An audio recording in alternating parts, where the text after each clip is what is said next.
should have seen it coming. I should have seen it coming. Why was it that everybody else could see you were wrong for me? I should have seen it coming. I should have seen it coming. Why was it that everybody else could see you were wrong for me? I should have seen it coming. I wake up in a cold sweat now. Panic starting instead of losing all control. My world is spinning round and round, yeah. Trapped in my skin and I can't get out now. Being chased by the memory of her wanting me. Tonight she's laying with somebody else. I was a fool, I was too blind to see. I should have seen it coming. I should have seen it coming. Why was it that everybody else can see you were wrong for me? I should have seen it coming. I should have seen it coming. Why was it that everybody else can see you were wrong for me? You were wrong for me. You were wrong for me.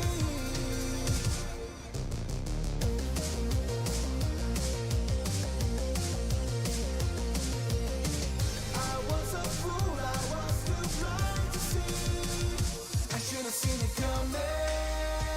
I should have seen it coming. Why was it that everybody else could see you were wrong for me? I should have seen it coming.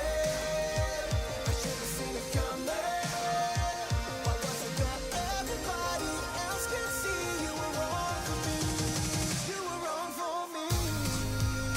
You were wrong for me. I was a fool. You were wrong for me.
can save me?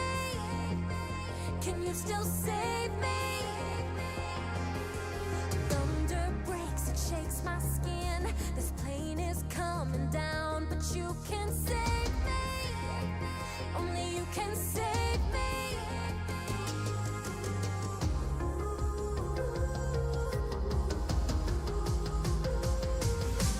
Rain on me, and over my head, a million feelings rushing over me. Rain on me, it's something you said keeps coming back and washing over me. Oh, rain on. Sí, ¿vos de qué parte sos? Yo de aquí. Ah, mira, ¿Tú de qué parte eres? del norte.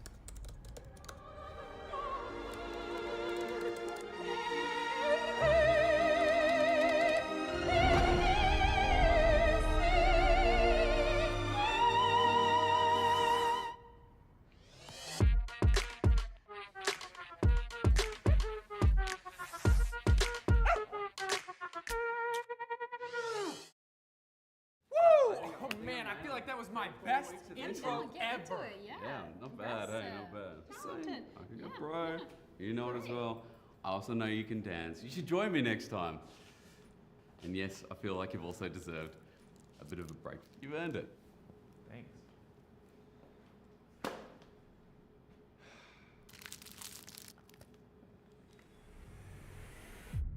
Even the biggest champ needs a break. Good job. Hey, thank you.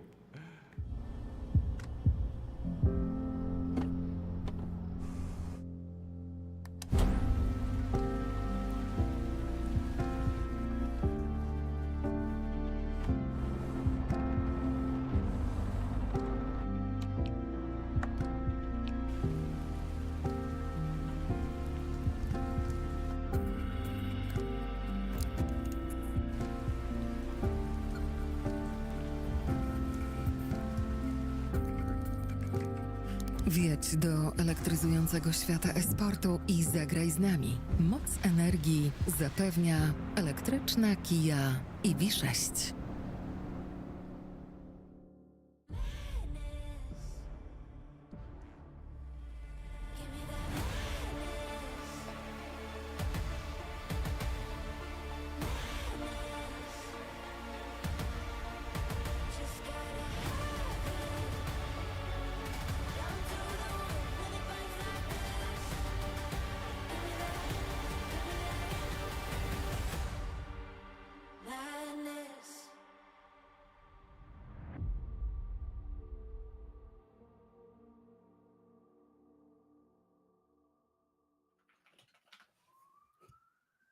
And everybody on Samsung Galaxy Ultraliga. It's pretty much the over of the season this time, but we are going with yet another best of 5. This time, our squad is limited to only 3, but very, very beautiful and gorgeous person. Me, Klepsydra, and Solari. Hello. Hello, Hi, hello. Mayurik. You're also a very gorgeous person, just to make it clear out there. But yes, I am happy to be here. A little bit sad that veteran unfortunately could not make it to be with us today. But I think either way, we're going to have a lot of fun today because today is the small finals, right? Yep. Yeah, it is. It is, and it's not just a game. It's back to the game versus Tenacity. So very interesting game to see. I'm yesterday I said it's gonna be 3-0. Today I woke up with a feeling it's gonna be 3-2. So I'm not sure what is gonna happen. Like I just don't know. I'm very curious to see and hear your thoughts because we saw not yesterday, day before yesterday, that Tenacity almost beat Anonymo, and yesterday back to the game. I would say cleanly because they didn't have any issues yesterday. They just stomped Motorolni for seconds. Yeah. So yeah, very interesting to see what is going to happen in this game. In terms of just this pure power level, we wouldn't even think about back to the game beating Zero Tenacity. But let's see at the predictions and see if somebody is thinking otherwise. Oh. Ooh, not Yeah. a single one. No, to be fair, I already told Kasper I was literally that close to predicting back to the game today.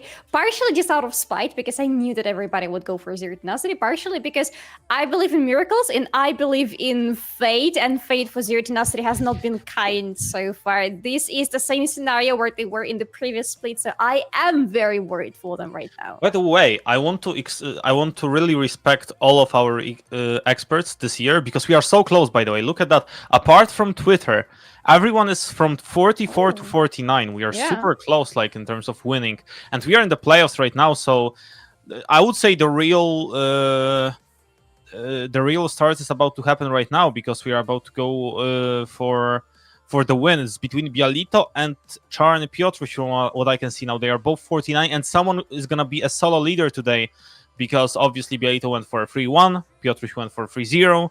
So we will see who will win. I mean, is someone going to be a solo leader? I'm still seeing this small of an opportunity for Back to the Game to take this series. If I'm being serious with you, I am all the way cheering for them. But as I just stated before, just purely looking at the power levels, at individual skill, at organization, at basically everything, Zero Tenacity looks like is on the different level above of Back to the Game. But when we look at those games, especially best of fives, when you know Zero Tenacity was playing against really strong opponent and were struggling in some basics throughout the game. On the other hand, Back to the Game basically stomping Forsaken. I mean, I'm not expecting it to be a clean 3-0. No, I don't think so. I think it's still going to be a victory for Zero Tenacity, just because we're talking about the teams where the difference in experience, the gap in experience is absolutely massive. We have team almost fully consisting of rookies versus the team who has so much international experience. And just judging by that and judging by how long Zero Tenacity's players have already been playing, I would say, yeah, the chances, of course, are all there for them. However, they have not been clean whatsoever. They were clearly so weaker compared to Orbit and Anonymo in that series that I think today, if Back to the Game really show us their best game, at least one map is what I'm predicting is what they're going to take away from Zero Tenacity. I mean, maybe, just maybe, but again, like I said, I think I said it yesterday or day before yesterday. Yeah, I said it yesterday. It's very important to see who takes the first map, because I feel like if Back to the Game takes the first map, then it's getting interesting. Then we can see 3-0 Back to the Game even. Like, who knows? The momentum is a very, very special thing.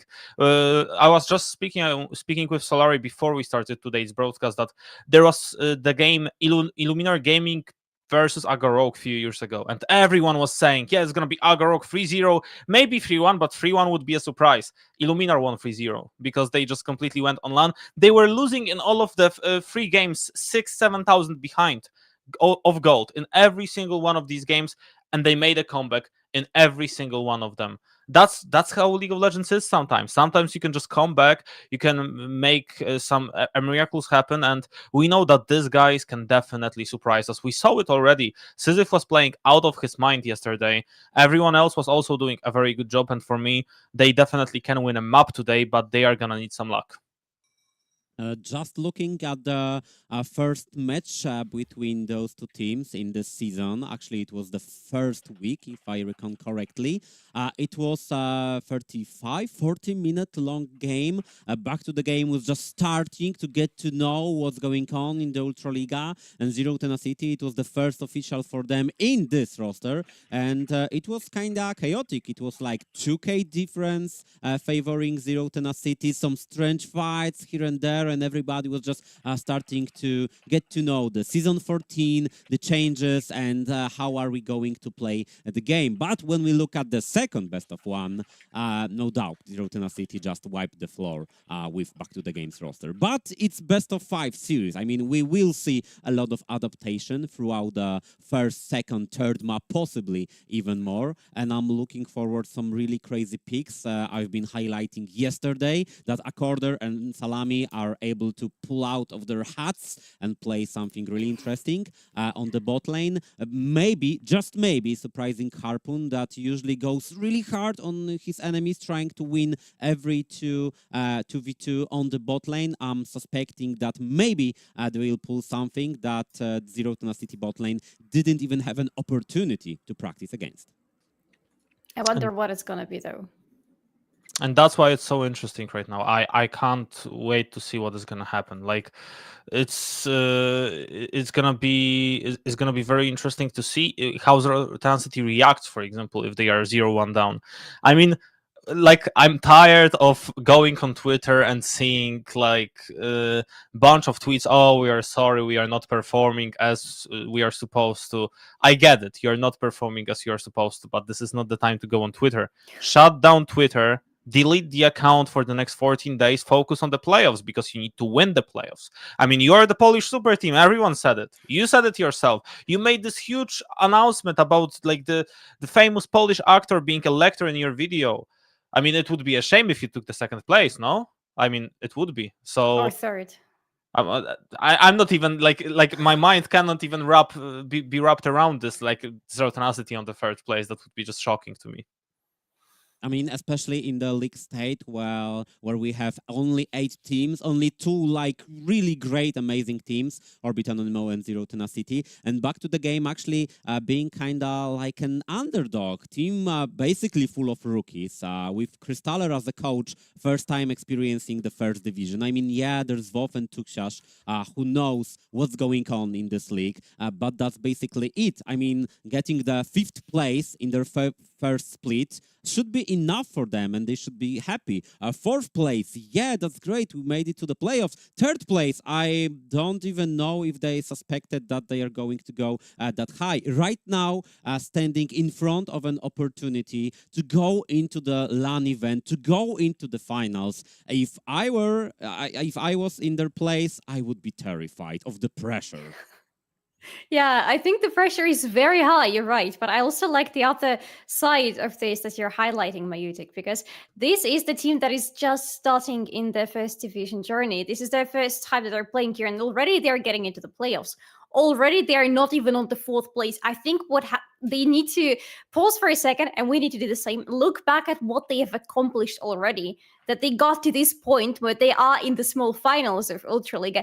I think that has been a great journey from them. And I think even if they lose today, which again, everybody predicts this is going to be the case, I think they should be more than happy with the result. Absolutely. I mean, like yesterday's game that we saw from them was absolutely outstanding, and the fact that this is their first split together, I'm very happy that when we had the recordings pre-season on the Polish Ultraliga, like when I was asked who is going to be the dark horse of the season, I instantly said back to the game. And then we went into the first and second week, and I was like, oh my god, I was so wrong. But I mean, suddenly it turns out it was all okay, and they are the dark horse of the season. And I mean, if we are looking for the statistics, and if we have any Back to the Games fans on the chat, if you want some statistics that will spice it up for you, Back to the Game didn't lose a single playoff game, and Zero Tenacity lost 2. That's the fact. You can't argue with it. Those are the facts. So that means they actually won, and the opponents lost. The other fact that you can't argue with: Zero Tenacity have 0 wins in this playoffs of Ultraliga for now. Back to the Games have 1. This is the fact. That's true. And I mean, they are Back to the Game are coming in with a morale boost after their series they just won yesterday. Zero Tenacity are coming with a morale loss after the series they lost 2 days ago. That is a very big discrepancy there. Personally, I would go with this narrative. Back to the Game has won the 2nd division, and Zero Tenacity did not. Back to the Game has won the promotion tournament, and Zero Tenacity did not. That's true, though. That's true. I mean, from what I know, Back to the Game are gonna have the rookie of the split, and Zero Tenacity will not. Yeah, I don't know if I didn't just spoil it. Maybe I did. I think I did. But you didn't say who, at least. Oh man, but yeah, maybe no one heard it. But yeah, I didn't say who. There's a lot of young, good people in there. So yeah, a lot of possibilities for them to win. But also, where I see the biggest strength in Back to the Game is, first of all, drafting well. Yesterday, every single time they were going into the draft, I said, okay, they are gonna win. They are gonna win. I can even bet my beers because they are gonna win. I was super confident with the drafts they were going for because I felt like, okay, this is actually very good. When I see Camille from Cozy, I know this game is gonna be probably won. So it's not obviously as simple. Pick Camille is gonna be a free win, but if they pick Camille, if they are able to withstand the pressure from Zero Tenacity, get into the mid game, for example, this Camille is gonna be in the good spot. I don't think Zero Tenacity are accustomed to play versus this sort of pressure. It's gonna be very, very hard for them because it's not gonna be an easy game. So let's see if Camille is going to happen either in ban phase or the draft phase, because the draft is starting right now. Thank you very much, guys, for your expertise, and I'm hoping for a really, really great series. Thank you. Very much the same from our side. We're hoping for nothing else but the great series. Small! Oh my god! Look at that! That's We're fast. just jumping into the draft, and already we have a small pick. Right! That's a good start. I mean, we didn't wait long for this one, and I like it. I really do like it. It's gonna be interesting to see Harpoon on this pick, because obviously we are expecting him to play this one. Hui as the answer wouldn't be surprising. We know Decisive likes to play it, but I would expect also Back to the Game to pick ADC soon, because that makes sense to just give them the space to do that. Two power picks for them, Volibear and Hui. That's already interesting. That is already very strong. Let's very quickly look at what we have in the bans, because we have Twisted Fate, Karma, and Orianna banned by Zero Tenacity. Back to the Game banned out Kalista, Ashe, and Senna, so a lot of focus on the bot lane, and honestly, rightfully so. You know that the powerhouse for Zero Tenacity lies there with Harpoon and Erdoti. However, something I wrote in my notes that there is one ban I absolutely predict from Back to the Game, and it's going to be Xin Zhao, and they didn't ban him this time. And Zero Tenacity, of course, seeing the opportunity, they snatched this jungler for themselves, because Blurzer is exceptional with Xin Zhao. That's interesting, but this is the first time I'm gonna say it in this playoffs, but I don't like this draft from Back to the Game, and the reason is you pick Kai'Sa for yourself, but now if Zero Tenacity are gonna ban Maokai, I don't see a good support to pair Kai'Sa with. Let's say they ban Maokai Rel. Who are you gonna play then? Like, Leona, not really the champion in meta. Nautilus, already banned.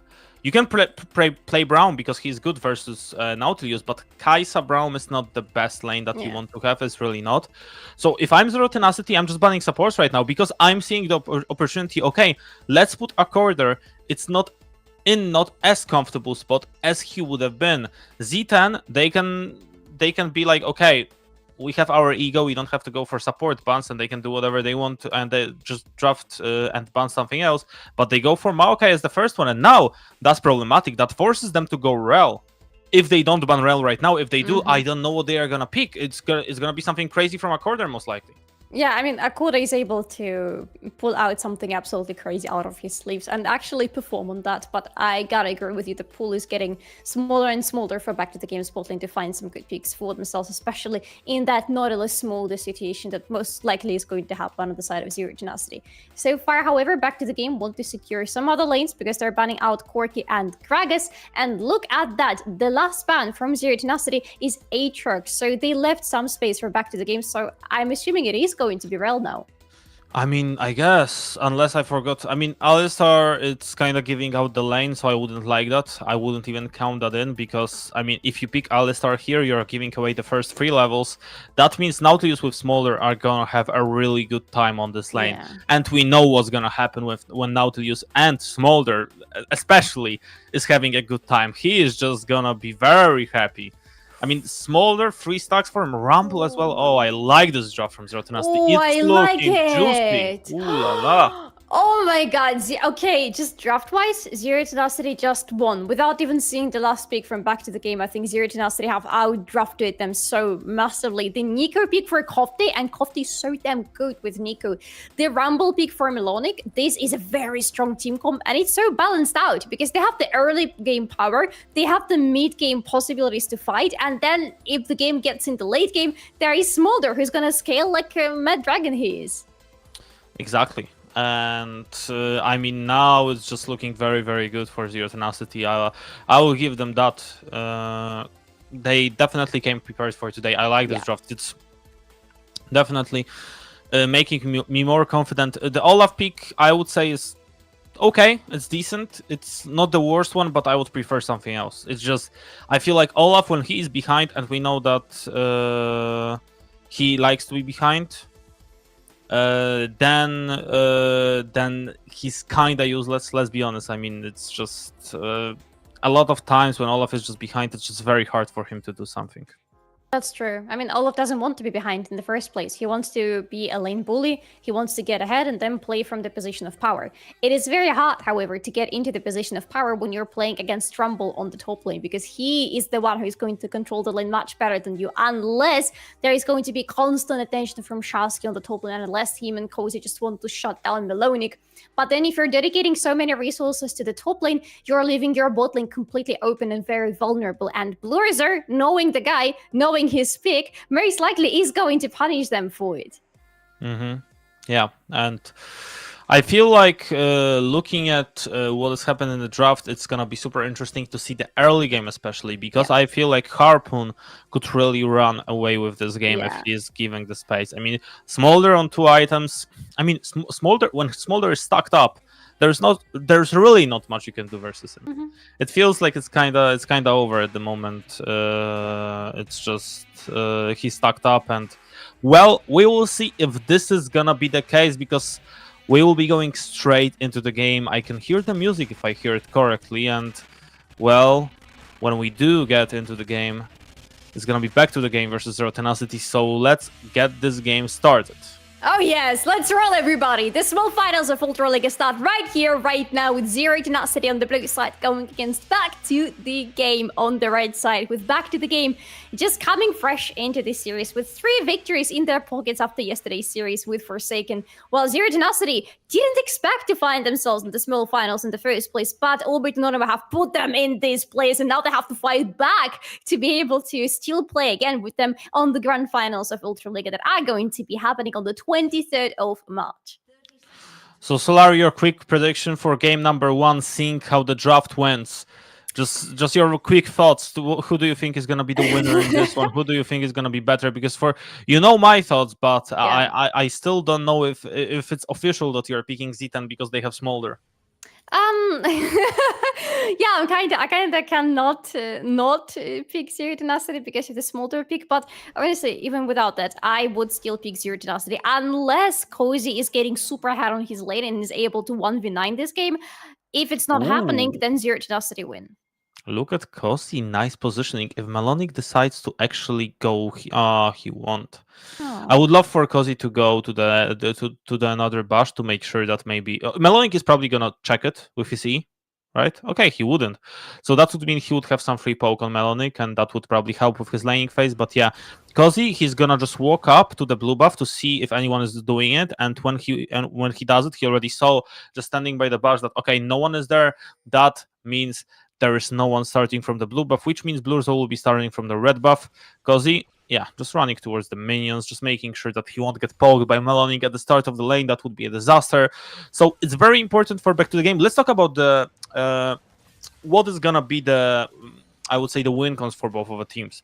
So in my opinion, obviously Z10 team fights, Rumble, Nico, Harpoon. I mean, a lot of possibilities for them to play around the team fights, and I just feel like they're gonna be super strong around there. Back to the game, they definitely can play around team fights as well, but what I would like for them to do is try to play team fights with 3v3 or 2v2 first of all. For example, Volibear and Olaf, to get some advantage around the lane. They can definitely dive. When you have Olaf, when you have Volibear, it's so easy to dive someone because you just pop out 2 ultimates and you're just getting through them. So back to the game, they need to find some advantages fast. And then when they do, definitely a lot of things can work out for them. And the last thing from me, Salami playing the TP. So if anything goes bad for him, he can always go back to the lane with his TP. He doesn't have a heal, he doesn't have exhaust, he is just playing the TP, so a very defensive option. Yes, and I quite like it. I actually haven't noticed it until you mentioned it, so thank you very much, Kasper. I gotta say, though, I like your idea with Back to the Game trying to find the fights where they have the numbers advantage, and I think they can fight for the numbers advantage because look at Salami again. Look at the Keystone. This is going to be, again, the AP Kai'Sa, the specialty of Salami, as we already had the pleasure to witness yesterday. Together with Wei, that is going to be a lot of long-range probe that Zero Tenacity did not have any answer to. Which means for back to the game, the idea would be just to try to stall the pre-fight positioning. Try to outpoke the enemy to the point where somebody will have to recall, somebody will not be able to fight. Unlike now in the top lane. Yeah, in the top lane, Melonic is just dead. First blood for back to the game, and well, if there is any back to the game believers in the chat, I guess you have one more because that was very good. Just with the first blood, and we know how important it is for Volibear to be ahead. Quick recall, good spot up, and now he's looking nice. It is not the first blood for Cozy. I gotta mention that. It is the first blood for Volibear.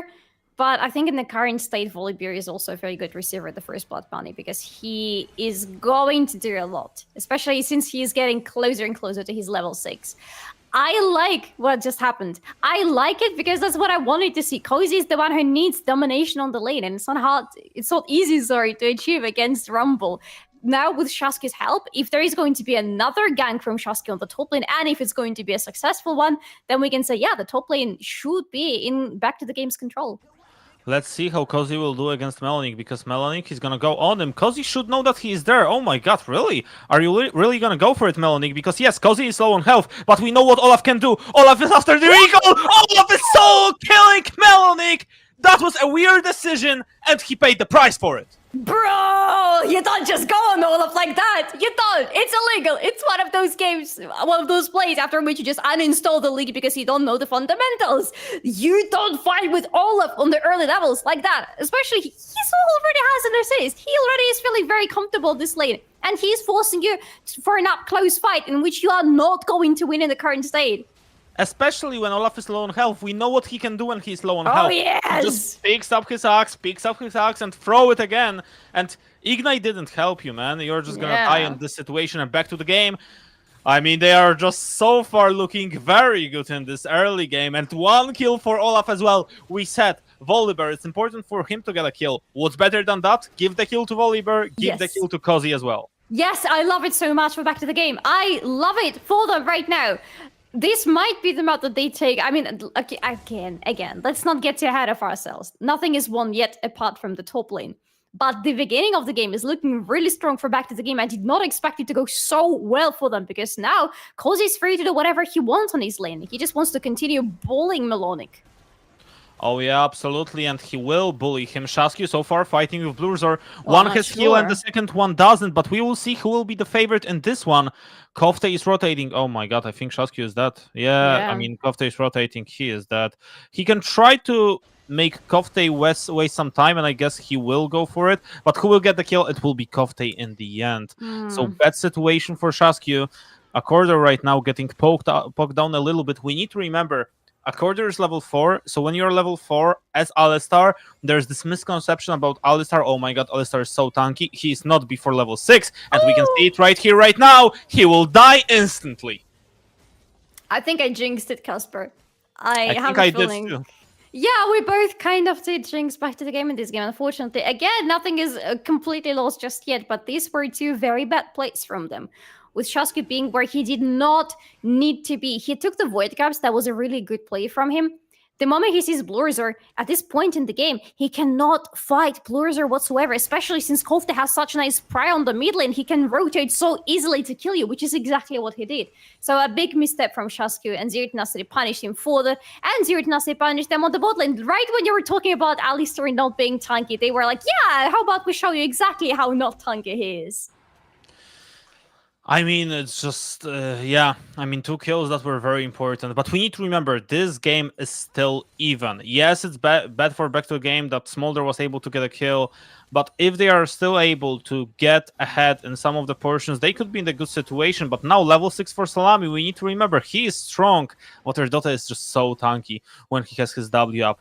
Always able to press his W, always able to be just safe, and now out of position Salami is. Volibear is here as well, and ultimate from Harpoon won't save him. It's looking good for back to the game. It's looking like Harpoon will be dead. And now Salami getting some damage done as well. Just push the wave, reset, and it's gonna look even better.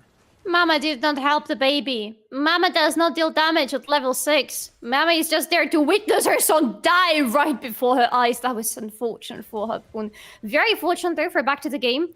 Still, the kill went into the pockets of Volibear, but it's a kill. Oh, that was close. That's a kill regardless. That's more money for back to the game as a team.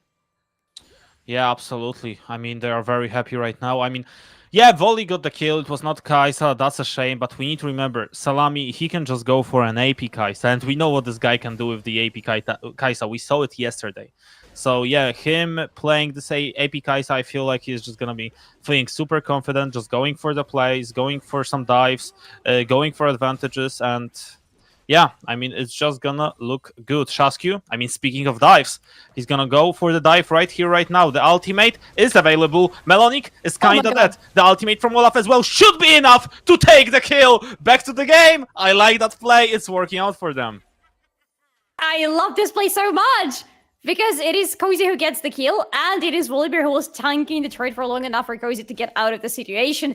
All right, 2-4 is the current state of the game. Sam golded, very small one, but Sam is already accumulating for back to the game, and definitely the prio over the top part of the map is very firmly in their hands. Can we say the same about the bot? Well, we will see, because Accorder is level 5. He is getting poked down a little bit, but still standing. And Salami, I mean, Void Seekers won't do much right now. They just need to stay. They just need to do a good job. And well, I mean, this early game, I'm not gonna jinx it, but it's looking good for back to the game so far. I mean, Olaf is 2-0. We know what Olaf can do when he's in the later stages of the game. I mean, that's the issue. You are playing against Nautilus, Xin. It's a lot of CC. And CC doesn't work on Olaf. He's just gonna press this ultimate, he's just gonna run through it, and he's gonna be like, you know what? I like this. And he's just gonna be throwing axe, killing everyone. That's how it's supposed to be. That's how it's supposed to be. If back to the game win it, I mean, I'm not gonna lie, I'm a little bit biased. There is this thing in human psychology that you always kind of cheer for underdogs. And I would love for Zero Tenacity to win. I would love for back to the game to win. But there's always a small part of me that just loves seeing back to the game in such a good form. I am very biased towards back to the game after their yesterday's games, and I'm very biased against Zero Tenacity after their games against Albeit Anonymo. The level of the opponents for both of the teams is very different right now, so I wouldn't say I should rely on that too heavily. Just like Shasku should not rely right now on being invisible in this bush when recalling. Bro, you're recalling on a ward. I mean, you're recalling on a ward, and yeah, like we said, it's going to be very important for both of the teams to play around vision advantages. This is very important, because when you have vision advantages, you can always try to go for some advantages around the map, some plays around the map, because you know what's gonna happen.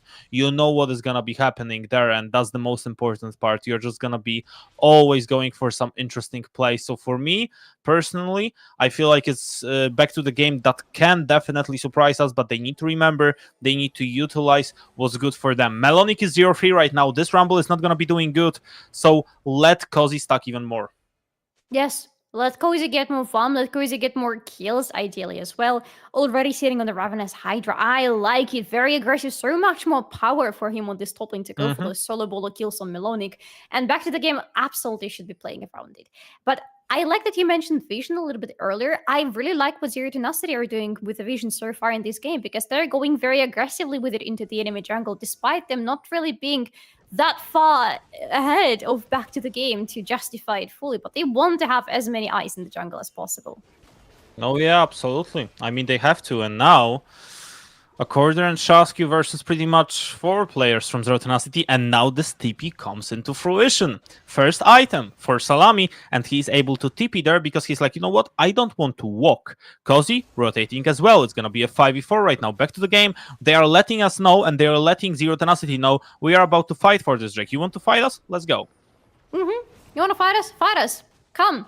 We have everyone prepared. We even have Cozy around the mid lane right now. And well, Accorder, he's gonna be in the need to pop out his ultimate soon, and he will do just that. But now, that's destroying the plan for back to the game, because Accorder being forced to do something like that, that means they can't walk up to the Drake, and that's the problem. This one catch allows Zero Tenacity to take control of the river, to take control pretty much of everything. And that's the question, will back to the game just give it away? I guess they have to. unless they have some crazy plan in mind, I don't see them going for the Drake right now. There is some sort of prior for Korotkiy on the mid lane that I'm seeing, which means he can rotate to the river, and then if he comes in with an ultimate, this is going to be fight over for back to the game immediately. So no, them giving away the Drake I think is a good decision. In the end, they already have one. This Drake is not as big as the Hex Drake that they have in their pockets, and if the soul is good, everything is going to be fine. The soul is good and everything. Oh. That's what they say. Decisive was able to push the mid wave. The soul is gonna be Ocean one, so I would say it's gonna be good for both of the teams. Imagine Olaf with the Ocean Soul. Jesus Christ, that's the problem. Disgusting. Yeah, Speaking of- they can't go for the dive on this wave, and the Melonic is gonna recall, so there is no possibility of going for that. Kofte, if he decides to walk here, I mean, Accorder, Kofte is there as well. I mean, I don't think they win this 2v2. Melonic is here. Shasku, yeah, better run away. You don't want to be caught between rock and a hard place. You just need to make sure that nothing else is gonna happen. And you know, we are talking a lot, but meanwhile, when we are talking, Decisive is just getting stronger and stronger. 143 CS right now, slowly getting towards his first stacked up item. And that means, I mean, back to the game, they are feeling confident. They understand where they are right now. Bluezor, it looked like he wanted to go for Salami, but he's not gonna do it. No, he shouldn't. Maybe now. Oh, No, he shouldn't. Salami. That's weird. I mean, just caught off guard, just like that. Yeah, I mean, it happens, right? You just catch one root from Nico and suddenly the whole enemy team is on you and you're dead. Yeah, that happens. Shasku. Shasku going for the play. Ultimate from him, but he's not gonna be able to do anything. Z10 in the meanwhile, they are gonna get the first tower for themselves, and that means Harpoon is gonna feel very strong. Back to the game, obviously answering with the same thing, so that's something that I like. Just making sure that you are still strong, making sure that you go for the best possible place, cutting Melonic off guard, just making sure that he will be not feeling the best. And look at that, Melonic just playing defensively, popping out the ultimate, making sure that he's in the good spot right now. Nice E from Kofte, will buy him some time, but Accorder is also very tanky right now. Yeah, he's already at the point where he feels rather tanky, even though he doesn't have any item completed. Oh, Cozy goes in. Cozy goes out. Perhaps the ultimate and just goes out. Yeah, I mean, Bluezor. Oh, Cozy is that's dead, not good. no? Oh, not good. Yeah, Cozy is dead. That's a shutdown, by the way, for Kofte. Now Kofte is gonna be the problem. Z10 slowly fighting for everything that they were able to... Oh, okay. Accorder, are you dead or no? He's not. He could be, but he's not. He doesn't turn around, he doesn't do anything silly, so he's not dead just yet. But back to the game, already did some silly things on the map. And the score, because of that, is 4-4 at the moment. And they want to fight again, now in their own jungle, but Zero Tenacity don't fancy the idea. They're getting away. Honestly, good idea from them. Oh no, forget it. Well, it sounded like a good idea, but now it doesn't sound like it. And back to the game right now. I mean, they need to fight for their strong points, and Zero Tenacity, that's the problem that I have when you're playing against Zero Tenacity. You can win the early game, you can even win the mid game, but always, Z10 are gonna be the better playing team macro-wise. They are always gonna be the better team here. So you have to find advantages for yourself in the team fights. And there is no team fight unless in 90 seconds. It's still something, yes. The second Drake is going to come up. Not necessary to fight for it for either of the teams because everybody's just sitting on one Drake so far. But Zero Tenacity having an upper hand, having Korotkiy being 3-0 and almost on 2 items, almost having Rabadon in his hands. I think Zero Tenacity are the ones who would like to fight right now. Yeah, I think they would like to go for it, but they need to wait for Rabadon for Kofte. That's the power spike that they are waiting for right now. Salami again poke down. I don't like this. I mean, back to the game, they need to wait for strong point for Salami as well. We saw it yesterday. Yeah. This guy was hitting like a truck. When he was on 3 items, he was just literally one-shotting everything standing in his way. So I feel like it's a smart call for back to the game. Just give out this Drake. Trade it for something if you can. Trade it for mid lane tower if you can. Trade it for the vision on the side. Something that is going to work out for you. Just don't fight if you doesn't want to. Yes. Or at least if they fight, making sure that Melonic is not joining the fight is going to be beneficial. But I like that they're releasing the Herald right now, that they got a little bit earlier. It's going to help them put some pressure around the mid lane. Ideally, for back to the game, the plan would be to get rid of this mid lane turret as soon as possible, to keep Cozy on the side lanes, but I don't think they are the ones to listen to me right now. From their positioning, it looks like they are ready to accept the fight with Zero Tenacity, even though, frankly, they shouldn't. Yeah, it looks like Erdota will soon decide to engage. Oh my god, Shaskew's cut off guard. They can't go for it right now. I mean, they are so low, that would be so weird for them to go for it. Back to the game, just play it smart. Just don't go for it. I mean, just give it away. It's just one Ocean Drake. It's not the end of the world if you give it up. Yeah. I mean, I like the fact that they tried to go for it, because they were trying to buy themselves some time. And if they are able to do it... Oh no, they are going for it. That could be a disaster. Nico has the ultimate. This is the worst idea they can have, especially if they allow Kofti to go around them. Oh, that's going to be game over. And it looks like it's gonna be game over if a quarter dies. He's basically the tankiest member of the team, and now everyone is caught off guard. The ultimate from Shaskew is not gonna help him, because he's not gonna even need to use it. 1 kill for Z10 right now, and back to the game are running away. They understand it was a bad call to even go for it. They are not as strong as they thought yet, but they still haven't lost that much.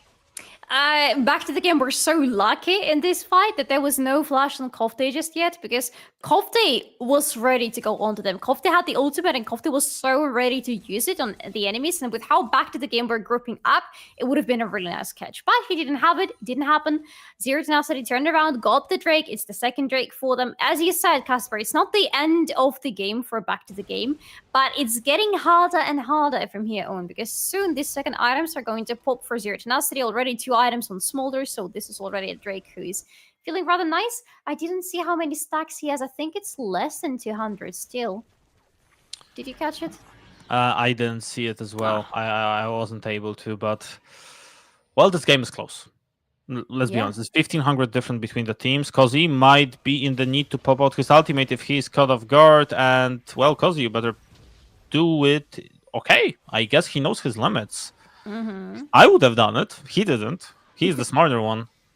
Well, yeah. He is a very smart one. He knows that he doesn't need to panic, and he is the guy to not panic. Right now, however, Zero Tenacity would like for back to the game to panic just like that.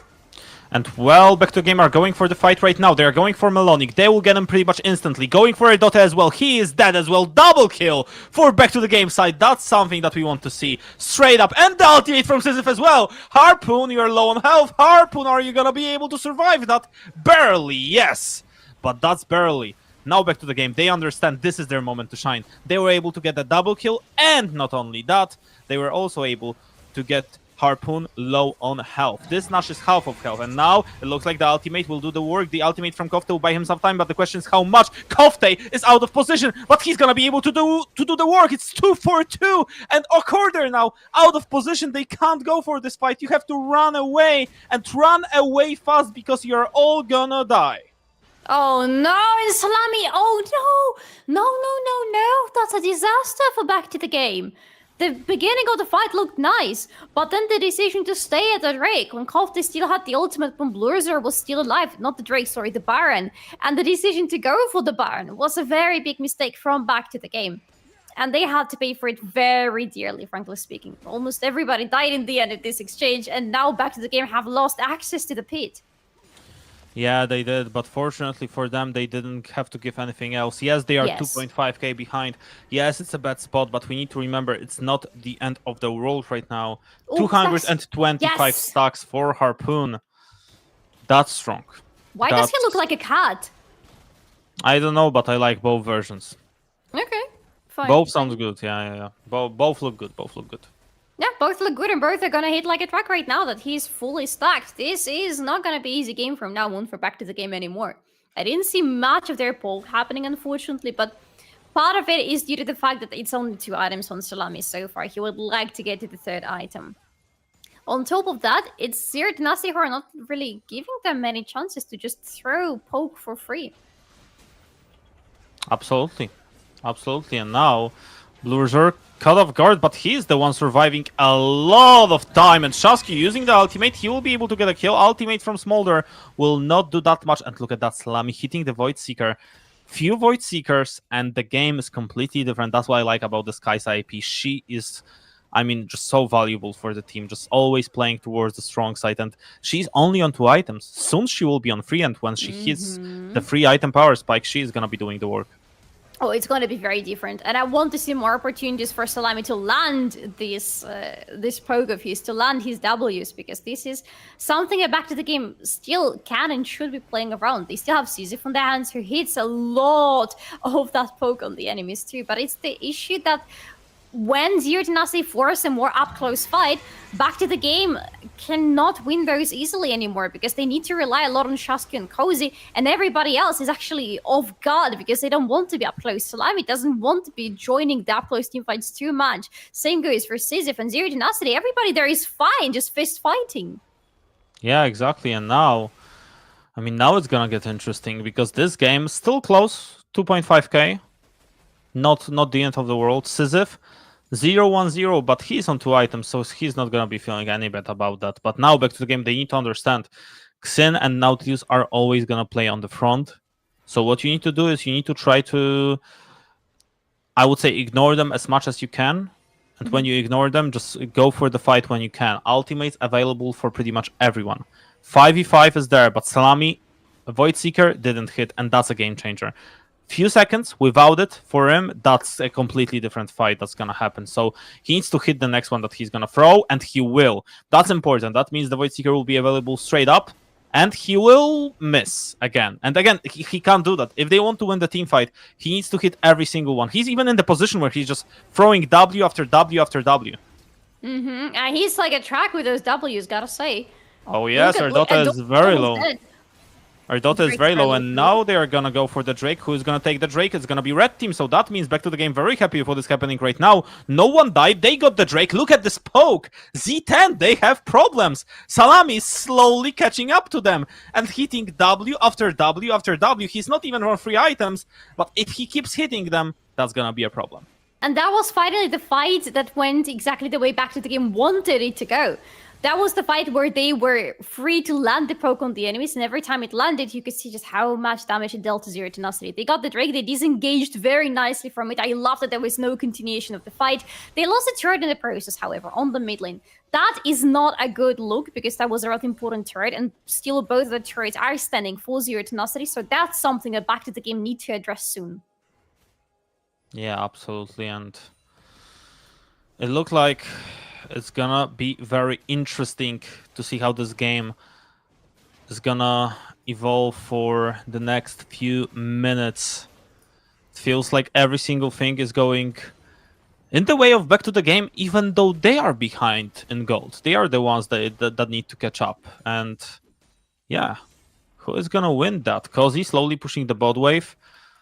The tower is very, very low. He could always try to go for the tower. He could always try to play around that. We know that they have a damage. The question is he gonna be able to do it? I'm not sure. But right now, whoever is able to do something good, like Shasky right now, could be able to get the Baron as a reward. So the stakes are incredibly high. Kofti is on the bot lane, but does have a TP. Very dangerous situation for Back to the Game. They have a really limited vision around the Baron pit and around this part of the map, around the river. They need to find some approach to it. They need to put more words, because so far it's only Zero Tenacity who are putting even more eyes onto the enemy. Shasky will be able to get red buff, and Blue had to flash away, so that's a nice little thing. Always able to do it, and to be fair, okay, maybe we'll talk about it in a second. Melonic caught off guard, that's a lot of damage. Melonic is kinda dead, oh my god! Decisive didn't even need to use his ultimate. Just straight up obliterated him, and now the TP from Kofte! Kofte! Oh! That was so close! Oh my god! 70 HP, and this guy had no I like right the to Nashville. survive.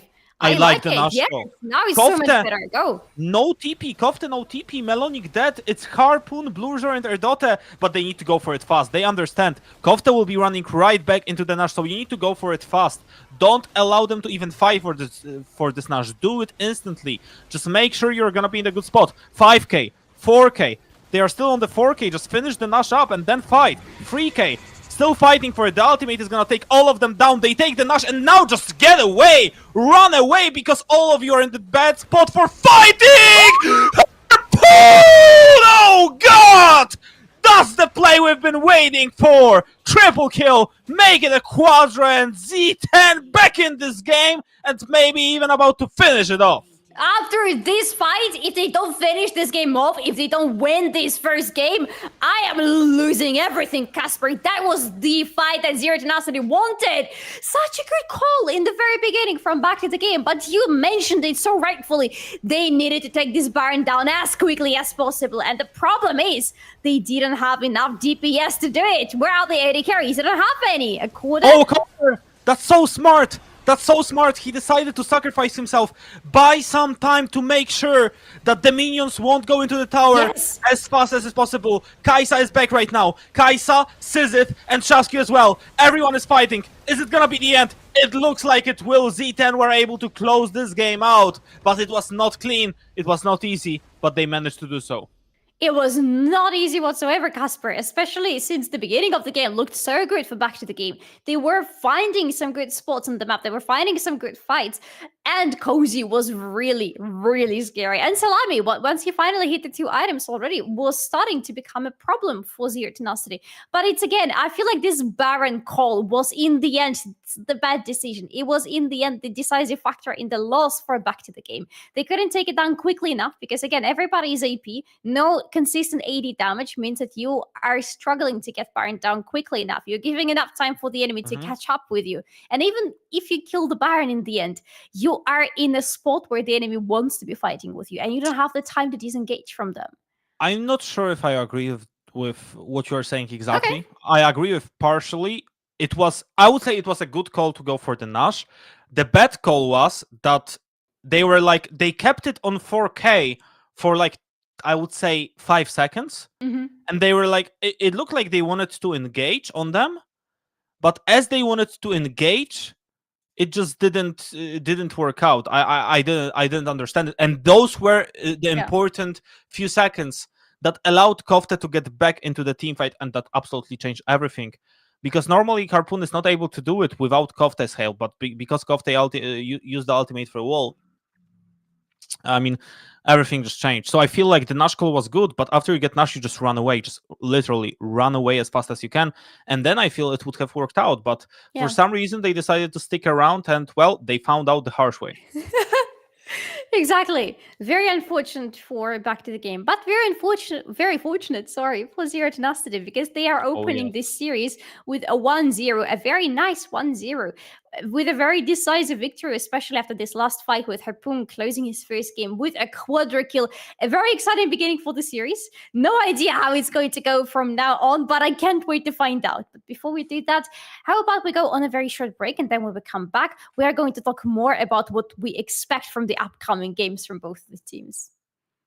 Sí, ¿vos de qué parte sos? Yo de aquí. Ah, mira. ¿Tú de qué parte eres? Del norte.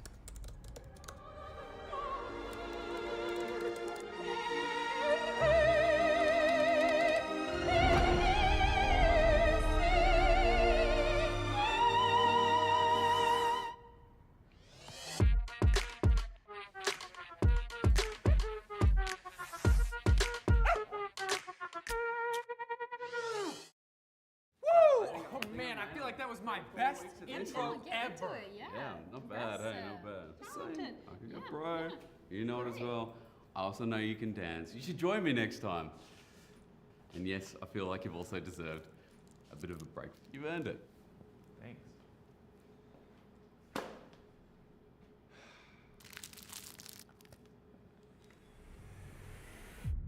Even the biggest champ needs a break. Good job. Hey, thank you.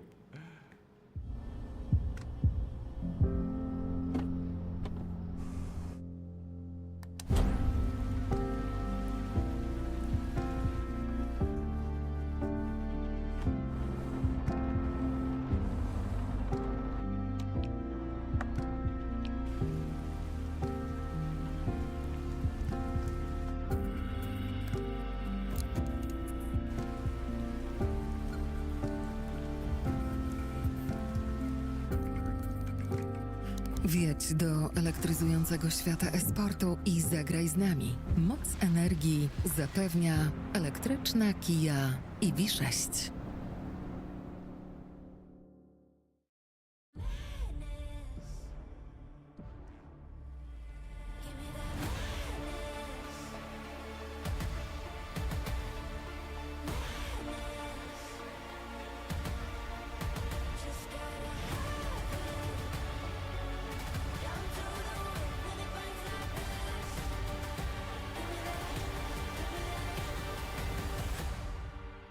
Madness.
it's really cold tonight.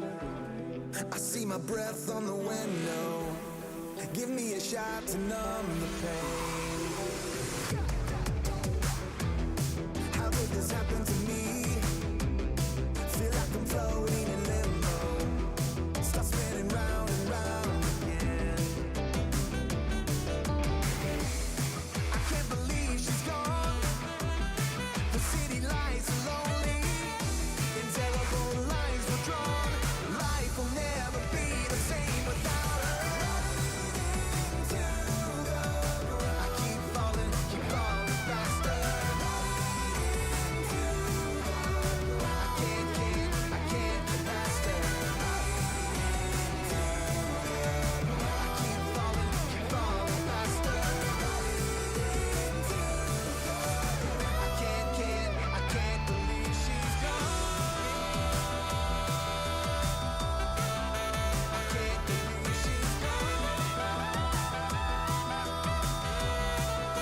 I can't believe she's gone.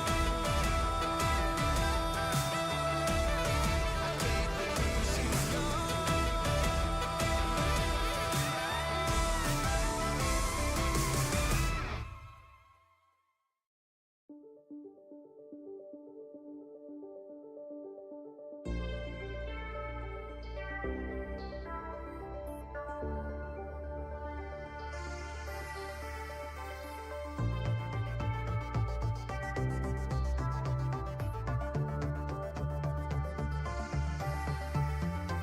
She makes her eyelids glisten, 'cause she wants them all to turn around.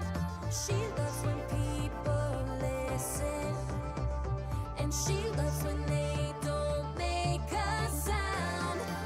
Strong lights and fog machines, always in the perfect light. The way she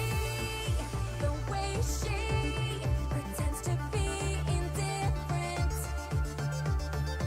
The way she pretends to be indifferent.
And welcome back to Samsung Galaxy Ultraliga. These small finals back to the game against Zero Tenacity. 1 victory so far for Z10, 1 loss for back to the game. Whoever loses today goes home. Whoever wins today goes to the Grand Land Finals in Warsaw on 23rd of March. Kasper, after this first game, after this first victory for Zero Tenacity, do we have a feeling that it might be a 3-0 series again? Yes and no. I still think, and I still back down my prediction that most likely it is gonna be a 3-0. I still think it could happen. But on the other hand, I feel like just looking at what was happening on map number 1, it feels like Back to the Game are still prepared. They can still do some damage. So what I think it takes for them to win the game is, I would say, Z10 to play the bad game, just play badly, and then just play the best game that they can, and then they can definitely win. I felt like on some situations they were like going for too many plays, being too aggressive. They just needed to chill, and they didn't do it. But if I were them, I would be like still happy with it. Still, I would say still kind of proud of it, because okay, overall, maybe nothing really worked out for you on this map, but you had some positives overall, and that's the most important part. I gotta say, one negative that I will have to point out is that usually I'm the first one to praise Back to the Game for their vision throughout the map, throughout all of the games. Today, however, Zero Tenacity were clearly much better with that. Every time there was supposed to be an important fight, Zero Tenacity were prepared for it, were on point, knew exactly how the enemy is going to approach it. So things were just looking better for them in that sense. And honestly, globally, things were also still looking very good for Zero Tenacity. They knew where they needed to push the tempo. They knew where they needed to let things go off a little bit, especially around the top lane, since Cozy and Shasky were feeling so strong together. But them feeling together was not enough for the team to win the most important fight in the end.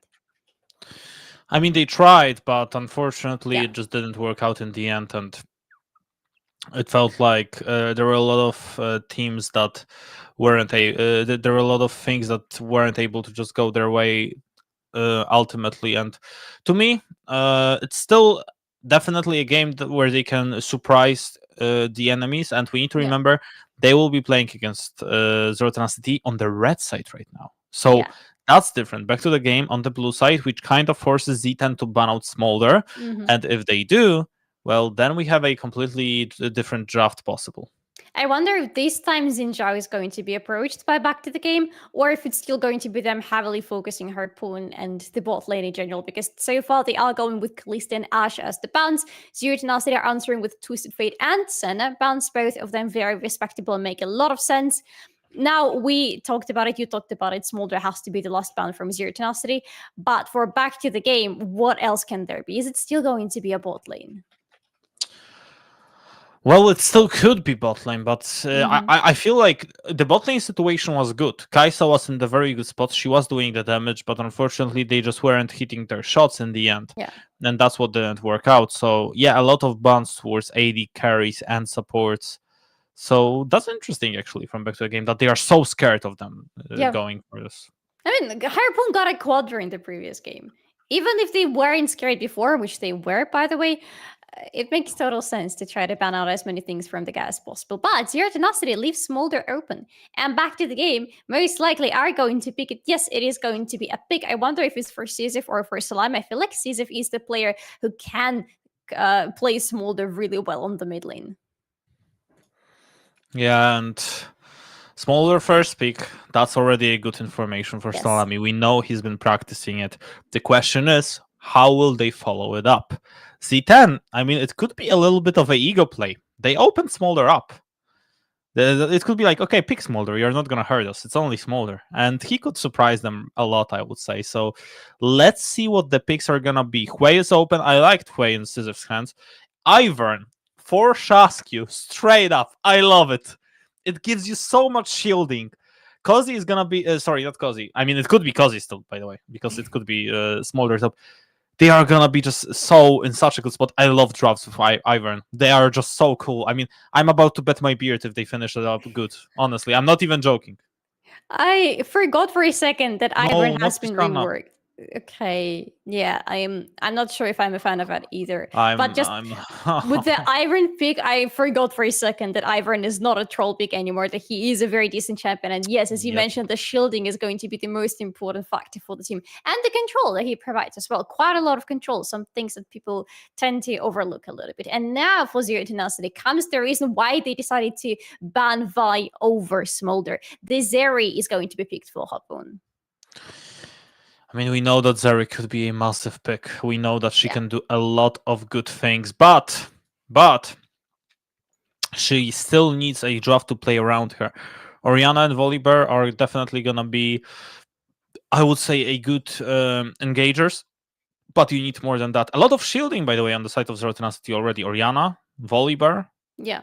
That means maybe just throwing it out there. There could be a spot for an item that how was it called? I'm Which one? that cuts the shields down. I'm trying to find the. I think it was. I'll Google it, but I believe it was Serpent Funks. Yeah, it was Serpent Funks. That it's cutting the shield down. Yeah, if I remember correctly. Yeah, it will affect all the shields. Yeah, that's the one. That's the one. Who I is it still. gonna be for though? I mean, I guess it could be for smaller, right? Because it gives you what 55 AD overall. It's pretty cheap. So yeah, I mean, there is a possibility of going Serpent's Fang, Okay. but it's really, I would say, a in the certain situation you can go for it, but it Well, depends. there is a certain situation right now for sure. Well, but they need like Nautilus. Let's say they pick Nautilus here. I would say then goes Serpent's Fang because that means he's still gonna have a shield from his W. Oh yeah, come on! I mean, Lulu is the perfect one. Straight up Serpent. I mean, just slam it in there already. Come on. It's so much Actually, yeah. shielding. Yes, Literally. Yes. I like Zeri Lulu on the bot lane. I think it is a very strong duo. Yes, enchanters are out of the meta, very unfortunately for me, but fortunately for Zeri Lulu is still a great supporter who is going to keep her alive, and she will need to stay alive because even with the Vipan, I feel like there is an angle for back to the okay, no, they decided to go with Gragas. There was an angle for them to go for Camille and completely lock down Zeri, never let her leave. But Gragas is a pretty good pick here too. It could be Gragas support. Oh, It could be Gragas support. you Just think? saying. Yeah, and just slam Zac right now, or Zac support, and just go. I mean, okay, Rel. I like makes Rel. sense. Yeah. So my guess is it's Tristana mid, Smolder, AD carry, Rel support, Ivern jungle, and Gragas top. That makes the most sense. What is gonna be the finish? I guess it's gonna be just a typical, just weak side champion from Melnik. It's gonna be Aatrox. That's interesting. Okay, so he decided to go Aatrox versus him. That's interesting. It's interesting. I wonder how well he's going to feel later in the game because I feel like Cozy is not, again, for the second game in a row, is not going to let Melonic leave on the top lane and get ahead. And Aatrox would not like, again, to be playing from behind. Gragas is a strong pick, but I feel like the strongest he is when he is a neutralizer for the enemy top laners like that. Here, however, Aatrox will speak into him, so maybe there is a plan in action for Zero Tenacity to do something about the top lane. Could be, but I like this draft from Z10 as well. I like it. I mean, I love drafts with Ivern. I'm not gonna lie, I really do. But I still think that this draft is literally built around Zeri. You're not gonna kill her. I mean, let's say you want to kill her. Ultimate from Lulu. Then let's say you will be even close to killing her after the ultimate from Lulu. She will get heal from her, shield, and the shield from Orianna. And even if that doesn't kill her, she will still have probably her own shield or ghost or flash. I mean, Harpoon is just gonna be in the perfect spot of doing so much damage in this game. It's just gonna be unbelievable. And I feel like he's gonna be definitely a problem. Nothing is going to be able to kill Zeri, and what doesn't kill Zeri only makes her stronger. So later in the game, she's going to be really deadly into the enemy composition. The hopes for back to the game right now is, again, they all are centered around Salami. They need Salami to try to get ahead. They need Salami to farm up and to stack up, and if they can do it as quickly as Harpoon did in the previous game, there might be a chance, but I'm not sure. Let's see. I'm not sure about anything. Let's get into the game, everybody. Zero Tenacity 1-0 against Back to the Game so far. This is their game number 2. If Zero Tenacity win this one, it's just one more victory for them, and they're getting into the finals. Exactly, and in the finals, what is awaiting for them is the huge revenge for what was happening 2 days ago, where they lost versus Orbit Anonymo 2-3. So far, Z10 going for a straight up engage, going for straight up taking control of enemy's jungle. I like it in a way. They understand. Well, it's not like we are playing against the strongest level 1 team comp ever. So they decided to utilize that Smolder, at least getting some stacks for himself. That's also good. So what would you say, you being a Smolder enjoyer, obviously Solari, what would you say is the number of stacks that Smolder is feeling the most comfortable on? That's 125. Okay. So this is like the magic point you would give? Yes, this is the magic point. I mean, after the next patch, it's not going to be the magic point anymore because Smold is going to get nerfed. Oh, that Sylvan skin, by the way, for Cozy. Very, very nice. I like it. But for Smolder, it's a huge power spike that he needs to be looking forward to. Before that, yes, he's getting a little bit of some additional perks from the stacks, but it's not as big as the execute you get on the final stack count. Okay, so would you say that stacks after 125 don't matter that much, or would you say they still matter a lot? That's a good question. I would say they matter a little bit less. It's not about speed running to this point for you anymore. You can relax a little bit, but they still add up quite nicely. But yeah, I would say the importance is going to go down a bit. Okay. So, yeah. Ladies and gentlemen, you heard it yourself. Just focus up on the stacks that Smolder is going to be getting and focus up on the mid lane, because Decisive, who just went for a very good trade, a trade that I would risk saying he won, because he does have a little bit more of health than the enemy, obviously. I'm really curious to see how the bot lane is going to look like, because obviously Lulu Zeri is the OG lane. We haven't seen it for like a year and a half, I believe. Yeah. And now they are back, and well, we know how strong Zeri can be in certain situations. Oh, yes. The thing is, in this lane, Zeri wants to farm up, and Smolder wants to farm up. So the ideas for them are the same.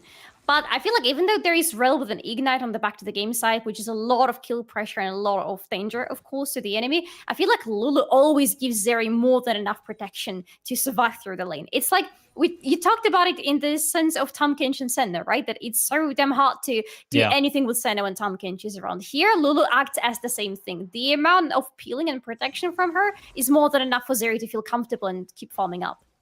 Oh, Sisyph. That's not the best trade. Sylvan skin doing good so far for Cozy.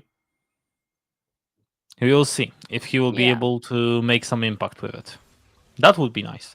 I mean, we only saw Gragas losing so far, I believe. So imagine if the first win happened with the Sylvan skin. That would be kind of funny. Yeah, that would be a Sylvan skin buff for sure.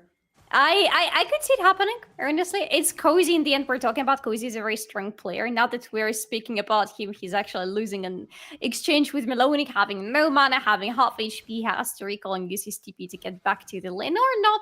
He decides to stay. But the exchange will definitely not in his advantage. Absolutely not. And Z10 right now,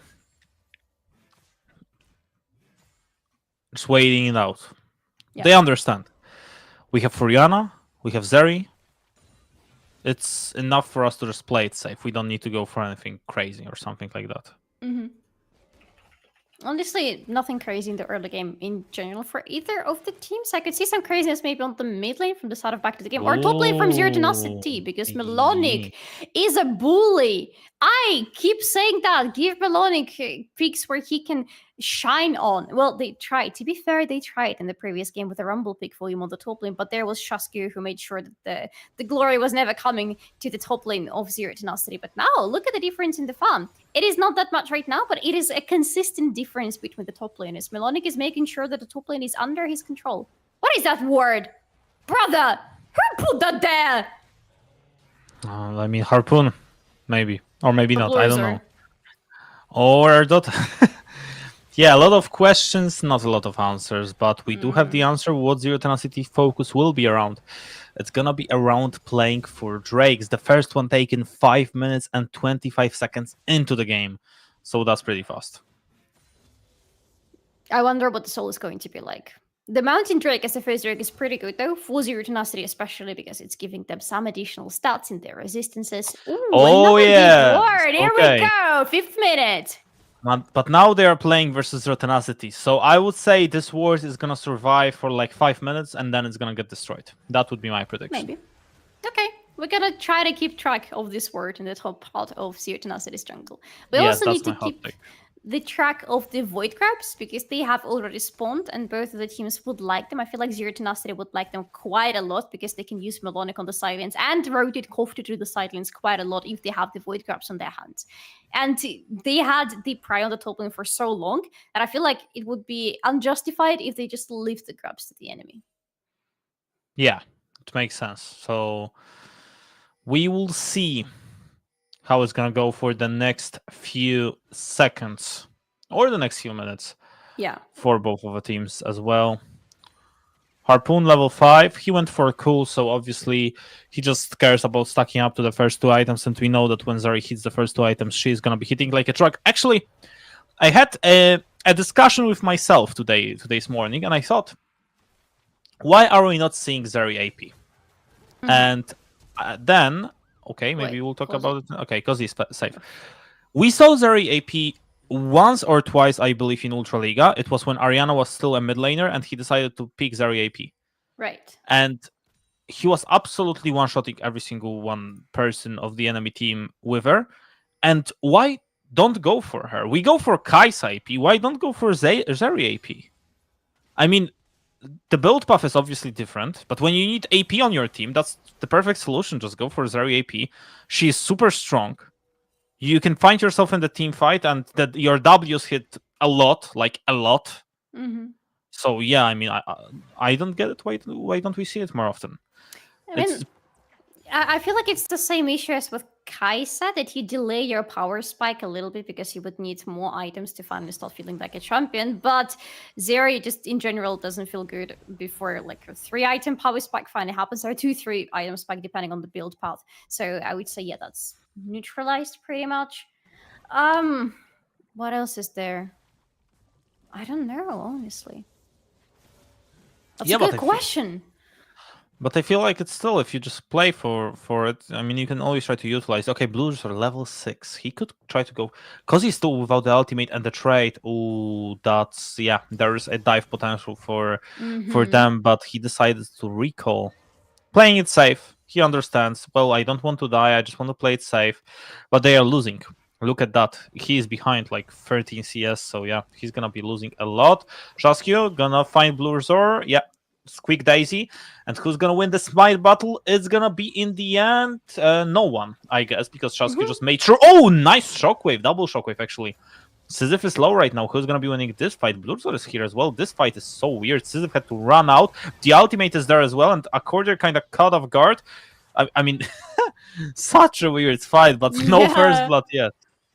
It's like everybody's just looking at each other and hitting each other, but nobody can go for a kill confirmed. Kofta was close to going for a kill confirmed on the Sisyph, but couldn't really find any final angle. Had a flash, to be fair. Could have flashed in aggressively, but decided not to overstep it. Very, very weird fight. It's like the tensions are high, but nobody's actually going for the first kill. And so far, we have a 0-0 situation between the teams. Zero Tenacity, however, still winning in terms of the gold for around... Okay, it's a bit less than 1k, but it's close to 1k. Yeah, it is. It is kind of 1k. Yeah, I think we can call it this way. Slamy making sure that he's gonna get as much stacks as he can. 62 for him now. That's the current spot for him. Would you say it's a lot for 10th minute of the game? Mm-hmm. Okay. I mean, he's half to he's half to exactly. 125. I'm just trying to do the calculation, and I'm trying to subtract 62 out of 100 to 125, and I can't do it. I'm sorry, I'm having a brain lag. Okay, so Solari versus Muff lost. And I'm losing. Yes, it's a definite 3-0 for me, and I'm not the one who is with the 3 wins. Oh my god, I'm sorry. I mean, speaking of losing, Back to the Game could be losing their member if Shasky walks up, but he decided not to. But they are losing a lot of CS on the top lane. Look at that. It's 20 CS advantage for Melonic right now.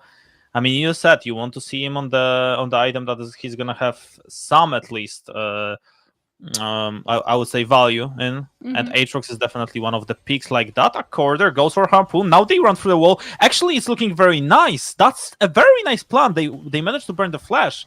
So that means no flash for Harpoon right now. It looks like Back to the Game kind of caught up the win. Actually, the TP from Gragas straight up. A quarter is here as well. The question is, do you really want to fight here? Oh no, they are grouped here! The Shockwave! 3-man Shockwave was still not enough to take the kill, but now Sisyph is dead, and the ultimate from Volibear is gonna kill all of them. And Back to the Game. That's exactly what you don't want to do. You are basically out of this game, and the TP from Melonic as well managed to give him 1 kill. And that's 1 kill too many. So 1 kill only for Back to the Game in this exchange. They lost the Drake because Tenacity are getting this Hextech Drake right now. They only go Ridori down. That was a bad exchange. It looked like it started well. As you said, getting the flash out of Zeri was very valuable. But Zeri still had the Ghost, I believe. And for sure, she still had the ultimate. And they definitely did overstep. Look, they're rotating Gragas, but this is going to be a 5-on-5 fight because Melonic is walking towards them. Then ultimate from Little Dragon is not really dealing much. And he's so far away, he cannot really come up and deal any damage because everybody else from his team is fighting so far away from him. They're fighting on Tenacity's terrain, and their ultimates hit in this enclosed space. They hit everybody, and they hit like a truck. Oh yes, they did. Now it's costing them a lot. And unfortunately, I guess this is why we all thought it's gonna be 3-0 most likely, right? Because the early advantages for Z10 can always happen. Like when we are thinking about the win from Back to the Game, it's not about them winning the mid game or the late game. It's about them. Oh, maybe we'll talk about it in a second. Cozy going for the trade with Melonic, but it's more of a one-sided trade, I would say. Yeah. But you were saying Back to the Game. I mean, Back to the Game, they need to win early game to win the game. And that's the issue that I'm having, because they are not only not winning early game, they are mostly losing. Yeah, I mean, in Ultraliga right now, the only team that is better than Tenacity at playing the late game is Orbit and Anonymo. Back to the Game, definitely not on the same page. They would like at least to snowball from very early on, as you were saying. And then they would like to have the space for Salami to get the items in, same for Sisyph. But unfortunately, Tenacity are not letting them do it, because with this 1-3 situation right now, it was looking a little bit desperate in terms of the goal difference between the teams even before this fight at Drake happened, but now it's even worse.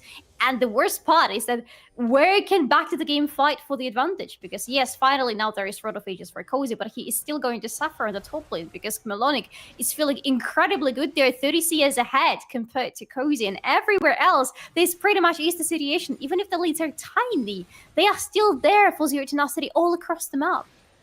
Oh, absolutely. And Salami is still not in the spot where he would like to be. 98. Slowly getting to 100, yes, but slowly. It's not going as fast as he would love to. But, you know, if you stack up Smolder to the late game, get him on 3 or 4 items, then you obviously have the opportunities. But, well, first of all, you need to get him there. And look at that, Lulu even has some damage. Lulu has the... Okay, don't disrespect my girl, okay? My girl Lulu has a lot of damage. Look at her! Yeah, I see. She's getting caught off guard. That's the damage you're talking about, right? Oh, had to flash away. Oh, the ultimate from Smolder as well. Now Harpoon is dead. Nice, Lulu. Good job. Bro, she's just a support. Why are you so harsh on her? What is she supposed to do? She's just a baby. Her fault. She baited him for this fight. Oh, Shasku? I mean, no, he had to sacrifice himself so the rest of the team can run away. And Back to the Game will be able to run away, but it's Z10 who are running away with this game so far. 2.7k lead, and Blue Resort, he does have his ultimate up. Oh my god, Salami is the one face checking. You don't want to face check Salami. You want to run back. You want to make sure that you will be in the good spot for yourself, but you still need to give away a lot. Including a potentially turret on the bot lane. It's already half HP, and it looks like Zero Tenacity could push it a bit further and just go for this turret. And back to the game cannot even find any crossplay because they just recalled. Solari hasn't even recalled yet. Ideally, they would be like, yes, we give away this first turret right now on the bot lane, but at least we get something on the top lane. At least we try to go for Herald or something. I don't think they can go for Herald right now, Kasper. Melonic is still so strong there on the top lane. He's not letting Cozy leave. He's not letting Cozy farm, and he's certainly not letting him just go to the Herald pit. I mean, the strays on top lane. Stressful. Yeah. Back to the game. 3k behind, but that's a lot. That's a lot for this stage of the game. If this was 3k in 20 minutes, I would say they're in the pretty good spot. But yeah, something that is very good, it's Salami getting stacks. And he's getting a lot of them. I mean, he was able to hit, like, I don't know, 6 enemies in the last few minutes with his abilities. So if we can get a look at the stacks from Salami, that would be awesome. Because I feel like he's getting closer to 125. He maybe even is already at 125. So that would be a huge success. That's for sure. That's something we've been looking up to. And so far we can see only the goal between the teams. And the Salami goal between the teams, being behind. Yeah, the goal between the teams is not really stacking well for back to the game. They even got the objective bounties already up and running for them, plus some gold bounties from the heads of Zero Tenacity, which back to the game would love to get. But they still don't have any prio anywhere on the map. Even right now around the Herald, they would love to go for this play. But they can't. They have to give away this Herald because they cannot fight on these terrains. And at the same time, they're not quick enough to rotate towards the Drake. Yeah, like you said, they can't go for it right now.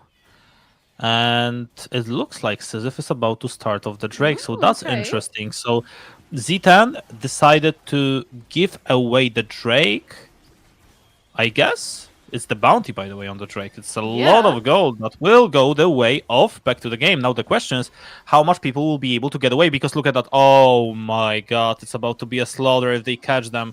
Oh yes, they will. Ultimate from Melonic. He's even thinking about, well, who should I kill first? It's gonna be, I guess, Shasky. Nice ultimate from Sisyph is gonna save a lot of people, and it's only 1 kill. That's actually, I would say, pretty decent for back to the game, seeing how it looked. That's a bummer for Zero Tenacity. I was pretty sure they were going for more, but at least they're releasing the Herald right now. If they get this turret, this is going to be a victory, but the wave is not there to help them. Well, yeah, but they have more members of the team, and that That's should be true. enough. Plus Void grabs. And 157 stacks for Salami is there. So that's obviously some good information. And yes, they were able to get down the tier 2 tower on the bot side, but they need more than that. They need to start building up this lead, because that's 5 minutes for free that back to the game just got. That's some really nice 5 minutes. The fact that this is still a 2-5 game and not more, especially for Zero Tenacity, not more kills for them, is really weird to me. Because here, Zero Tenacity, they're supposed to go much further. They're supposed to go for those kills because they are in such a leading spot. But in the end, getting away with only 1 death for back to the game, as you said, yes, it is a very good look for them. Question is, can they do something with it on the map? Because they desperately need to keep pushing. They desperately need more farm for them. For Cozy, it's still only 5 stacks on Rod of Ages. 5 more minutes is what he needs at least. For Smolder, only 1 item. That is not enough for him to start dealing damage. Absolutely not. Absolutely not. It's still like, it feels like he needs, I would say 3 is the point where he's really doing a lot. The ultimate is just there, and every single time he does press his ultimate, it feels like he can really do some damage. And I don't mean only a damage, he can win you a team fight. And when he does win the team fight, that actually means he can do a lot of other things as well. So yeah, absolutely. I would say that they still need more time. They were able to take this Drake, but you saw how stressful it was for them to even take it. And the only reason they were actually able to take it was obviously because of the rotation that Zero Tenacity did in the first place. Yes, So Z10 pretty much gave them that Drake. They decided the Herald was more beneficial for them, and honestly, it was rather beneficial. But right now, Z10 would like to open up the top lane. We are at almost 20th minute in the game, which means the Herald is going to spawn. Mama has been called to clear out the wave. Okay, that's some damage already starting to show up. That is not the damage, but the promise of damage. A core there. Oh, a core there actually catches Kofte off guard, but Kofte was able to survive that. I don't know how, but he was able to do it, and now Salami is just gonna be dead. That's not how it was supposed to look, and now if they give up the Nash, is pretty much over. The TPs are happening, and yes, it looks like they will give up the Nash, and 6k difference about to turn into 8k at least, soon to be even 10k if it continues to look like that. Oh my god, back to the game. It looked good in the beginning, but now it's just looking worse and worse. It's looking disastrous for back to the game, let's face it. With this Baron down, it's gonna be almost impossible for back to the game to find their footing back into this game. A quarter with a very nice engage onto Damius, with a very nice ultimate, but it is Kofte who survives, and how he survives is with his own ultimate actually. The shockwave was so on point from that Orianna. It allowed him to run away, and it allowed for the rest of his team to follow up and back to the game, secure one more kill, and after that, yes, they rotate and get the Nash for free. Now it's looking tough for Z10. It's looking real tough. Sorry, not for Z10, for back to the game, obviously. Yeah, I was like, what, Z10? No. Obviously, for back to the game, and Cozy even. Oh my god, Cozy. You are not even supposed to be there. Caught off guard a little bit. Forced to use a flash. That's just looking just very, very bad. It feels like they are losing on every single side of Summoner's Rift. And I feel like this is where the fact that there is an AD Zeri is helping Z10 quite a bit. This is an AD Zeri with the Phantom Dancer as the second item, but the wave clear of this Zeri is insane. Z10 cut through the enemy's defenses because there is no minions ever for back to the game to help them defend their turrets, thanks to Zeri. Absolutely, and right now it just looks like everything is going... Oh my god! What? 4-man shockwave, just like that. And they didn't even need to go for it. They didn't even need to go for the play later on. But 4-man shockwave, easy for Kofte, just making sure that he's in the right spot at the right time. It's just a statement. And now the next Drake is going to be a statement too for Z10. They want to go for it. It's going to be their sole point. Really hard for back to the game to find any approaches towards the Drake. Daisy is dead. No words for back to the game. Melonic? Well, Melonic is that, and that's the worst part. I mean, it's an objective bounty from Gragas. Okay, now it's getting interesting, but they need more than that. I mean, it's some good information, sure, I get it, but you need more than that. You need way more than that. But Gragas from Polsat, hello? That was a very nice steal. Yeah, Gragas from Polsat, yes. Wait, so Melonic, how did he go down? Because I completely missed it. Oh, and it's... who got the kill? Okay, it was Tristana, so actually that's someone that needs to get the kill, and the steal as well. That's some nice additional gold. Okay, so okay, 100 by the way. That's funny. Okay. Yeah. So they were able to actually cut down the lead of Tenacity to only 8,000, but it's still 8,000. Salami on 2 items. He would love to be on 3, but yeah. Salami, 229 stacks, not bad. That's where we go. That's when we are talking about this Smolder full stacks, the execute, the true damage, everything is there, and Erdori is dead again. Yeah, but those are the kills that don't change anything, right? That's true, I mean, they don't give them anything. I mean, it's something back to the game could capitalize upon if it happens again later on, because without Lolo still there is so much protection gone for Z10, especially for Hapun. But here, yes, I have to agree with you. It doesn't matter at all. It's just one Erdori down. It's just him staying at the tavern and not doing anything. But Z10 have plenty of time. They are okay with losing a Dota right now because the Baron is only going to spawn in 2.5 minutes from now. That would be the next objective for Z10. Definitely would, but it's 2-2 in Drakes, actually. Back to the game. They bought themselves a lot of time with that steal. Yes. If they are just able to keep the vision around the Baron, I would say that it's the way to go. Imagine that. They keep the vision around the Baron. It's not going to be done for the next, few minutes. And let's say it's not going to be done for the next 7 minutes because of the fact that Z10 are sorry, even 8 minutes, because Z10 are gonna go for the Drake. That means 32 minutes in, Salami is gonna be on free items. Sisyph is gonna be almost on free. Shasky is going for cheap items, so he's gonna be on free, and Gragas most likely will be on free as well, and Accorder on 2. That gives you better chance of winning than what you have right now. So I would say there's always a chance of that. There is, especially now with Salami feeling much more confident than before, having already Shojin completed. That is looking better for back to the game, but that is still not looking good enough for them, I would say, to the point where we could feel any sort of confidence for this team. Because your Tenacity are on their power spikes, their items are strong, and now with the third item for Harpoon completed, now that IE is finally there for him, that's when we're talking about powerhouse for Zero Tenacity being fully unleashed. That was the point that Zero was really waiting for throughout the whole game. And now she is ready to rock. She's 1-1-7, hasn't gotten many kills, mostly assists, as you can see. But now it could quite possibly change. It definitely could. Definitely could. And back to the game right now. They just need few more minutes. Few more minutes to save up to the next item from Shasky. We know this redemption actually saved them from the shockwave that was there from Kofte. If he did the shockwave and there is no redemption there to heal them up, they will lose a lot more than what they already lost. So if they win the team fight, somehow, killing Harpoon at the start, I believe there's a chance for them. It's going to be... No, it's not going to be a miracle. It's just going to be a really hard and decent fight from back to the game. That's what it's going to take. But it would need to happen soon, because look at Zero Tenacity. The Baron is coming up in 15 seconds, and Zero Tenacity already have such a huge prio for it. Look at the amount of wards they have in the enemy jungle. They see every single approach towards the Baron pit. How much do back to the game see? Nothing. And Melodic is still pushing their top lane, by the way. They would need to come back and answer to it, and that gives Zero Tenacity even more time to safely relocate towards the Baron and start it. Yeah, Melodic is super strong right now, level 16, and Kozi is level 15. Oh no, Accorder! Run away, and you're no. Oh maybe, redemption! Redemption saved his life, and now the ultimate will do small damage. I mean, he is smaller in the end, so yeah, so smolder damage.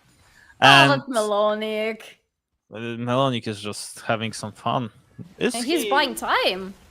I mean, he is, but the question is what back to the game are going to do right now. Are they going to trade this Nash for a mid lane tower? Are they going to go for this Nash? It looks like they want to go for it. So it's going to be a 5v5, but yeah, like we said, Redemption will heal them up. They can go for the fight. They have the ultimates available, so they will look for the fight, and no ultimates available for back to the game. So the question is, do they really want to be here, or do they want to run away? I feel like they still want to be here, which is very weird, but the Baron has been reset. Zero Tenacity will have to take fight right now or turn around and go through the top lane or something. Oh, the damage from Salami. Did you see that? The baby dragon is finally dealing the damage as long as he's staying alive. So that's very well played by back to the game. They were able to take them off the Nash, and now they are even going for the Drake. Even though they are so far behind, it looks like they are somehow ahead, and now they engage, but they engage. Don't fight without Tristana. That could be a wrong idea. Blurzor. He's just so lucky to be Oh! Oh, barely, mama! Just one more Teemo ahead and you could have gotten a double kill for your son, but no, mama did not hit it. But Zero Tenacity, your tower is gonna be hit. Yeah, but the question is, can they actually take it? It looks like they will. Yeah. So they took the third Drake right now, plus the mid lane tower. I mean, I like it. Even though maybe they are not in the strongest point in terms of gold, I like it a lot. Yes, I mean, they are definitely not in the strongest point in terms of gold, but they're in strong terms in terms of what is happening to them right now with the map. They are regaining some control over it. I especially love this mid lane turret for them because it's giving them so much more freedom of movement around both of these objectives. And now they need to be able to freely move. Look at that, no vision anymore for Zero Tenacity in the enemy jungle apart from this ward that they just placed. Back to the game, have more freedom to decide what they want to do now. Corridor, running back. I mean, slowly getting towards the second item as well. Like I said, I mean, slowly but surely, they managed to buy themselves more time. And I'm not going to be the one to say it, but who knows? Maybe they will be able to somehow outscale Zero Tenacity, but it's not going to be easy. It's not going to go without the cost. Smaller is doing the damage, but he needs the flash, he needs the ghost, he needs the items, and he does have all of these three things. So now it's all going to go down to the individual abilities of Salami, how well he can play.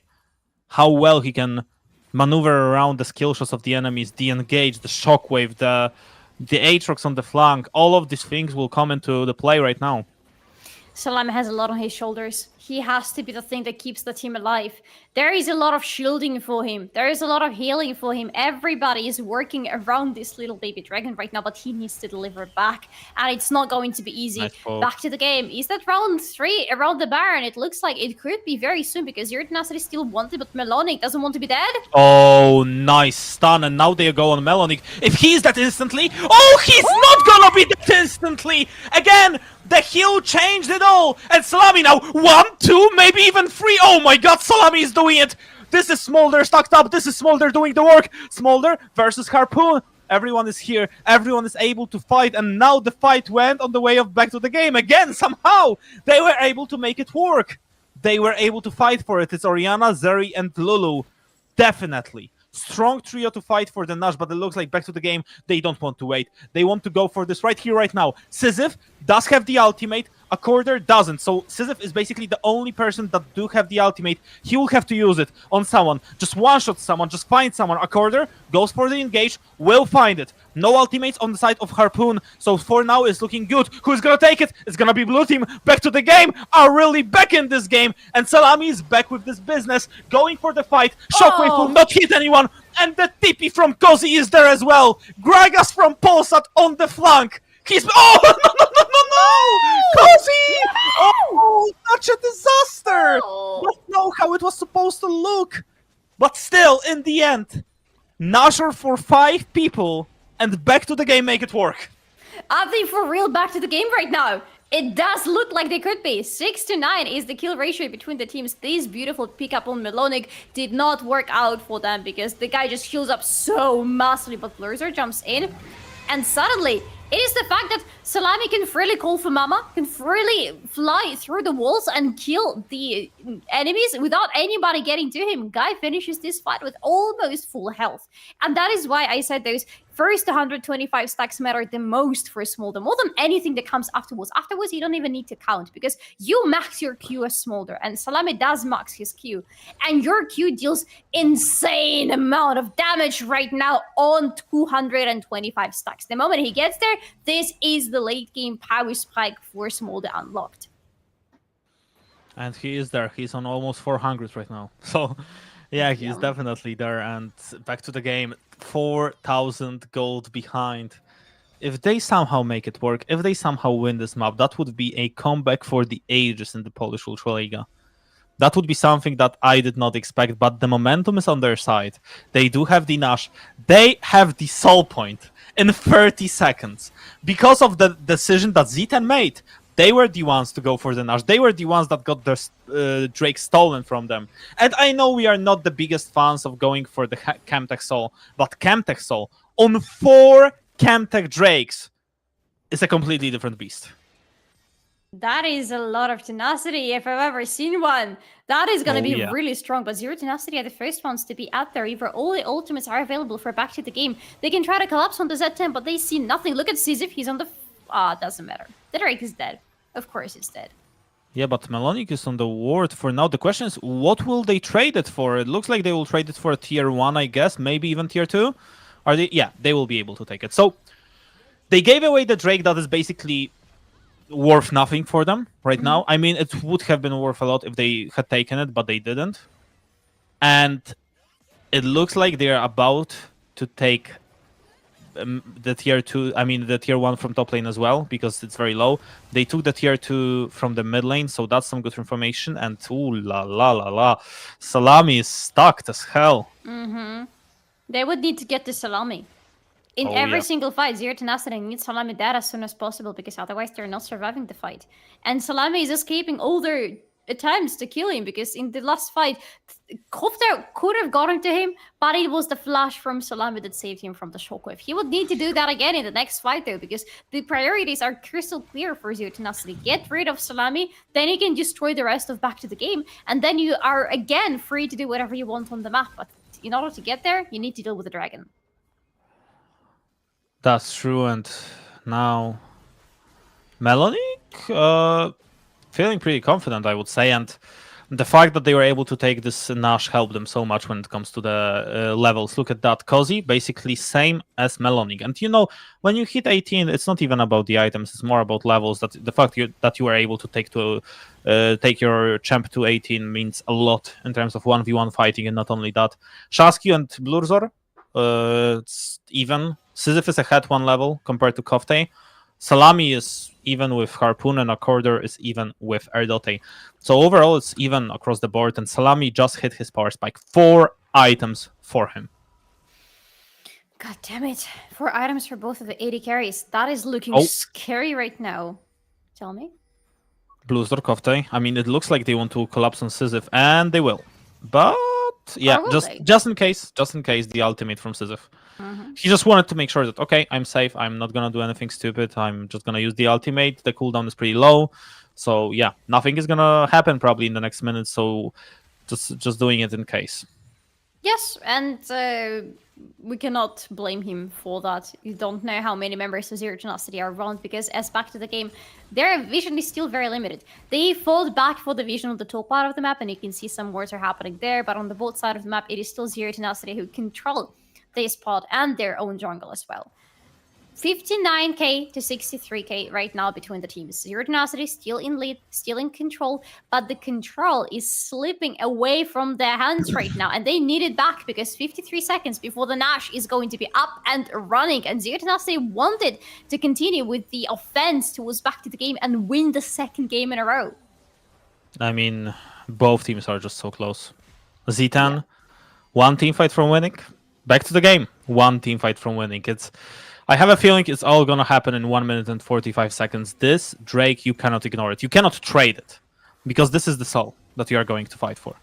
So we are done trading it. You are going straight up for the fight. And to me, it's all gonna come down to whose AD carry is gonna die faster.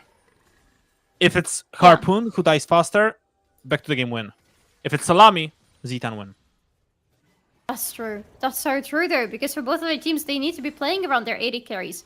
And their 80 carries will define the damage output for them. So yes, let's see. All eyes are going to be on Harpoon and on Salami. Which of these 80 carries is going to stay alive for longer in the teamfights? Look at Melonic. There is some eyes on him too, because he has not been spotted yet.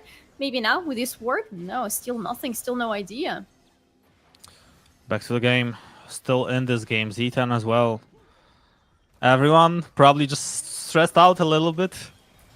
I mean, Z10, they are in the more comfortable spot, but who is about to be in the comfortable spot now? The ultimate from Smolder will do a damage. Melonic trying to catch them. Harpoon? Melonic is trying to hold them there. Harpoon going forward. Harpoon is feeling confident. Harpoon! You shouldn't go like that, but well, he did, and a lot of damage on his face. He's barely standing right now. Back to the game, there's a lot of healing on their side. There's Moonstone, there's Redemption, there's pretty much everything that is holding them still. And yeah, Quarter. I mean, he is the guy who is basically all the time at the front. And look at the items of him. He's basically a real tank. Yes, I mean, he's a very real tank right now. Only 2 items, but everything that he needs. And I love this Kenny Hurricane on him. This item is still incredibly powerful.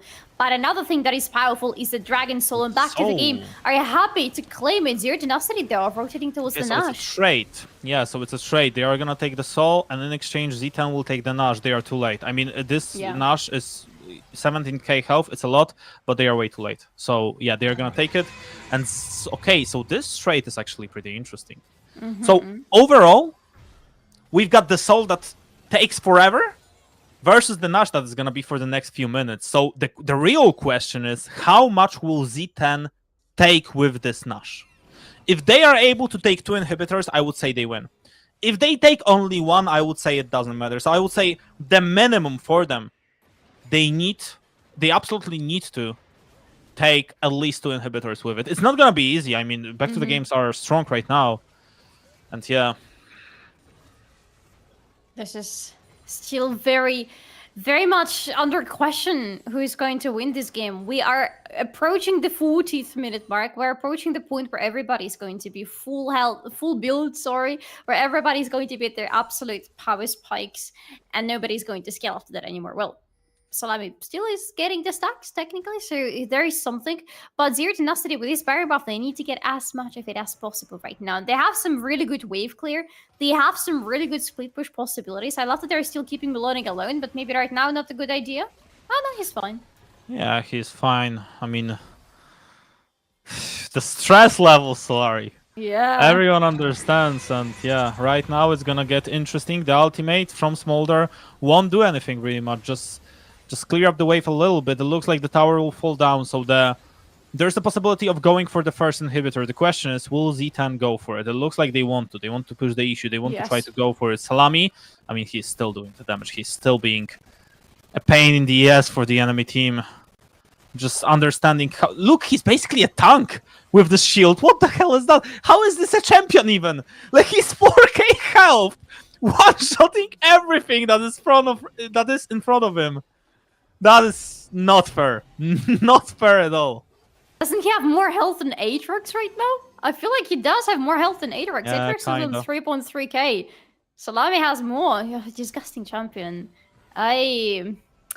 Yes, Smolder. That is Smolder for you. But that is also Zero Tenacity for you, who didn't get the inhibitor on the bot lane. It's still open for them. Same for the mid lane one. And but they weren't able to have this final push and take them down. And it's actually so smart that... I mean, it's basically the best soul that they could have gotten, the Chemtech soul, because they have Ivern in the team. And when you have Chemtech soul, you receive more shielding. So you receive more shielding from the champs that shield. And what does Shasky do? He only shields, basically. Yeah. He shields and heals, yes. Yeah, so the amount of shields are just gonna be absolutely disgusting from both of the teams. But now, 7k gold difference. Back to the game, they are still defending. They are still trying to make sure that this game is not over. And Z10, slowly, but surely, walking step by step, Melonic, taking care of the first inhibitor. He will take it. And the fight on the other side of Summoner's Rift is happening as well. Salami defending really well. Melonic right now 1v2. He's about to be dead, so it's a 5v4 for the next few seconds. The question is, how much can actually Back to the Game do? Because they have 2 open inhibitors, 1 taken, and it's gonna be 5v4, but there's no objectives right now available for anyone. Fortunately for Back to the Game, they also have a lot of wave clear on their side. Decisive and Salami are doing God's work at clearing out those minion waves, because without them, without this possibility to quickly get rid of those minions, Zero Tenacity would have gotten to inhibitors already. But they can't, and that is the issue for Z10. It does feel like everything is boiling down to the point where there is going to be one final decisive fight. Idoli, by the way, right now just picking the Mikhail's blessing to make sure that Harpoon is having additional safety, because so far in the situations where Harpoon dies or nearly dies, it is due to the control from Back to the Game, especially Shasku just finding those good roots on Harpoon. And we know Zeri, if she's rooted, if she's stunned, she's as good as dead. That's true. It's all about one team fight right now. Yes. Just one team fight, just making sure that they are going to be in the right spot at the right time. That could be massive. That could be exactly what they need. And, well, now you're going to have to kill Salami twice. He just finished his GA. Oh, no. Imagine that. Kill Salami twice. I mean, they had problem doing it once. He died only once so far in this game. And it's not going to be easy. And 43 minutes. The Elder available in a minute.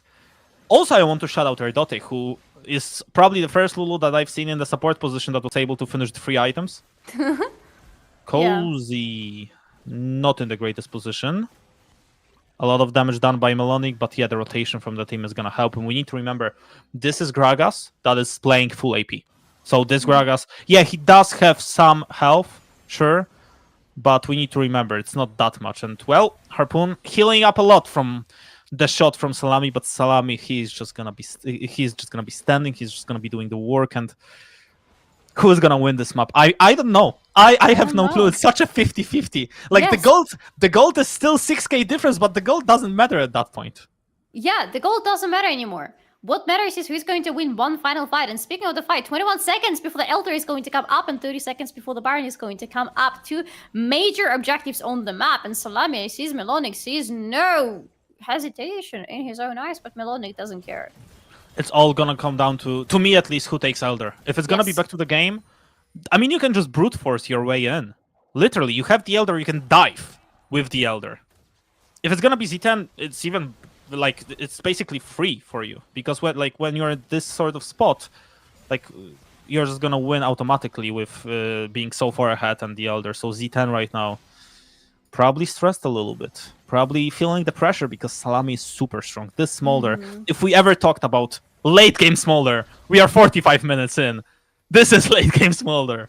I'm still amazed that they let it slip. That they decided that they wanted to ban Vi over Smolder. But well, right now, ego issues. I told you. For me, it shouldn't have happened. But well, maybe it won't matter. Maybe the Smolder pick won't matter if they are able to just win. But now, recalling on the ward is cozy. They need to make sure that someone is gonna be matching what is happening. For the end is going Melonic. But right now, who is gonna be going for the fight on the Elder? Decisive tipping back to the base, making sure that he is able to defend it for as long as he can.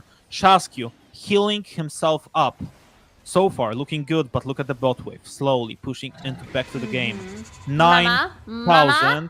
The ultimate won't do much. Only used it to put some pressure on Zero Tenacity, but the Elder will just reset. It's looking good for back to the game. The fact that they were able to reset the Elder, maybe now Tristana will be able to join the fight later on. 12,000 gold on this Elder. 12,000. 10,000. It's going down. Back to the game. If Melonic finds a good flank angle onto them, that is going to be game-changing. But he has been scored from this really nice word. Elder. I mean, it's 4K. It's about to be one-shot. Whoever takes it wins the fight. Whoever takes it wins the fight. And it looks like it's about to be back to the game because they go straight into them. It's about to be a triple kill straight up. Smolder is an absolute beast. Oh my god, Salami sacrificed himself just to make sure that they will be able to go for the end. Salami, still alive, still going for the end, still able to kill Aatrox, and it's only Korotkiy left, and it doesn't even matter, because there is nothing he can possibly do to make sure that back to the game won't go for the end. They have to go for the end. This is the best opportunity that they are gonna have of this game. Maybe even the best opportunity to finish the game in this series. Such huge death timers right now. 44 seconds still for Melonic, 17 for Blurzer. Are they gonna be up on time? Back to the game, but really slowed down though, because they had to leave Caesar alone. They had to let him de-push the waves, but now they are at the enemy space. They're opening up the inhibitor on the mid lane. 4 seconds before Blurzer is up. Korotkiy is the only one standing so far. Good shockwave from him! Yeah, and Korotkiy is basically that still Elder available. Nice ultimate from Volibear, but it's not gonna save him. Back to the game, somehow, still standing, still doing the work, but it's gonna be 3v4 right now. First that is Shaskyu, and back to the game. Why are you going back? This is basically your best opportunity that you're gonna have. But I guess they just wanted to play it safe. They just wanted to go for the safe play, and Decisive soloing Nashor, because why not? He is gonna be able to take it. But the question is, Aatrox is going for the end right now. They want to stop the base, but Tristana is in base right now, so it's not gonna matter that much. Is he gonna be able to actually take it? No. The jump from Decisive should be able to save him. Now, the damage is there from Decisive, but the inhibitor will be still alive. And now back to the game. If they don't finish this game on the Elder, they won't win this game. They need to finish it on the Elder. They couldn't find the finishing point when they were at the enemy's base, and now it's still going to be hard for them because they are the ones having the big minions pouring towards their base through the top lane. So it means they still need to keep Decisive back.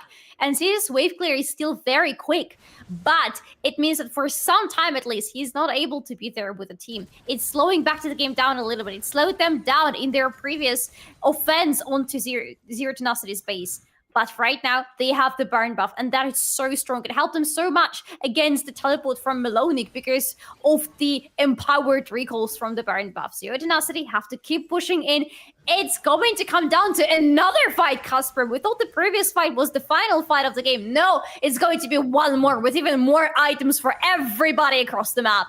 Well, Smolder sold his boots. He's on 6 items right now. That's nice.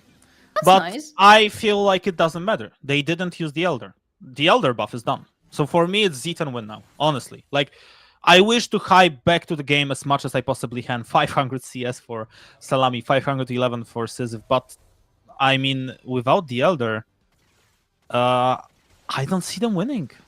Like, you had the Elder and you weren't able to finish the game off, even though You could have done it, by the way. They could have just go for the straight up forcing the tier, the first tower in the base and the second one.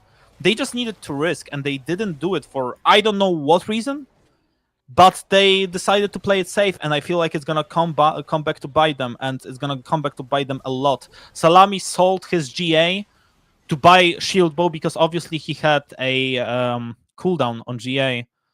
So obviously it was not worth for him.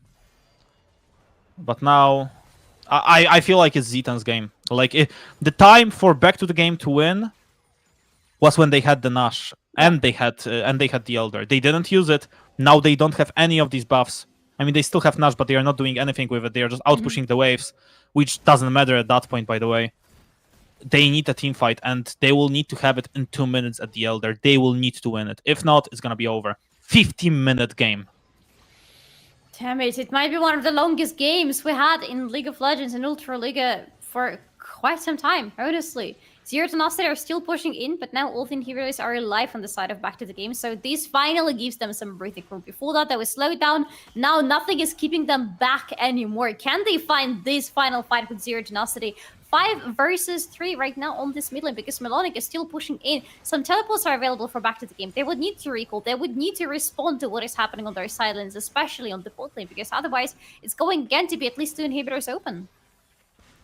Yeah, now, I mean, we need to remember, Z10 can always go for the finish in base. They can always try to TP behind and they can try to go for it. There's always this possibility. A quarter chasing Blurzer, that's interesting. And look, Shasky is there as well. Salami is there as well. But are they going to be able to chase him down? They are not going to be able to chase him down. And now they are lost. Look at that. Orianna pushing the top wave. Aatrox pushing the bot wave. I don't like this for back to the game. It's not looking good in my opinion because they are going to lose so much. Like, look at the priority they lost from bot lane, from top lane. Z10. I mean, they understand they are just so strong. Yeah, but is he gonna be able to get the kill? Ultimate was slow! Stopwatch instantly! And now, one more auto attack will get him, and Volibear is dead as well! 2 kills! But the inhibitors are going down. That's the most important part. Melonic was able to take the down on the mid lane, on the bot lane, sorry. But they need to go for the finish. 5v3 for the next 60 seconds. This is the best chance you're gonna get. For whatever how long you have of a time. Just leave Sisyph in base. He's Tristana, he's super strong. If they decide to go for the end, you just go for the mid wave. Who cares? Melonic is gonna go for the inhibitor. Because he's gonna interrupt him, but interrupting right now doesn't matter. So 2 inhibs down, 3 inhibs down right now for back to the game. They need to go for the end. If they don't finish it right here, right now, it's over. Zeri and Lulu in base. Cozy just need to stop the recall. Just stop the recall. It's gonna be 4v2 right now. Daisy gonna be the one tanking right now, but remember, no minions. No minions means they are very, very slow. Oh no, Cozy! No! What a disaster! He does have a TP. They need to go for the finish right here, right now. There is no other way. They need to go for the finish. 7 seconds for Blurzer. TPing right now. Will they be able to do it? It doesn't look like it. Just hit the towers. Don't go for the fight. Hit the towers. Hit the Nexus right now. That's my advice. That's what I would go for. And it looks like they should be able to do it. Back to the game. After a very, very long game, are able to come back, and after 53 minutes, take the win in the series. By the way, Smolder's score in the end of the game is 11-1-1. The guy was just going for the numbers in the end, but that was one of the most stressful and longest games I've seen in a very long time, Kasper. Not gonna lie, that was a lot of emotions, and Zero Tenacity were for so long in the winning seat and back to the game were making so many mistakes. But in the end, what was it that let them take the final victory? It was just Smolder stacking up till the end, and they played it patiently. I even lost the faith until some moment. I said, yeah, this is their best opportunity. There were a lot of small things that didn't go their way, but finally they were able to get the W. 1 hour game, basically. 1 hour game, basically. It's not something that you see often. So I think we all would love to use some break and go straight into map 3, because map 3, after map 1, map 2, is going to be straight up fire.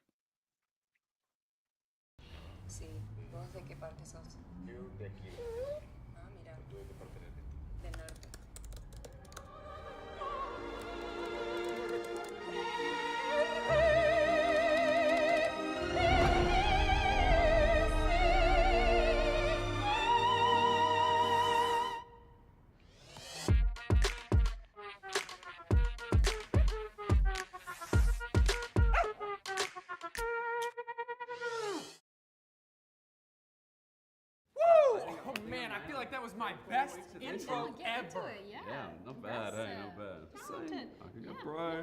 You know it as well. I also know you can dance. You should join me next time. And yes, I feel like you've also deserved a bit of a break. You've earned it. Thanks.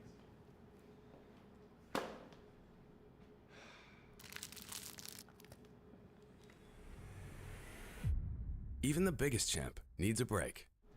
Good job. Hey, thank you.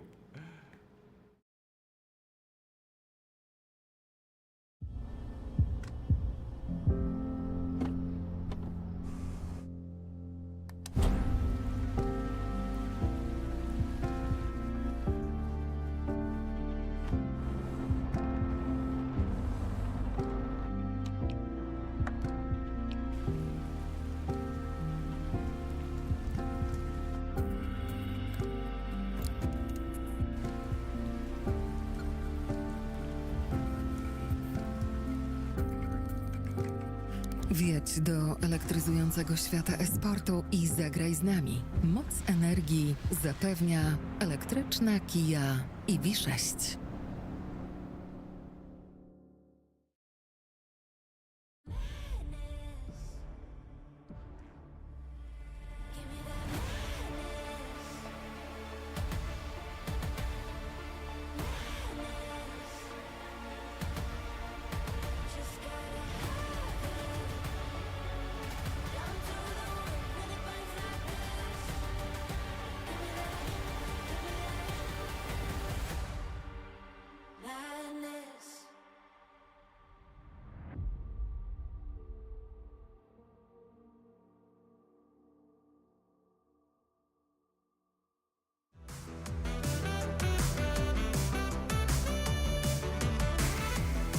I'm trying not to care, just giving in to the numbness, but I just sit and stare and cry.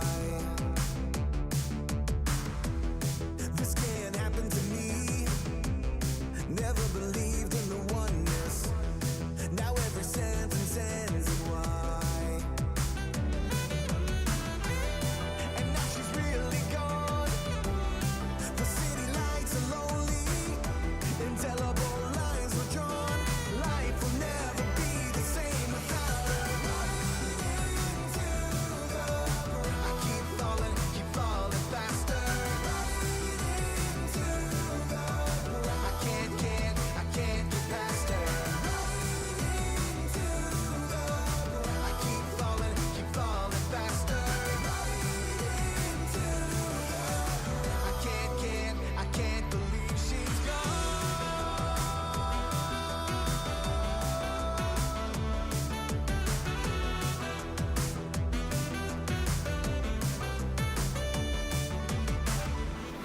It's really cold tonight. I see my breath on the window. Give me a shot to numb the pain. How did this happen to me? Feel like I'm floating in limbo. Start spinning round and round again. I can't believe she's gone. The city lights are lonely. Indelible lines were drawn. Life will never be the same without her. I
She makes her eyelids glisten, 'cause she wants them all to turn around. She loves when people listen, and she loves when they don't make a sound. Strong nights and pop machines, always in the perfect light. The way she pretends to be indifferent. The way she pretends to be indifferent.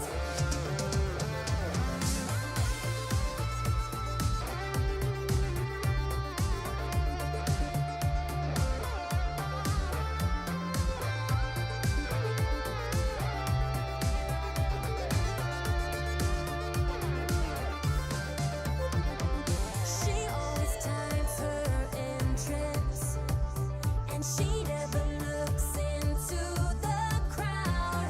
She craves the raw attention. She'll do anything but not out loud.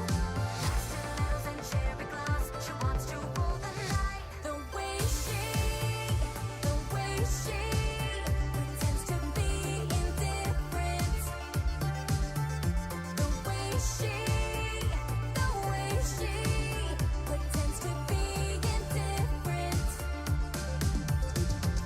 She always times her entrance, and she never looks into the crowd. She craves the raw attention. She'll do anything but not out loud. Oh, yeah. The way she pretends to be indifferent. The way she pretends to be indifferent.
should have seen it coming. I should have seen it coming.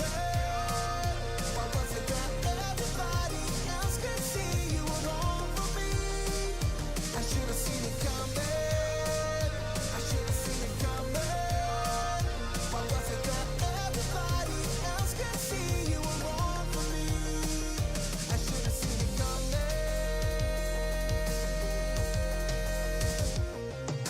I wake up in a cold sweat now. Panic starting to set and losing all control. My world is spinning round and round, yeah. Trapped in my skin and I can't get out now. Being chased by the memory of her wanting me. Tonight she's laying with somebody else. I was a fool, I was too blind to see. I should have seen it coming. I should have seen it coming. Why was it that everybody else can see you were wrong for me? I should have seen it coming. I should have seen it coming. Why was it that everybody else can see you were wrong for me? You were wrong for me. You were wrong for me.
Welcome back to Samsung Galaxy Ultraliga, the small finals, Zero Tenacity versus Back to the Game. And we are at a 1-1 situation right now, with Zero Tenacity winning the first game, but in the second game, somehow Back to the Game, staying true to their name and finding the ways to get back into that game. Kasper, what was the reason for their success? Well, one world, Smolder. That was the reason. This guy did a quadra kill on Elder that allowed them to take the Elder. Then he was able to pretty much be the reason why they were winning. But now it all changes because I feel like we are going to have a completely different draft. Zero Tenacity are going to be the one to pick blue side, but Back to the Game won't allow them to pick Smolder themselves, which in my opinion is going to make everything a lot more interesting because we are going to get into more interesting drafts. And I feel like it could actually favor Back to the Game a little bit, just a little bit, because I feel like if we are looking at in-depth what champion ocean they have, it's definitely like Decisive could surprise a lot. So yeah, definitely gonna be an interesting game and I cannot wait. As much as I love Smolder, I feel like he shouldn't be allowed from now on in any of the further games in this series, just because he brings such a huge advantage to the team that picks him. You get to the late game, you get to those very important stacks, and your Q hits so much, and your Mama finally hits so much as well, that it is nearly impossible for the enemy team to find approaches to you. And like, we gotta say, the Harpoon did try. Harpoon also was dealing a lot of damage, but his play was not as noticeable as what Smolder was doing in those fights. Yeah, absolutely. I totally agree, and that was a big issue. That was a big issue in my opinion, because I feel like if we look at what was happening overall, it felt like Back to the Game. Like, I will put this in another words. I can't imagine a scenario again in my head, even though it happened only a few minutes ago. I can't imagine a scenario where Back to the Game win a game versus Z10 in 50 something minutes. Like Z10, one of the teams that has the most experience out of everyone. Literally. One of the teams that has the most experience losing versus a rookie team. To me, that doesn't make any sense. Still, even though I know it happened. I know it just happened. But still, it doesn't make any sense for me. It was a series of unfortunate events for both of the teams, honestly. The game was going for so long. It could be for either of the teams. The closing moments were there for them so many times. It's just that somebody wasn't pushing enough for those. The enemy team was deep pushing. The Waves was finding ways to defend their base. It was a weird one. What I would like to see from the next game is both the teams playing cleaner than it was in this game. Both of the teams are, well, one of them banning out Smolder. It shall not be allowed to slip through the bans this time. And no ego checks from Zero Tenacity. Well, so far, I mean, we need to, like you said, no ego checks. That's the very important part. But they are on the blue side right now. At least I expect them to be on the blue side. So we need to see something happening from them, like draft-wise. I need to see interesting picks, interesting bans. I feel like this is a reality for them, a reality check for them. Like, okay, we can't underestimate them. We need to play 100%, because if we don't, we are just gonna lose pretty fast. That's true, and it's gonna be a very fast loss. I mean, to be fair, today is not going to be a fast day either way already, because we are at the 1-1 score, so both the teams still need 2 more victories to progress into the grand finals on the 23rd of March. Which means we are up to some really interesting plays. A lot, again, is at stake for both of the teams. But for Back to the Game, they have pretty much already achieved the program maximum for them. They have gotten into the playoffs. They are playing in the small finals of the split of Ultraliga. For Zero Tenacity, however, if they lose this series, it's going to be a disaster for them as a project. Mm-hmm. I mean, it's all gonna be on Zero Tenacity. It's all in Zero Tenacity's hand to make the finals, basically. Like you said, Solari, you were the one to say, well, Z10 having the first place, and I was like, what first place? Obviously they will be in the finals. Well, it's 1-1. We can say, oh, Z10 are 2 games away from the finals. So are Back to the Game. Yeah. 2 games away. again, need I remind you that it was the case in the previous split too, when Zero Tenacity were one of the favorites. They lost against Solbit Anonymo, and then they proceeded to lose against Alia Bank team in the small finals. We did not see them in the finals, and that was so strange. That was so not Zero Tenacity like. But right now, they need to work on fixing their mistakes very urgently. So far, Zero Tenacity on the blue side, banning out Twisted Fate, Tristana, and Oriana. Back to the game, banning out Ashe, Senna. Is it again going to be a virus ban from them? Or is this time, yes, it's going to be Smolder. Thank you very much. So Varus first pick, I would assume gonna be from Z10, because why not? Like, if you have Varus open, Harpoon can definitely go for it. Kalista is open as well. So Kalista, Renata for Kofte, for Edote and Harpoon is also a possibility. Interesting.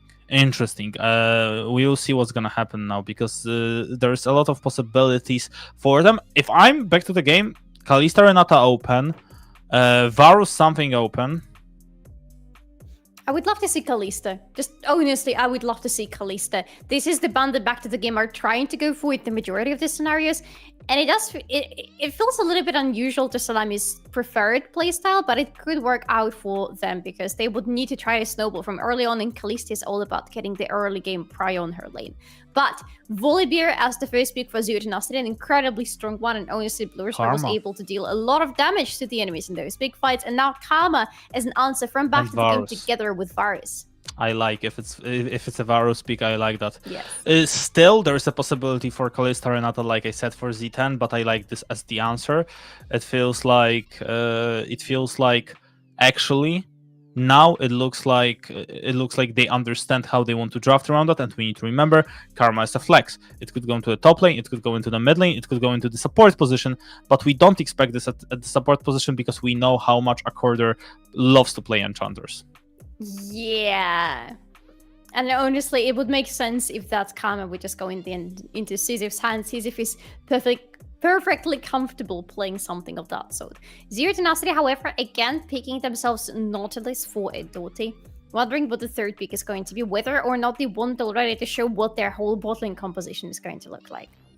And yes, it's going to be Kalista for Harpoon. Now that's interesting. It is a very big hit or miss in my books. Harpoon can either perform like a god on Kalista, or he's just not visible in the game at all. Yeah, but here Kalista is gonna have a lot of value. But if Back to the Game are gonna keep the long range, it could all work out for them as well. They have Karma, they have Varus. Kalista won't be able to hit them just like that. She will need to walk up. That's gonna be a little bit problematic for her. Brown is gonna be one of the picks for Back to the Game. I like that actually. You play into Nautilus, you play into the team that is gonna be going into you. Brown is tanky, Brown gives you defensive option, Brown gives you the possibility of playing around level 1. I love that. Yes, and very good disengage options as well. Making sure he can protect Varus, because Varus will need protection in this team comp of Zero Tenacity. He's not a mobile champion, while there is a lot of mobility on the side of Zero Tenacity, and a lot of control towards him as well. So I like the Brom pick. Paired up with Karma, that is already more than enough protection for Back to the Game's so far most important carry. Yeah, and let's see what is gonna happen right now, because I feel like it's super interesting to see how the finish is gonna look like from Back to the Game, because they are the ones that are gonna be on the fourth pick. What would you like to see the ban? What bans would you like to see from Z10 Solari? Because we know it's Xin, but what the other would be? Would you ban Aatrox or something else maybe? That's a good question. I would love to ban out something away from Cozy, especially now with the last ban from Back to the Game being Rumble against the top lane. For Zero Tenacity, it would be ideal to make sure they can remove something from Cozy, because he is a very big powerhouse for the team. But I'm not sure if you can just target one thing from Cozy's champion pool, but in the end they decide that they can, and it is going to be Aatrox. It is going to be Aatrox. It is going to be very interesting to see, and holy, I'm just still in awe that somehow we are at the spot where it's 1-1. Like, it's just, to me, it's so weird to be at this certain position. But yeah, it is gonna be Aatrox. I won't like Seju. Please don't do it. Please don't do it. Don't. Oh, Jesus I like Christ. this match less than Sejuani, I'm gonna tell you. Sejuani with a lot of good control into the enemies, plus pairing up with a Brom, it's a lot of control on top of everything else. But Viego, that is a lot of eggs in the basket of the early game for Okay. back to the game. So we are on the opposite sides of this because I feel if they pick Seju, it's over because they don't have damage. You have Sejuani, you have Braum, you have Karma. It's basically game over. With Viego, they have more damage, but I still don't like this pick. I still don't think it's that good. But yeah, I guess they had to go for for him because otherwise they wouldn't have any damage. Korotkiy for Kofte, and the finish up from Melonic is gonna be K'Sante, I guess. K'Sante is open, so. I wouldn't Makes the like most- to see Melonic on K'Sante. Gragas is a little bit more Go interesting. Camille. Go Straight up Camille. Honestly, Just yes. slamming Camille. Please, no, Cozy, don't do it. Go Camille. Be like a gentleman. Be like a Sigma. Come on, just do it.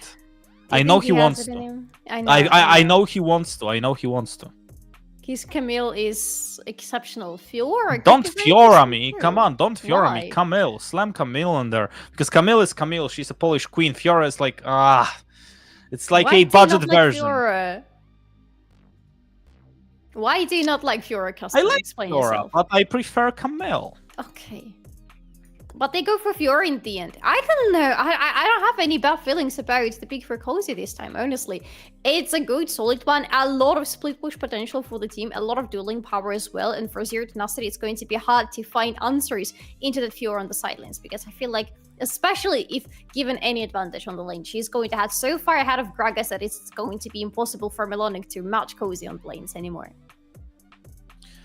And now, now it's getting super interesting. I mean, the draft, I feel like, is favoring Z10. So if I were to give someone the edge, I would give Z10 the edge.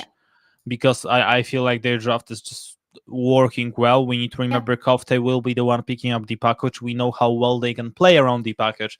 So if I were to pick someone in this particular map, it's going to be Z10. If back to the game somehow. I don't know how, but if somehow they are able to win this, I would be shocked. Like, it would favor them so much. Yes, absolutely so. I would be shocked too, to be fair. But that would be an interesting change of the tide, and definitely Zero Tenacity would be very worried then. But I gotta agree with you, I quite like the draft from Zero Tenacity as well. It is very well-rounded. They have a lot of things to play around. They have a Kalista as a potential hyper carry. They have Korotkiy, who is going to scale massively into the late game.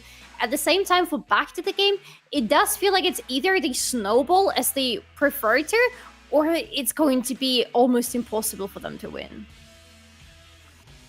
And we will see who will be able to get the W right now, because first of all, it's gonna be super interesting to see and super important for both of these teams. Let's see the Summoners, Exhaust and Ghost on the side of Back to the Game, which means they are gonna be just playing defensively, and also Harpoon going for the clans. And someone would say, why is he going for the clans? Fiora doesn't have any CC. Viego, I mean, he probably won't get caught in his W. Sisyph as well, but he is playing against Salami and Accorder.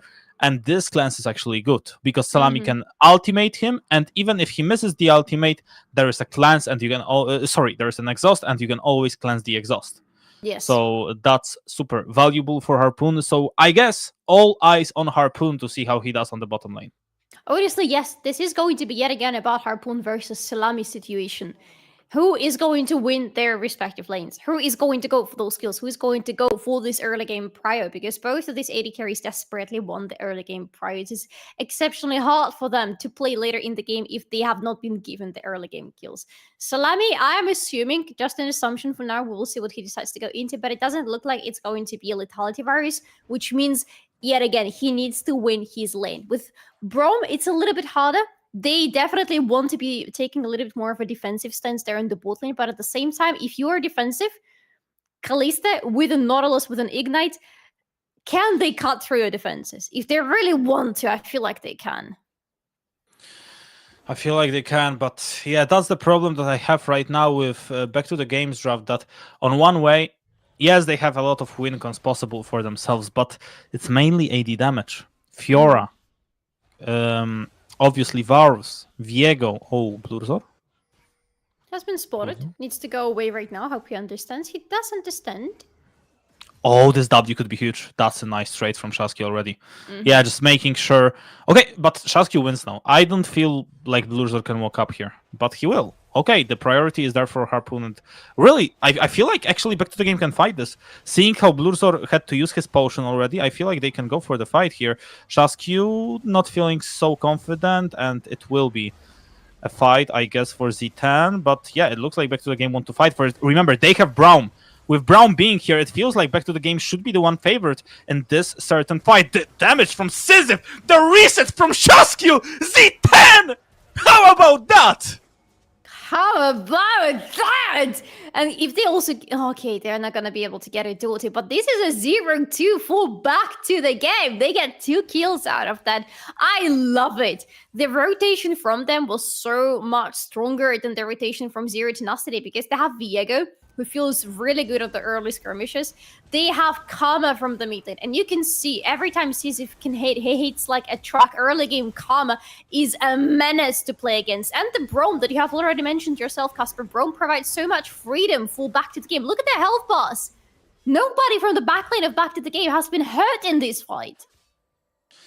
And I mean, again, I'm gonna ask this question. What is the thought process? Okay, you're a better team individually. I agree. You have better players individually.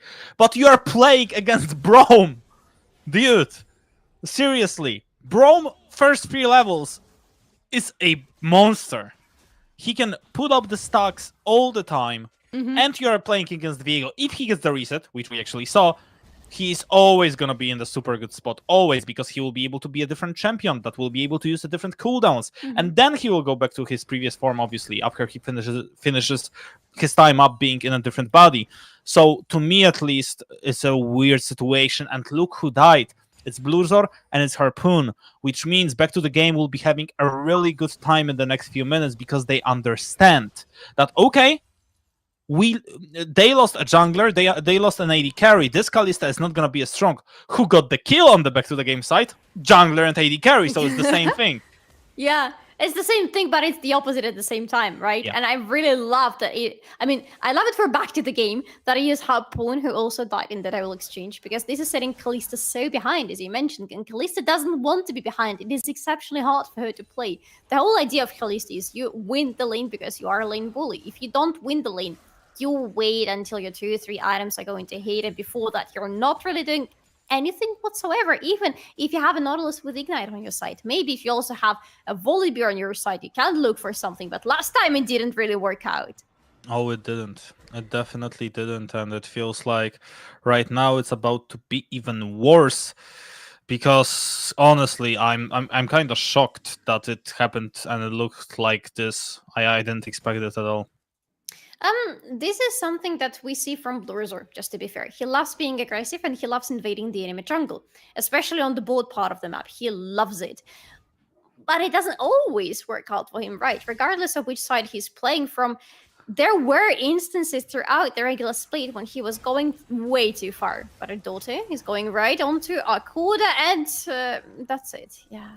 Yeah, that's about it. Sisyph fighting with Kofta, and we know that Karma is super strong. Look at that. I mean, Karma is going to be having time of her life, and her shields, I mean, I know it's Karma that is going for the damage build, but her shields are going to be worth a lot as well.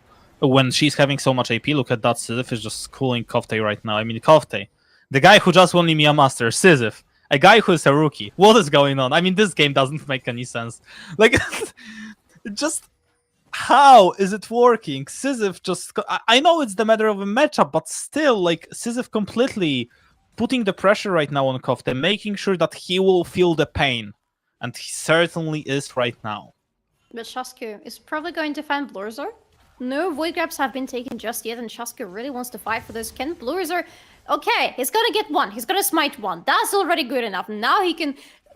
with a clean soul and clear mind, leave those void grabs away to Shaskyu for taking, because that is more than enough already, considering all facts. Yeah, absolutely. More than enough, and holy, just so interesting to see what is happening right now. And Cozy, like I said, I preferred Camille in there. I feel like they needed a little bit more engage to follow up what is happening. I like Fiora as well, and like I said, if they win this game, it could be Back to the Game's series somehow. I'm shocked that I'm saying it. I don't believe it, but yeah. Just, I guess that's a possibility. That's definitely, certainly a possibility. Imagine the finals with Orbit Nonum against Back to the Game. That is going to be really interesting. That would be fun. That is going to be fun because nobody in their minds could have predicted that it's going to be Back to the Game getting to the finals of this split of Ultraliga, especially with how strong Zero Tenacity's roster is. But again, not getting ahead of ourselves. Zero Tenacity 0-2, losing a little bit across the map, but not too much. And now they are getting the first drake of the game, which is the Mountain Drake. So it's something for their pockets. It's something good to consider. Yeah, absolutely. Absolutely. It's something to consider, like you said, Solly. And first Drake went their way of Z10, but back to the game. They were in the situation where they gave away the first 2 Drakes, and then they went back and they got the soul. That helped them to get the W, so I think that's also okay. Decisive only on his tier 2 boots right now, but still doing pretty well. Nice dodge and nice poke from Decisive. Decisive just enjoying his life right now. And who is enjoying his life also is back to the game. Yeah, Erdote, you might want to think about engaging back into them. That wouldn't have been a good idea. Not at all. But Lurzer right now hasn't been spotted yet. There is no vision for Back to the Game on the river, and he's going in. Yeah, and the fight right now, it looks like Accorder is about to be dead, but nice dodge actually. And look who is close by, it's Shasku. He will stun him up, it looks like back to the game. They want to fight for it. Salami is doing the damage, Shasku has a flash, he has the ultimate as well. He would love to go for it, but he can't. A little bit out of the range, won't let him do that. Shasku is there, Decisive is there obviously. If he decided to go for the dive, if they decided to go for the dive, and I can't believe my eyes, but they are actually doing it. They are actually putting the pressure on them, making sure that they recall, making sure that it's Salami who gets the most out of the situation on the bottom lane. Back to the game are ruling the Summoner's Rift right now. So Salami got the turret plate all for himself, not shared with anybody. That's a lot of additional gold for him. There was a rotation from Decisive from the mid lane, but Korotkiy had to stay under his turret. He had to depush the wave and then to recall. He was not in the position to answer that because of how bully Decisive has been on his lane. And now I would like to see Korotkiy, but he shouldn't have a package just yet. So no, that's fine. That's fine. You know what? It's okay. He's just going to farm up. Decisive is going to do the same. The mid lane is going to remain in this position. But it is the fact that Decisive has so much mobility and so much damage right now. And he's using it to rotate around the map. That makes me worried about what is going to happen around the Void Grabs. Because they're going to spawn in less than a minute. Back to the game would like to get 3 more. That's all they can get from the next spawn of those. Can Zero Tenacity even stop them? Absolutely, and we will see if they will be able to stop them. Cozy right now, much better laning phase that he had as Gragas versus Aatrox. He's not 20 CS down. Decisive needs to be careful though, because that's the poke that he doesn't want to be dealing with. Blurzer from one side and obviously Erdote from the other. He'll be able to push the wave, recall safely, and just be in the comfortable spot right now. Blurzer obviously will put some pressure on Viego as well. Will he stop the recall? Oh, actually, that's huge. Kofte stopped the recall from him, so that's actually super big. The fact that he was able to stop it. Decisive now is low on health. Maybe not low, but around the half of health, so he's definitely not in the good spot. And Z10 right now. I mean, they will get Void Grabs again, but back to the game, they can use this time to put some vision, and we can see that they are already doing it. Look at the vision around the Drake. Slowly but surely, back to the game are getting it done. But I really like this shift of Prior around the mid lane. It is the fact that there was so much poke onto Decisive that he couldn't answer or defend against. And it's the fact that they stopped his recall as well that helped them to regain the Prior over the top part of the map. And now they got the Void Grabs. Now there is even Melodic proxying the wave. That top part of the map is worrying me. If I am, to cheer for back to the game, I'm not sure how it's gonna look.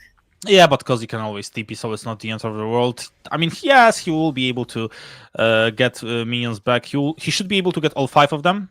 Yes, sir, he was.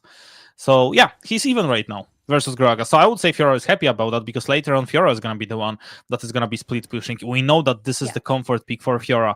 So she is going to be the one putting the pressure on them. And look at that. Braum, 12 minutes in. Finished Night's Wolf. 12 minutes in. He's on the first item. It's not the most expensive item, just to be fair, but it is a very good item for sure, because it's even more additional protection for Salami right now coming from his support. Speak of things coming their way, Cozy got tower showed that he definitely did not want to get, but it doesn't matter because he got the gold plate in the end. He is very nice in terms of the gold now, and Shosky is going very aggressively onto the bot lane. Yeah, but Accorder is there as well. He'll be able to buy some protection as well for the team. So Accorder just, being on the front, it looks very good for back to the game. The reset is there as well. 3-0 right now with the kills. They are going for more. It's 4-0. Salami running after Harpoon. Make it a 5-0 and back to the game. Maybe back into the finals of their league.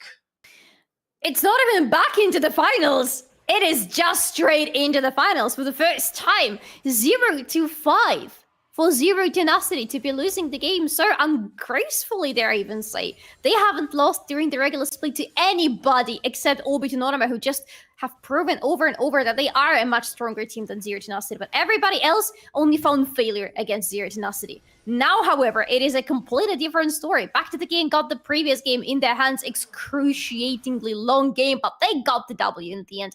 And now a 0-5 situation. 3k gold lead for Back to the game.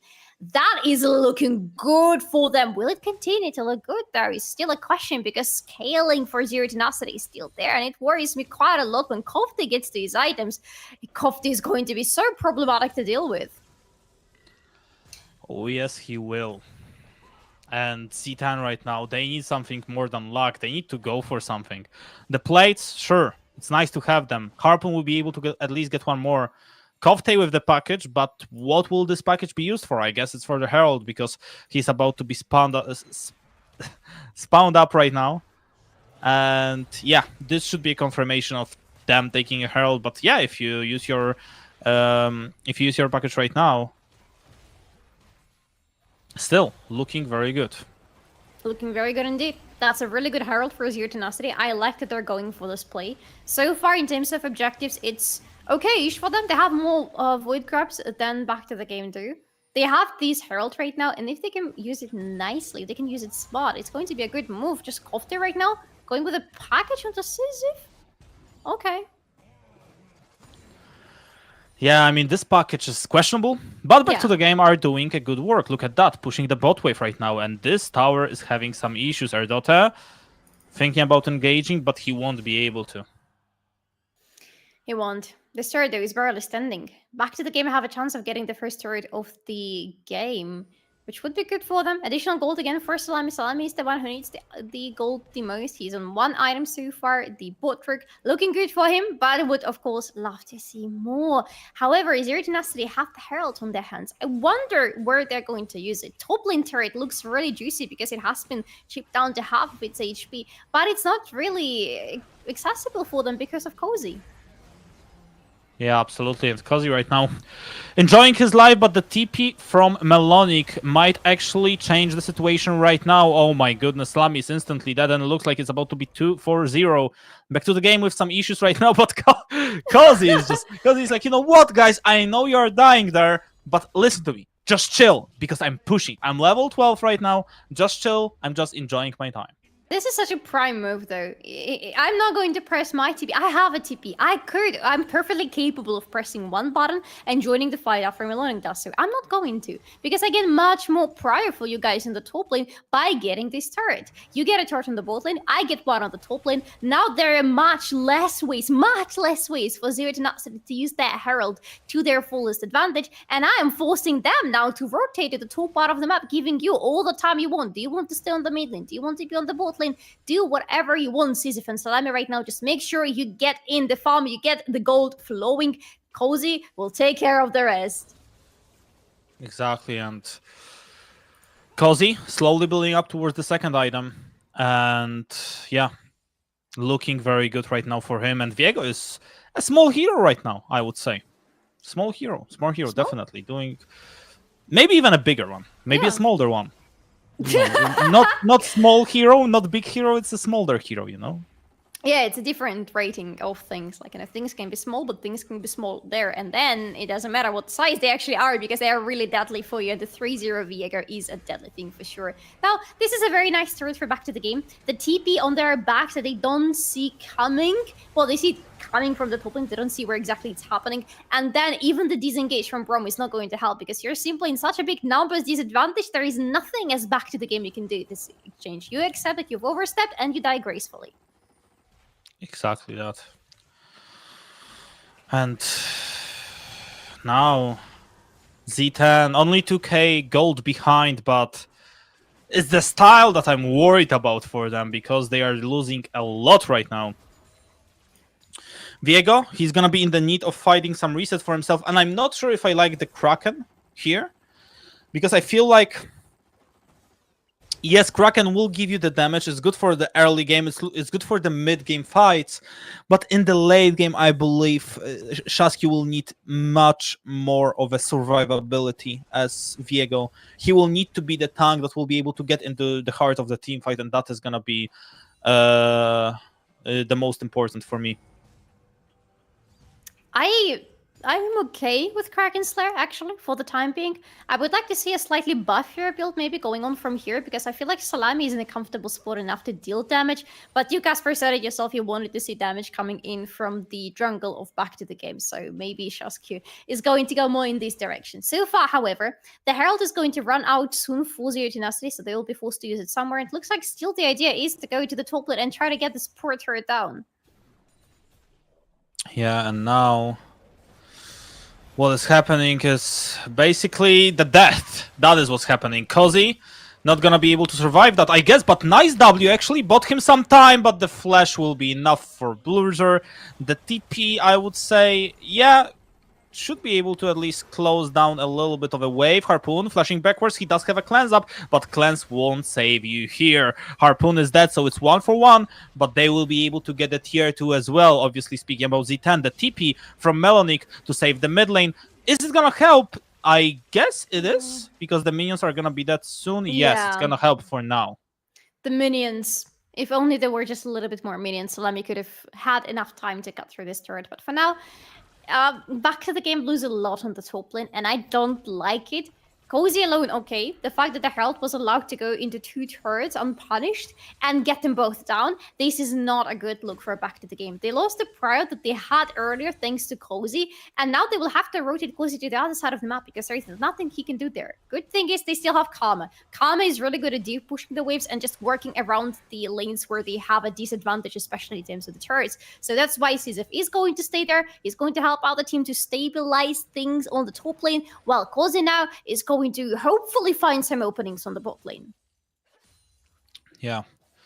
And now Cozy just buying himself some time. The replay of the situation that happened on the top side. Obviously, Cozy bought a lot of time because look at that. Yes. I mean, he's still buying time. In the meanwhile, his team went for the Drake. In the meantime, his team went for the team on the mid wave because of the mid wave. Oh, actually, that prediction from a quarter, I didn't see it previously. So sick. I know, right? Akora is having a really good play today. This guy is going to be the game changer for back to the game. Or maybe not. We're about to see, because Zero Tenacity is slowly but surely making sure that they have some price on the map as well. The goal difference is what? Less than 1k, right? Between the teams? 600-ish? Something of that sort. But it's less than 1k. And it is almost nothing. 3-6 is the score, still in back to the game, have 2 dragons in their pockets, something they could try to work around, but there is still plenty of time before the next Drake is going to spawn. Yeah, now it just looks like everything is going the way of back to the game. So far, at least, for them. Unbelievable that back to the game are in the spot. It's only 1k game, I know, but still, no one would have predicted it. I mean, unless you're Solari and you're going for 3-2 back to the game. I didn't in the end, though. I didn't. Okay, but you went for 3-2 Z10 still. Yes. Not a lot of people did that. But there is also a downside of back to the game comp, and it's obviously the fact that they will be getting outscaled sooner or later. So they need to work for their win. 2 minutes until the next Drake, and ooh, Cozy. Feeling spicy today, are we? Cozy. Okay, just a little bit of a damage. But nice try. Yeah, exactly. It is the thought that matters in this case. It is also the thought from back to the game that, hey, we need to grasp ourselves and we need to increase our defenses around the top part of the map, because 22nd minute in the game means the Baron is already up and running on the Summoner's Rift, and Zero Tenacity given 8 would have a very nice advantage, especially with Cozy pushing so much into them. Finally, they'll have a good answer to it, especially on the other side of the map, as far away from Cozy as possible. However, I don't think this is Baron time anywhere soon. A minute before the Drake is going to spawn? Yes, that sounds much more realistic. Back to the game would love to put themselves on the soul point. Not the biggest soul this time, just the Cloud Soul. However, we always say it, Kasper, a soul is a soul, right? Absolutely. A soul is a soul, and we know how well it can be played for them. It's soul that will give you a lot, but yeah, I would say even fighting for the soul could give you a lot. Back to the game right now, showing and leaving their heart on Summoner's Rift. That's something that I respect a lot. Yeah. And I like the build from Shasky. Okay, he went for 2 damage items, sure, but now he is going for a double Ruby Crystal, which means he will be at least a little bit more tankier than before, and that's what counts. Yes, I like the healing that the Sunder's Guide is going to give him. I feel like it's overall working just so well with the Gutkowski, going with this whole idea of how he wants to conduct the fights, going with back and forth, trying to search for those good resets. But at the same time, yes, I really want to see more tankiness in his build from now on, because his damage is going to fall off from now on quite massively. Which means he needs to find another role for the team, and the best role for the team right now would be to be the front lane. Other than him, it is just poor little Akuda, who is tanky, of course, who is very defensive, of course, but he needs help if they want to survive the engage from Zero Tenacity, which they have a lot of. Yeah, Corder needs the second item. He was able to build the first one really fast, but the second item he's gonna be going for, I guess it's gonna be... Solari? Huh. Well, Z10 going for the Nash right now. That's interesting. Kofte does have the package, so I would say if he does have the package, they want to turn on them. They don't want to do this Nash, they want to turn on them, so they want to wait for... What? This is a lot of damage, and another one! Another one, Kofte! He's so low on health, and Blurzor is almost dead! Decisive! What are you made of, my man? This guy is absolutely destroying everything on Summoner's Rift, and somehow it's still working out for Z10. Shasky is going forward. Shasky will get a kill. It's the first reset for back to the game. They are going for more. Another one could be as well for Shasky right now, but he went a little bit too far. He's gonna die. Shasky felt himself so much that he decided to go for this play. It was a wrong decision that could be a disaster. It's not a disaster yet, because back to the game are getting destroyed on the mid lane, and I like it for them. This is the first turret on the mid lane to go down, and now they are going straight into the Drake. Oh no, actually they're not. You know what? They are recalling, and I like it even more. That's a smart decision, a little bit safer one. They don't need to fight for this Drake, but they could, especially after a fight like that. If only it wasn't for this very last overstep, everything else was good for them. But as you were mentioning, it was thanks to Decisive. Decisive is doing great job. His poke lands, and it's a lot of really heavy damage from that Karma. Malignant's Karma, by the way, a very broken combination to this day. And the shielding at the same time. Look at Salami. Karma is exceptional because she's such a versatile team fighter. She can deal damage, but she also can protect her teammates so damn well. Exactly. She gives you a lot of offense, and at the same time, she gives you a lot of defense. So you can basically do whatever you want with her. Back to the game, still proving that they belong here. 1-1 in maps, 2-2 in Drakes. And basically gold even right now, but Z10, they should know what is happening. They know that they can't do the Nash as fast as they would love to. So yeah, they will just check it out. Decisive, some poke from his side. And as we are speaking, I'm slowly looking at Cozy. Slowly building up towards the third item. Then the fourth one. He's becoming a real champion. The guy that will put the pressure on pretty much everyone on the enemy team. This Fiora is gonna do some work. Zero Tenacity are lucky right now that they realized very quickly what was happening with the Back to the Game's plan around the Baron Pit, because the ultimate ideal scenario for Back to the Game would be to get the teleport out of Melonic. Melonic did not sacrifice the teleport, which means he's still able to stay on the sidelines and he's still able to catch Cozy there and to match Cozy there. He has some damage, he has a lot of survivability as well because his Rod of Ages is fully stacked right now. He's building into more items, Leech Spain as the second item. I can respect that, honestly, considering he's mostly fist fighting in close range with Cozy. But he is right now the force for Zero Tenacity that is stopping Cozy. If he dies, if anything is to happen to him or his teleport, I feel like Cozy would go absolutely unstoppable. Yeah, absolutely shocking. That Back to the Game are in this position. Look at Salami's build. He's a bow enjoyer right now. Yeah. Double bow. You have my bow. And my bow. Yeah, my bow as well. Yeah. For sure. 3 minutes until the next Drake, and Cozy, I mean, Cozy just slowly, just slowly eating Melonic, just making sure that he will be in the uncomfortable spot. But he is level down. He needs to be careful because Cozy would love to go for split pushing option, but yeah, he's only two items. Meanwhile, Melonic is on 3. So that's the issue. He can't put the pressure on him that fast as he would like to. So Cozy will just go back, just play it defensively, make sure that he's in a good spot at the right time. And the next Drake, obviously 2.5 minutes, but time is running out slowly on Back to the Game side. They need to do something because sooner or later it's going to be getting harder and harder. 3 items already on Korotkiy. That's when you start getting really worried.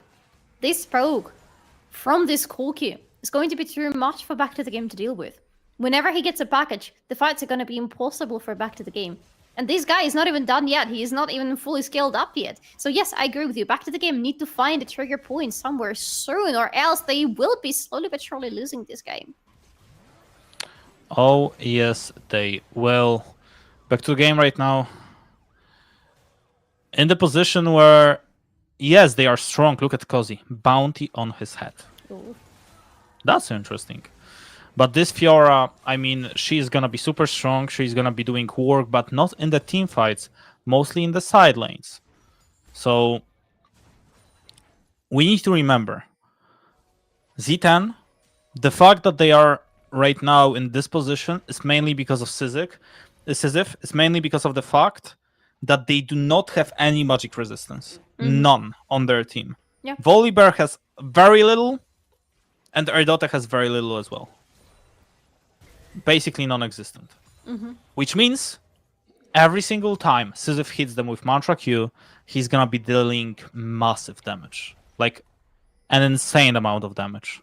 And that's gonna put the pressure on them. It's gonna put the pressure on them. It's gonna be not easy for them to try to play around that. But that is all on Sisyph. All on him to be able to make sure that they will be in this spot to do this damage.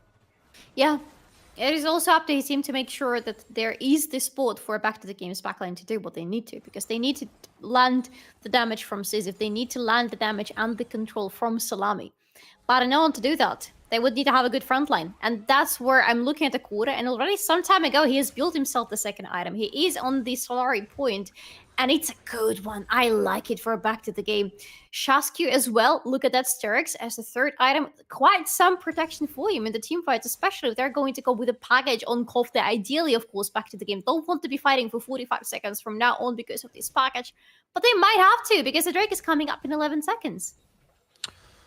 Yeah, but Back to the Game, they can try to play time. They can try to put Korotkiy to use package in an uncomfortable way, in the way that they don't want to do it. But if we look at the power points, well, Sisyph.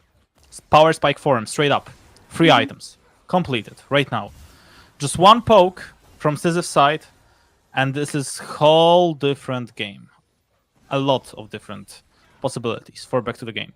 The control of River will be theirs, obviously. With the package there from Korotkiy, it's not surprising at all. The poke will miss, and now it's all on Sisyph to try to find it. Okay, they are running down with it, and that's interesting, because this package is about to make sure that they are in the comfortable spot. Who's going to win the fight? Erdota is dead pretty much instantly. It's double kill for Back to the Game. It looks like it's about to be a triple, because they will take the Drake as well. Holy moly, Back to the Game. They did it again. And they do it in style. Double kill for them. Just go for the Nash, boys. Yes, go! I mean, Blurzer is still alive, to be fair, but he doesn't have a flash, he doesn't have an ultimate for some time still. No ultimate on Melonic as well, he just used it at the Drake beat, trying to steal the Drake away. It's going to be really hard for Zero Tenacity to fight back, but they can't just give this Baron away for free. Yeah, but Blurzer doesn't have the ultimate, so that means he cannot go in the Nashor's pit. They need to make sure that he stays out of it. No matter what is gonna happen, he has to be out of it. And he is low on health. He is dead! Back to the game! Back into the winning ways! Triple kill for them. Nash on top of that. And that's some lead that we've been waiting for. Now, if they don't lose this lead, well, I'm going to go insane because all the cards are there for them, and those cards are looking really damn good. The Baron buff, the Soul Point, them being able to push in with everybody being on the power spikes. If there ever has been a window open for back to the game and somebody screaming from this window, hey, this is your time to win, it is right here, right now. Back to the game are not going to be any stronger than they are in this point of game compared to Zero Tenacity. They proved it to us in the previous fight at the Drake and at this very fight at the Nash beat, knowing exactly what they need to do. Such a good control of the map coming from a rookie team. That's just shocking. And back to the game, they do have advantages right now, but they need to push it further. Yes. They need to take tier 2s. They got the Nash, which is a huge win right now for them. But getting the Nash doesn't mean you're gonna win the game. It just allows you to give yourself more options. You are definitely strong and cozy. He will be just pushing the wave because he understands he wants to be alone. He wants to be in the spot. Yeah. Meanwhile, back to the game, they are the ones that are going to be doing the real work, pushing the mid wave, pushing the top wave, being the real heroes of the team. Hey, everybody on the back to the game is a real hero right now. Cozy, yes, he's left alone, but he has Hullbreaker. He's gonna cut through this turret like it's nothing. Like there's no tomorrow for this turret, and quite literally, most likely, there is none. Well, back to the game. Yes, they're fighting on the mid lane, but Zero Tenacity, kudos to them. They are able to defend so far. They have a lot of wave clear on their hands whenever Kofti is around. But, okay, no, it's fine. It's fine on the bot lane. It's all fine on the bot lane. There is no war on the bot lane, and there is no turret on the bot lane as well. Cozy took some care of it. Zero Tenacity, Kasper, they're in such bad spot right now. It's going to take them a miracle to win this game somehow. And back to the game, pushing the top, pushing the mid wave as well, pushing the bot wave as well. They are just having fun at this point because they understand they are very, very strong. Cozy opening up the first inhib. Now, out of position is the first one to go. Shaskyu getting the reset, going back because he needs to go back, but he's gonna fall. It's a jungler for supports right now. Melonic is the next one to fall. Salami doing the damage. Salami doing the work. Is he about to make the play of the decade? Maybe even, or maybe not right now because it's gonna be a 2-for-2. Cozy at the same time, just finishing the game. Just finishing the game. Just finishing the game up. Cozy, holy shit! This play is amazing!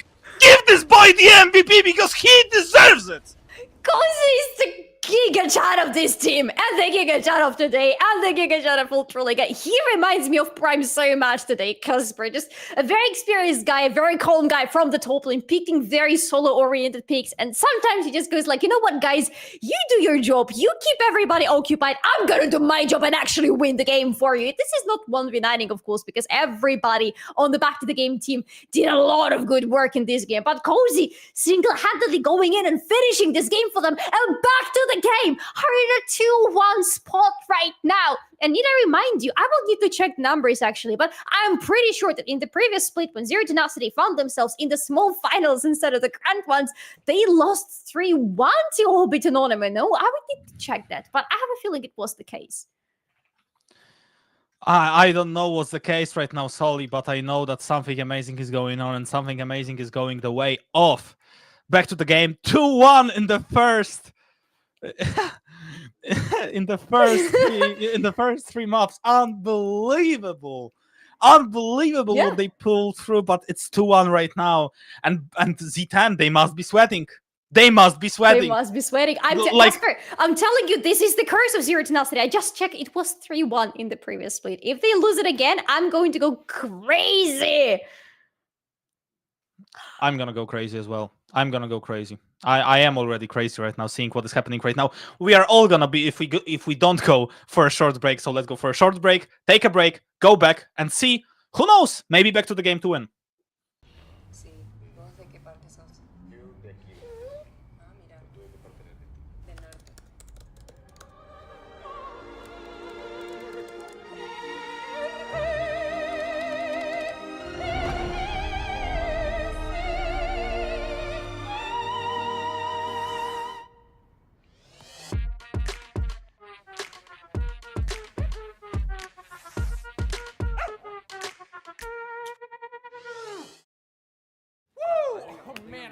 was my best intro Get into ever. it, yeah. Yeah, not bad, hey, not bad. Just saying, Talented. I could go Yeah, pro. yeah.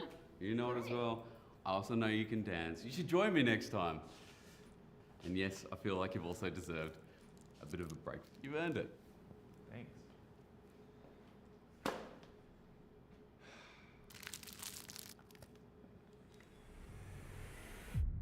Even the biggest champ needs a break. Good job. Hey, thank you.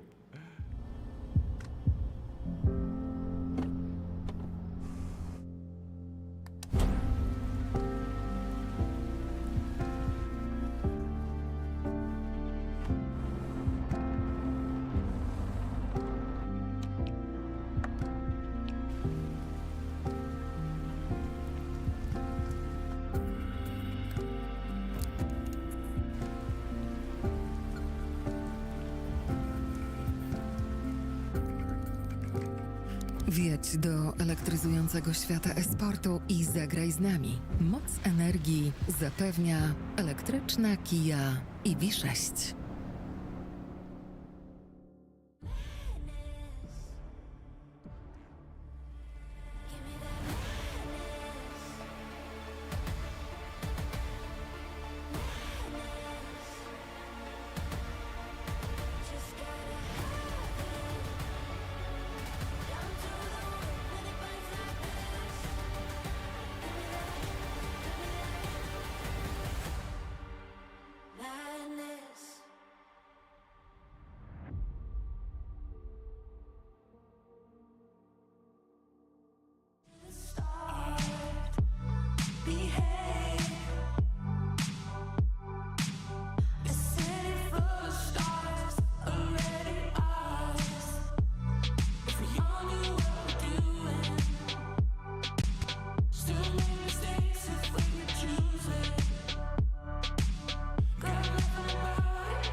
it's really cold tonight. I see my breath on the window.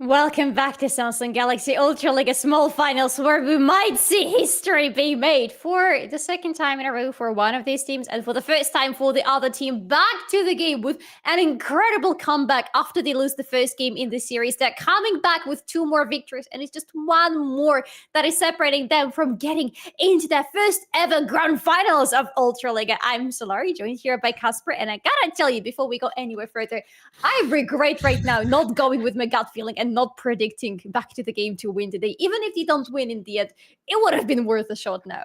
Yeah, I mean, when they are 2-1 up, it's just so shocking to me that we are in the current point where you wouldn't believe it ever. If someone told me before today started that this would happen, I would be like, yeah, no.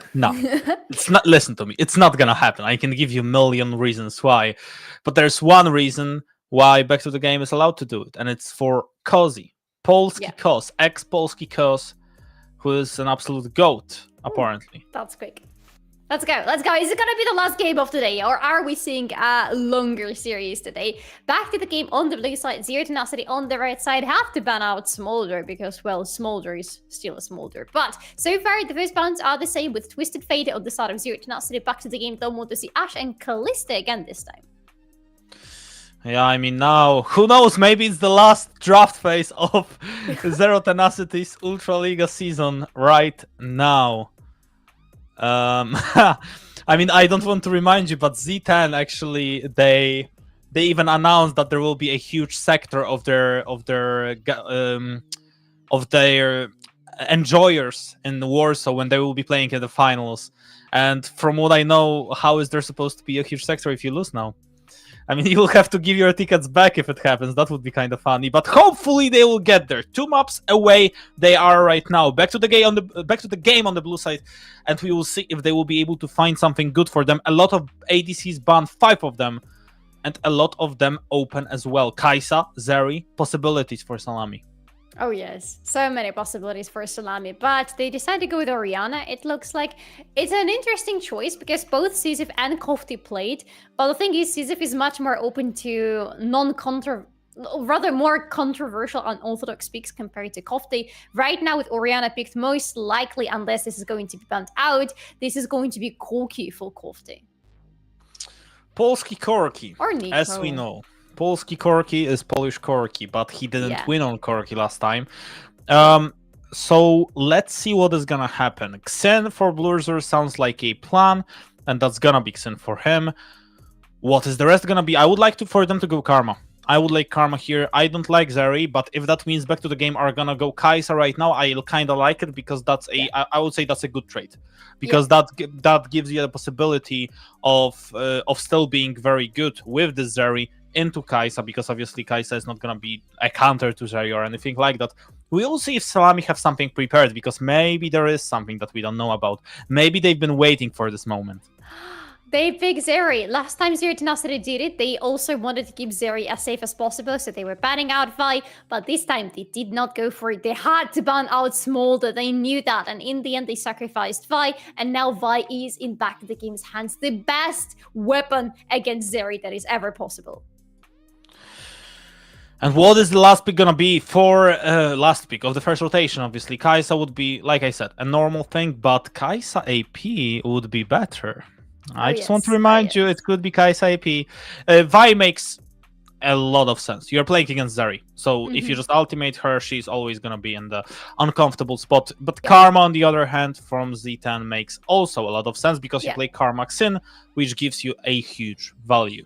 Yeah, and last time actually, when there was Zin for Blurzer, it was an issue for Back to the Game to cut through his defenses and cut through his survivability. Wonder if it's going to be the case this time or not. If they have the AP Kaisen, they go for a lot of poke and they land this poke actually, then it's not going to be that big of a problem anymore. It's just about whether the up-close team fights are going to go good for them, how they are going to look like. But that is where Cozy has to pick something good for himself.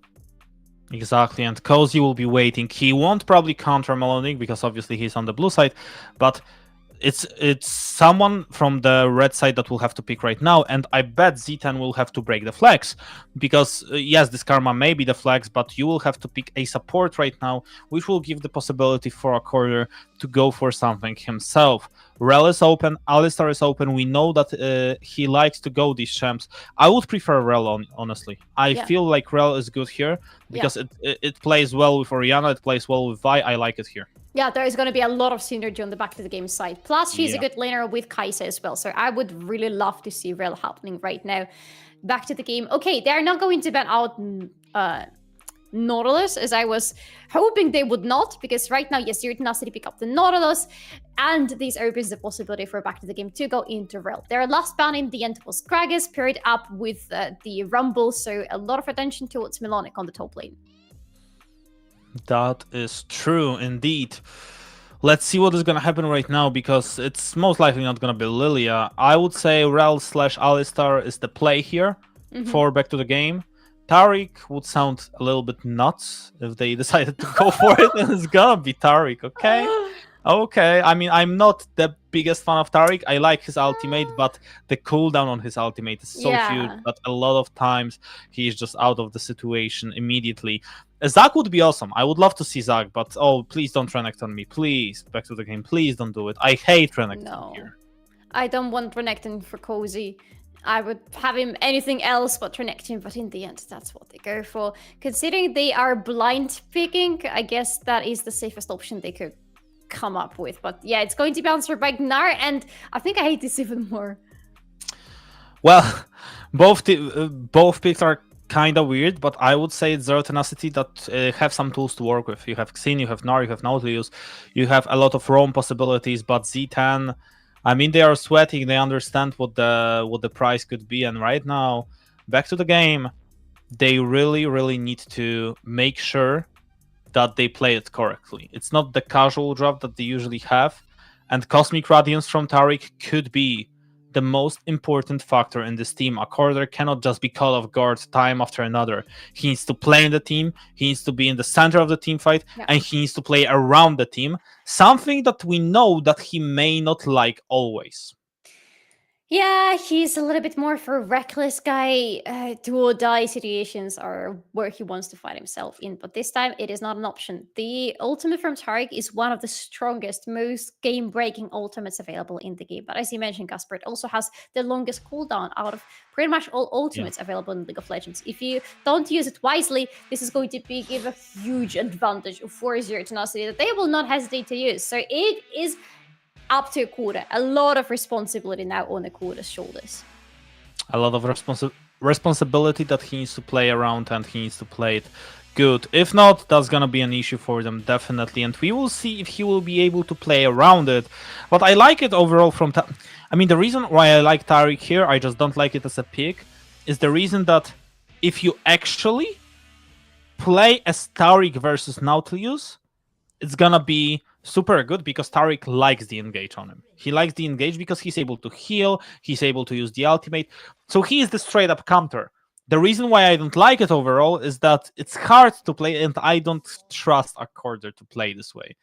So yeah, we will see what is gonna happen. It's so shocking to me that in 2 days, we went from Zero Tenacity almost beating Orbit Anonymo to Zero Tenacity almost losing Back to the Game. Like, how crazy is that? But we will see who will be in the finals of 23rd of March. This will be the LAN final, obviously. Back to the Game are one map away from the big final. And to me, that's so shocking.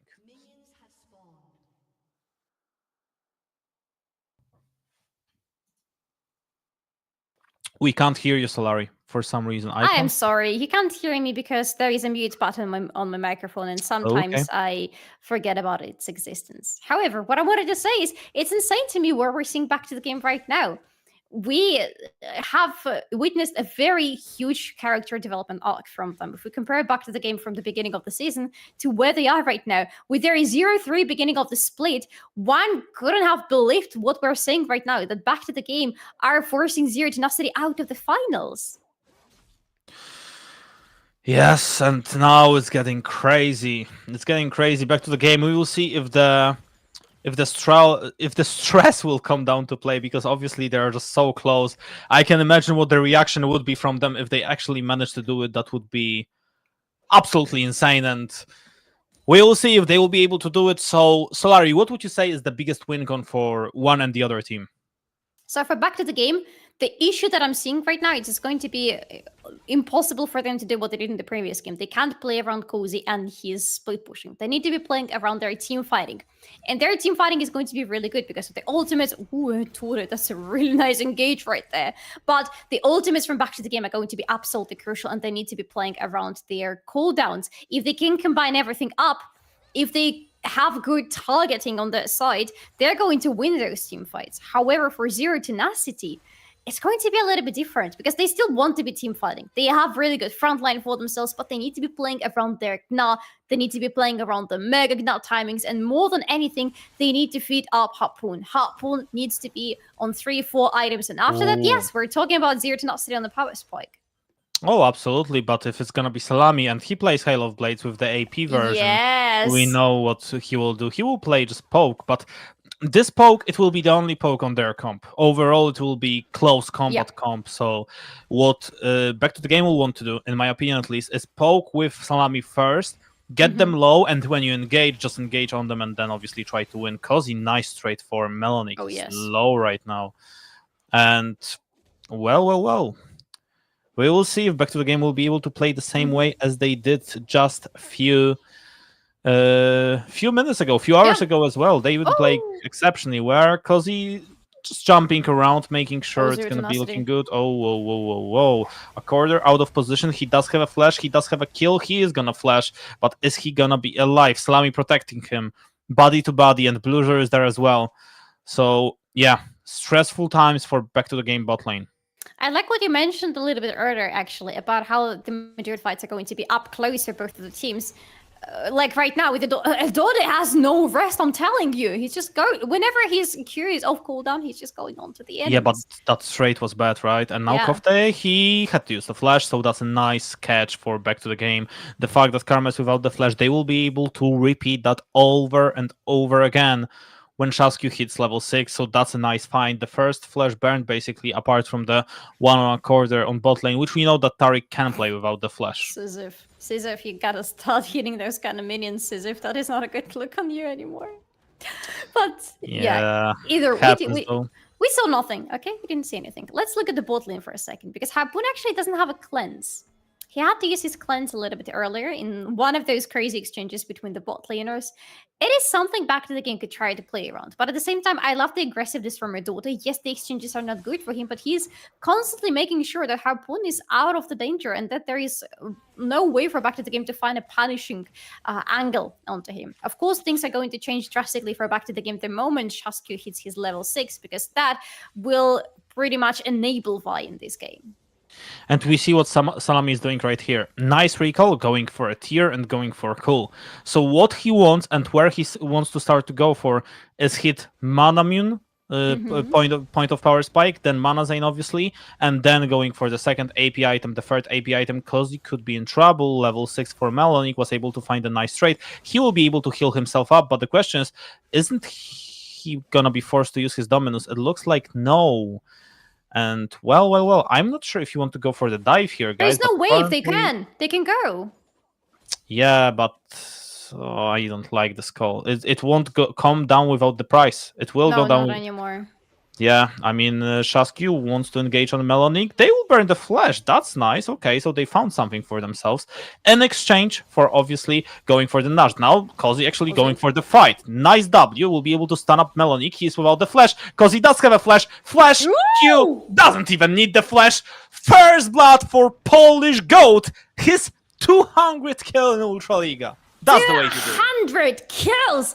Huge congratulations to Cozy. We are celebrating so much in the past couple of days, but this is definitely a big case for celebration. What a beautiful way to have a 200 kills, a solo bolo pretty much onto Melonic, as Shaska helped to get out the flash out of Null. But look at the state of the wave. I like it very much for back to the game. This is not a good angle to tower dive Null, but they don't tower dive Null. Null doesn't want to be tower dove. He is actually the one running away from them, and when he doesn't have the minions to jump over, he can only do one hope instead of the double one, and it's so easy then for Renekton to get close with him and kill him. Exactly. Look at back to the game. They are giving all resources to Salami right now. They understand. It's super important because if they are going to be in the situation like that, they need to put resources on Salami to be in the spot where he's able to get comfortable, where he's able to be ahead in gold.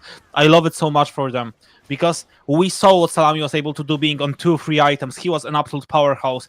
Being disguised as this AP, not a lot of teams play it. Basically, back to the game is the only team that plays it. So consistently, yes.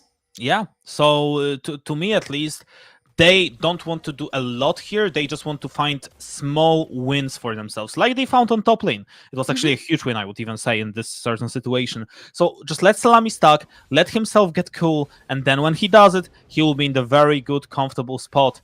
And well, Z10, we know they are bootcamping. They need to come up with a solution fast, because if it continues to happen, that's going to be a disaster.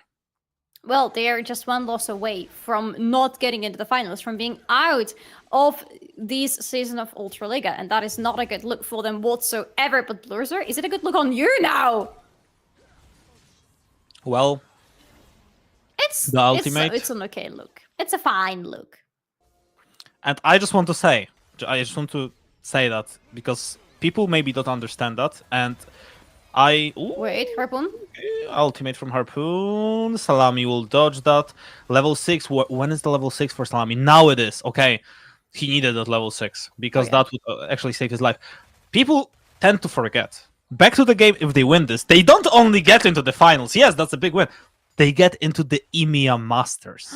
Yes, right. EMEA Masters for back to the game. Can you imagine that? That is one hell of a story there for them. They're rookies. Again, the vast majority of the players on this roster haven't ever played in First Division before this split. And getting into EMEA Masters in their first split in Division 1, that is going to be an insane story. Absolutely. Shockwave used just to make sure that the midwave is going to be pushed in. And the game, even so far.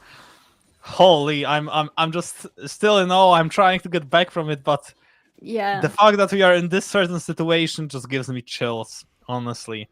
And Z10, I know what they must be feeling right now. It must be stress. Stress over and over again. Melonic will spot out Shasky, so they know what's up. They know what's going on right now. Vi is there.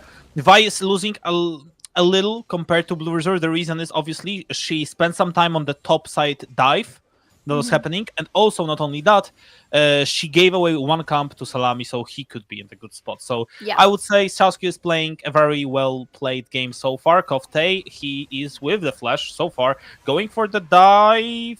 Shasky is low. Shasky is. Oh no! What was that? Well, they overextended. I think they thought.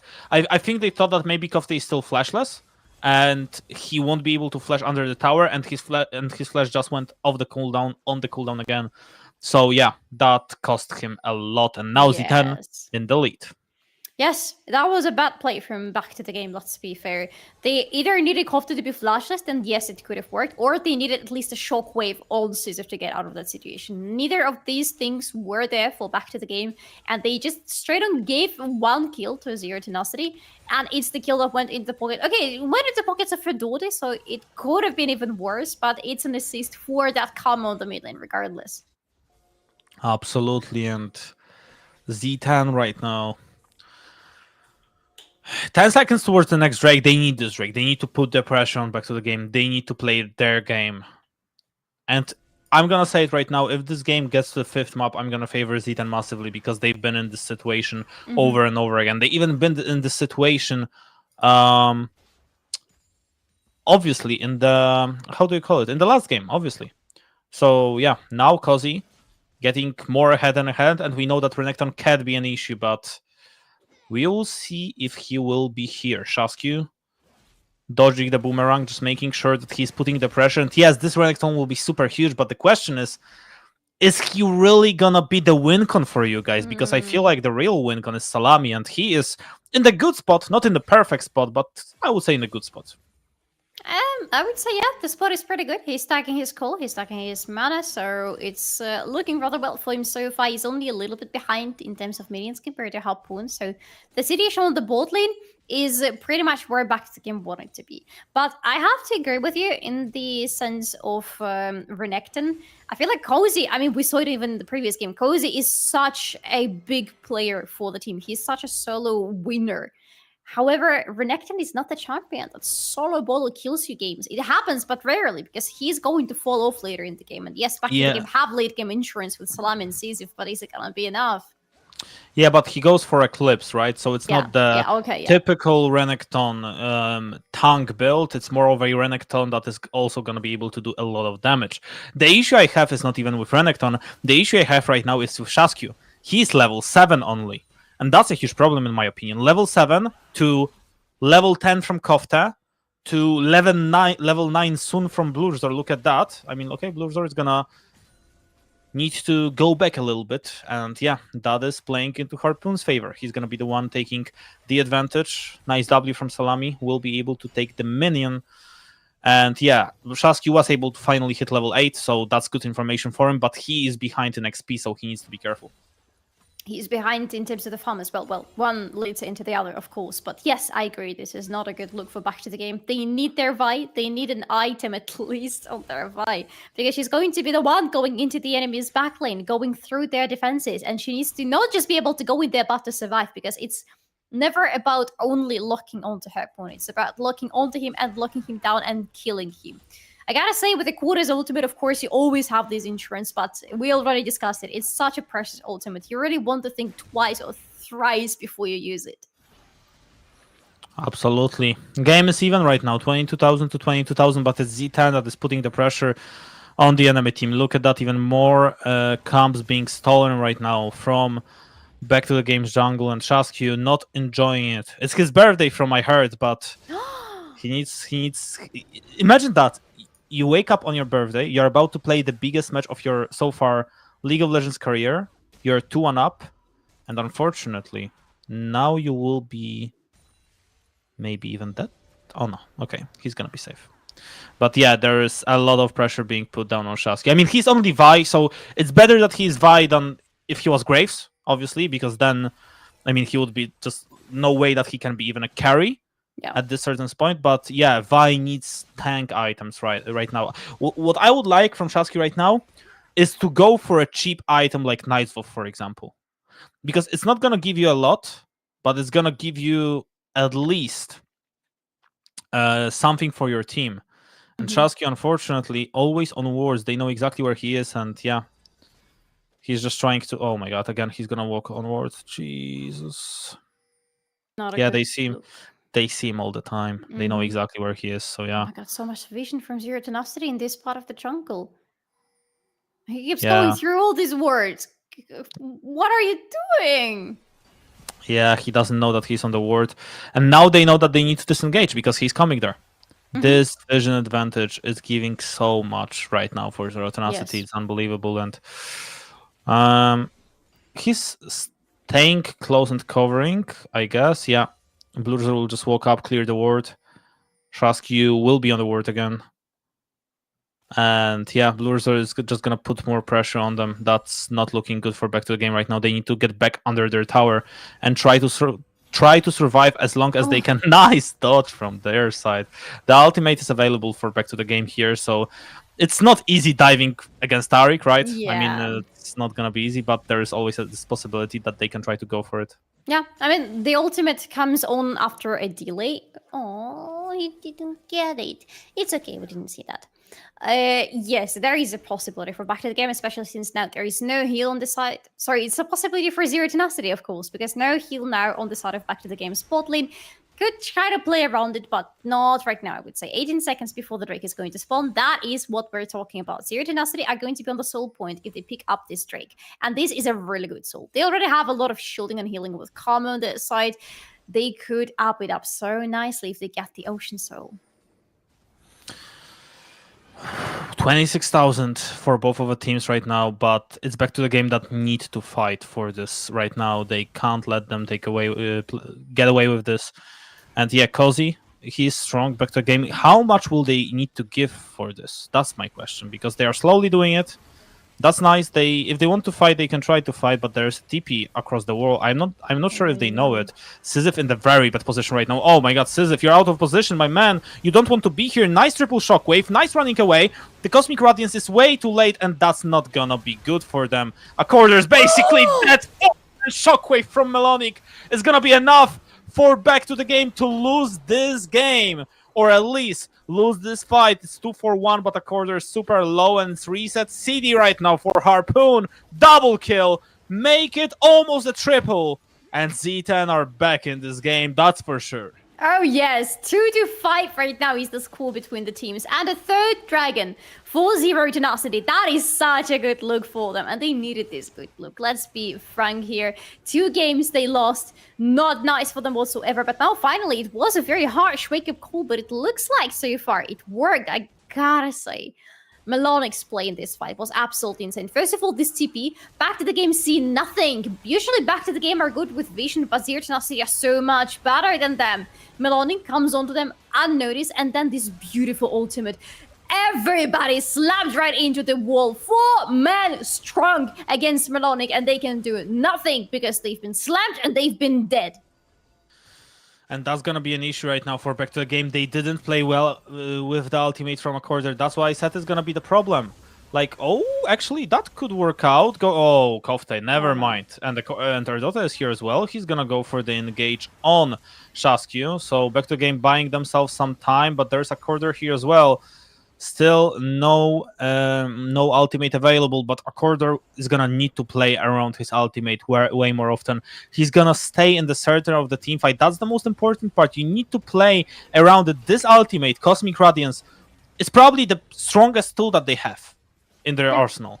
Yes. Absolutely the strongest tool. So if they are able to engage on them while the Cosmic Radiance is up, that's gonna give them a lot. But what they need is time, and they lost the Drake. So in 3 minutes, when Salami is going to be only on 2 items and Kai'Sa on 2 items is not doing that much, they will need to fight for this Drake. If they don't get it, it's basically game lost. Yes, and it quite possibly can be game lost, to be fair. Right now, we're talking about around 2k gold difference for Zero Tenacity. Not a big one, but a rather strong one regardless. And our Dota is crazy with those hooks so far. No way for back to the game to approach this Herald Pit. And the Herald is going to go into the pockets of Zero Tenacity. Back to the game. Don't fight, don't fight. Well, they want to fight. Around this Cosmic Radiance is going to work out, but only for a few more seconds. And back to the game are running away. It's only one guy that was able to use this Cosmic Radiance, and it's just not enough. Back to the game, I guess the inexperience is starting to show up. They are getting desperate, they are getting stressed. They are going for the fight that they don't want to get. That was not the fight they should have wanted. That is not the fight they should have gone for.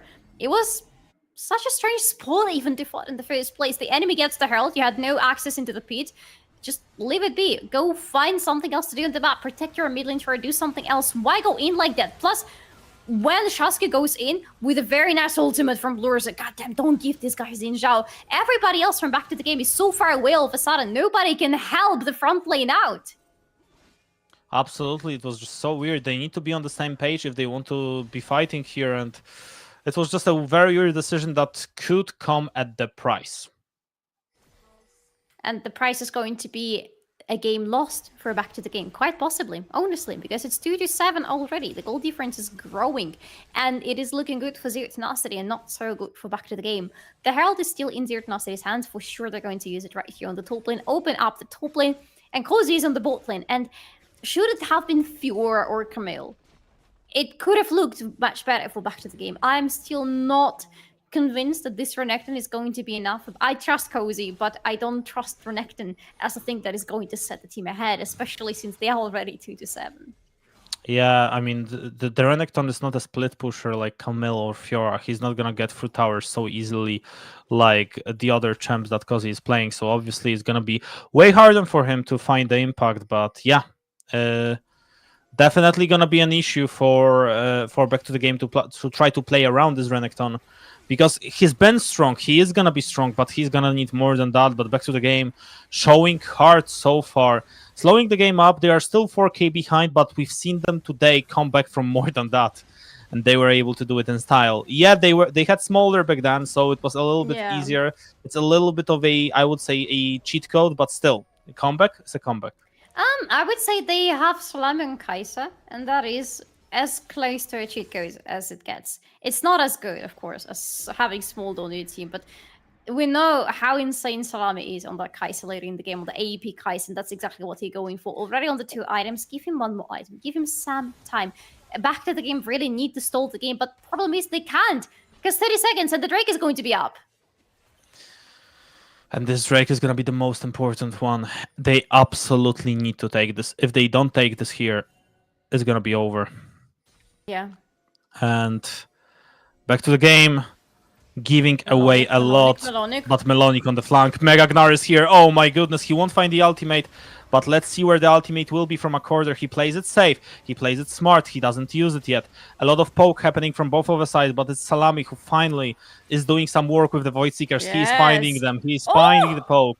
But the poke goes for both of the sides. And now Z10 understand. Okay, he missed the Void Seeker. We have like 10 seconds of no possible abilities for him to do something, and that is gonna be exactly the moment that they've been waiting for.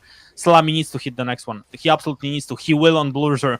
2 more Void Seekers, and this could be Back to the Game's fight. But Salami, that's exactly what you don't want to have.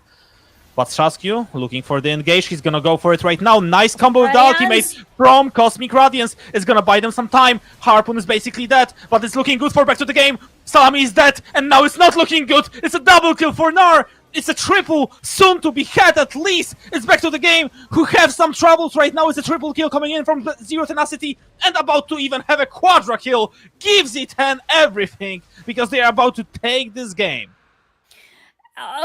It's another fight where I am lost for words because I don't understand what Back to the Game are doing. Who was the focus in that fight? What were they going for? It's like they were trying to go. It looked like they were trying to go for several different people at the same time, and nothing was working out because the shields from Karma were basically saying, "No, sorry, you're not getting that person and that one too." Yeah, I mean, they went for Harpoon, and Harpoon was able to survive in, like, what, like 10 health or something? And that absolutely changed everything. And now this game is going to be different. I don't see the comeback in this game. Like, they had Smolder previously, but look at that. Harpoon, he survived the initial engage with, I believe it was, like, what? Like, look at that. I mean, he's barely surviving. If they just kill Melonic and him, it's a completely different fight. Yes. But they don't, and that's the problem. And Salami already jumped in with the Killer Instinct, and he's not finding absolutely anything there. He only finds his own death. And look at the shields from Karma are not letting Back to the Game get any kills in this fight. Absolutely. Karma is broken, and that's the fact. So I guess we are about to go for number 5. Game 5. That would be interesting. But I would still favor Z10 in this one. Heavily, honestly. In this game, finally, this is the Zero Tenacity that we were missing for the previous 2 games. 3-11 is the score right now. Huge goal difference for the team of Zero Tenacity. 4 Drakes on their hands. The beautiful sword that is helping them so damn much in these fights. And they are pushing in through Back to the Game's defenses. They should be able to win this game rather soon with how much they already have on their hands. Absolutely. The engage is there, the power is there. It looks like they found everything for themselves, and we are about to hit the silver scrapes. It feels this way. But Salami slowly building toward the 3rd item as well. He doesn't want to give anything to them. He wants to keep playing. He understands how strong he is, but unfortunately for Back to the Game, he's basically the only strong member right now. Yes, they have Cosmic Radiance, but this Cosmic Radiance wasn't able to help them. They used it nice with the combination from Vi, but unfortunately it was just not meant to be. Not yet, No. and Melonic is doing the work. Mid lane tower, top lane tower, this guy is doing it all. Yeah, honestly, in this game, Melonic is an absolute OP guy. He is the MVP of this game for Zero Tenacity, doing so much. Despite him giving away the first blood to back to the game on the top lane, it doesn't matter in the current perspective of things. It is his only death so far in this game, and his ultimates have been massive. His flanks have been massive. It's the fact that every single time in a fight, he's allowed to have a good angle onto back to the game, and they don't know about it.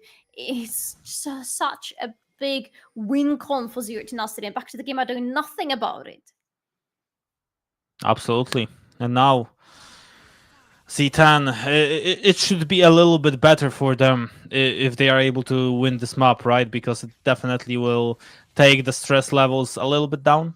They will be feeling more comfortable than they just were. So yeah, Void Seeker will hit, but these Void Seekers are not doing as much as Salami would hope for. He is behind, and he is behind heavily, which means every single time he presses the W, yeah, he finds the damage, but it's not even remotely close to getting a kill. It's not. He needs more time. He's going to go for a Crypto Bloom again for the third item here. Interesting. He needs fast power spikes, so I get That's it. true. Yeah. No, I like it. You know already about my feelings about Crypto Bloom. I like the item. I have no bad feelings about Salami going for that, but he needs more money still to complete the item, so they need to give him as much farm as possible. Oh yes. Let's see what is gonna happen right now, because it looks like back to the game, trying to stall the game as much as they possibly can, being 10,000 down, but we know it's not easy. It's one of the hardest things to do, because the Z10 will go for the Elder in 90 seconds, and that basically forces back to the game to fight. And with the current game state, I believe what is going to happen is back to the game won't be even able to walk up to the Elder, unfortunately. Yeah. And that is so unfortunate for them, because they really need this Elder Drake. If back to the game get this Drake, it might get them back into this game. But they will not. Let's face it, they will not, unless some miracle happens. Fortunately for them, Salami's finally on the 3 items. The Crypto Bloom has been hit, so it is sort of a power spike for the AP Kai'Sa. We like it. But everybody else on this side of Zero Tenacity is so much stronger, especially if Korotkiy manages to finish his Rabadons, which I'm not sure if it's going to happen, maybe, but he's very close to it. And then this is going to be a menace for back to the game. I don't see how they're winning a fight like that. Yeah, that could be a problem.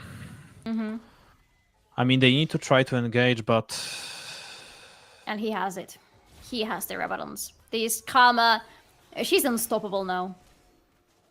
I mean, yeah, she's just gonna heal so much, she's gonna shield so much, she's gonna deal so much damage as well. This Karma just became a true hero of this game, I would say. If I'm back to the game, I'm thinking if Smolder is banned, if every single champion is banned, just go blue side and first pick Karma, honestly. Yes.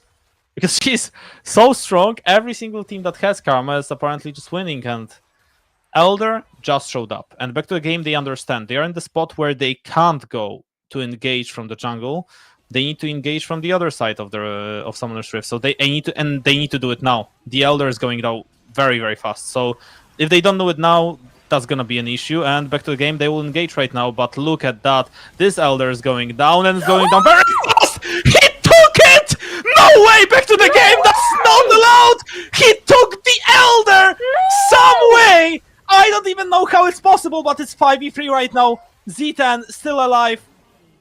Harpoon still doing the work. Melonic jumping forward. 2-4-2 right now. Back to the game. Even with the Elder, it's not easy to win the fight. It's only Decisive. It's only Shasku. Is the TP to bottom. Decisive, he needs to TP back as well. Because if he won't, that means it could be game over. It is going to be game over because they cannot recall back. Yes, okay, now he's tipping. Now he's tipping. Okay, it's fine. It's okay. Maybe it's not going to be game over just yet. He still has the Elder on him. I don't know how Shasku did it. Honestly, Shasku is probably dead, by the way. He's not getting out of it. Harpoon is on his tail, too. Yeah, he is dead. But a missed W from Blue Resort. The jump through the wall. Okay. Okay, Shasky's alive. Well, they have 2 people with the Elder, but yeah, the Nash. I mean, They that's can't the fight for problem. it. Yeah, it's still gonna be a 10k gold difference, and that was a miracle for Back to the Game. The fact that they were able to steal this Elder is a miracle in itself. But for the second, I thought that if this game was any closer than that, this is a win for Back to the Game. Yeah. But because they were 10,000 gold behind, because they were so far behind, even the Elder couldn't help them. And that is so unfortunate because it was such a good Elder from them. An absolute miracle Elder. But even with the Elder, they couldn't win the fight with Zero Tenacity. Maybe they will find some good angle right now, but if they don't, with the Baron, Zero Tenacity automatically win this game. Absolutely. And look at that, they are trying to Oda look for has an ultimate. something. Yeah, he will engage, but on Melanic, I don't like this at all, but they are trying to fight on the Elder. I respect this, just trying to heal as much as they can. Cozy doing the work, but Cozy is gonna die as the first one, and Z10 are just way too strong right now. A Corridor is the second one to fall, and Z10 going for the end. They have the bot wave, they understand they are stronger right now, and it's only 3 people to defend. How come Back to the Game are always fighting on the Mega Gna of Melonic? It is when Zero Tenacity are the one initiating the fight, I understand. When it's Back to the Game, seeing when he's going to go into the big form and they are going into the enemy, I don't understand it whatsoever. But doesn't even matter anymore. Because look at that. Shasky is going to go down, this turret is going to be the next one, and everybody brace yourselves because we're in for a long night tonight. 5-17. 2-2-2. Zero Tenacity find a victory against Back to the Game, and we are going into the Silver Scrapes. We are going into game number 5. Absolutely, and we will see how this game number 5 will go, because we had absolutely different type of games today. Game number 1 in the favor of Back to the Game, then in the favor of Zero Tenacity, and then the W for Zero Tenacity. Game number 2, absolutely crazy. Everything happened in that game. It was back and forth, back and forth, back and forth. Then game number 3, Back to the Game winning it. And then this is the first game I feel like Zero Tenacity were in the control from the beginning till the end. Yeah. They absolutely controlled it, and that definitely gonna help them with the confident boost going for the 5th map. But we will see what Back to the Game will decide to do, and we will see it after a short break.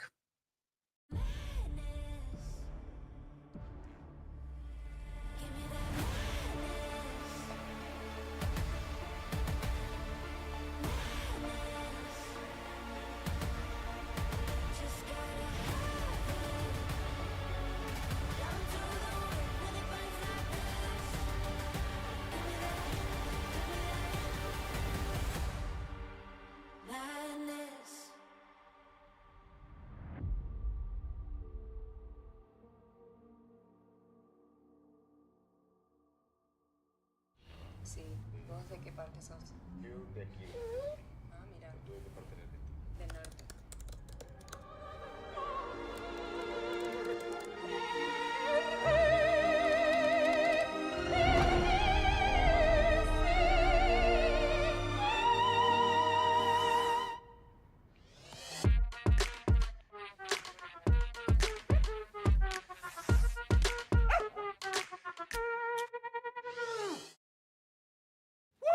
Oh man, I feel like that was my best intro ever. Yeah, not bad, hey, not bad. Saying, I can go pro.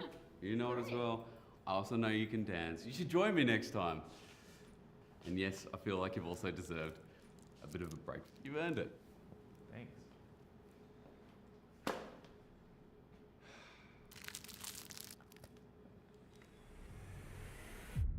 Even the biggest champ needs a break. Good job. Hey, thank you.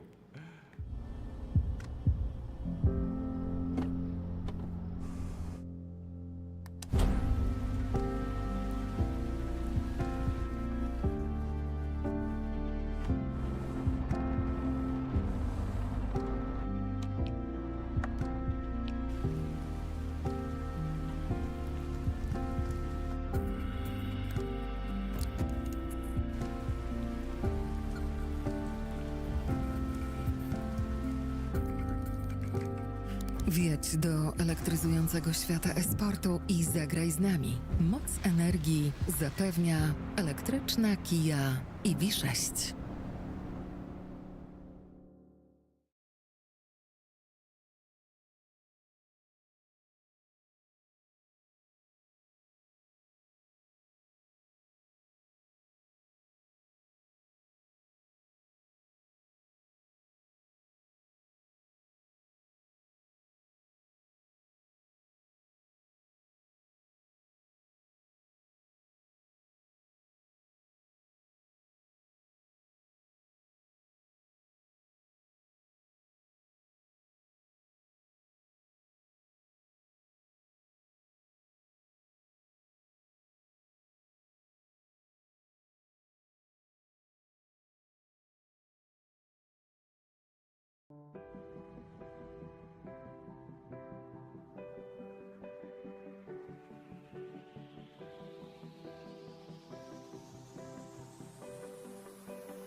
Welcome back to Samsung Galaxy Ultraliga. We have a little special guest there, Kat. Yeah. We are here for the fact that we are at the Silver Scripes point yet again. For so many splits of Ultraliga, we didn't have the series where it would go into all 5 games, but now we have 2 of them almost in a row. And everybody, this is the final chance for both Zero Tenacity and Back to the Game. One of them, whoever wins this game right here, right now, is going to go to the finals in Warzone 23rd of March. Whoever loses this game is going home.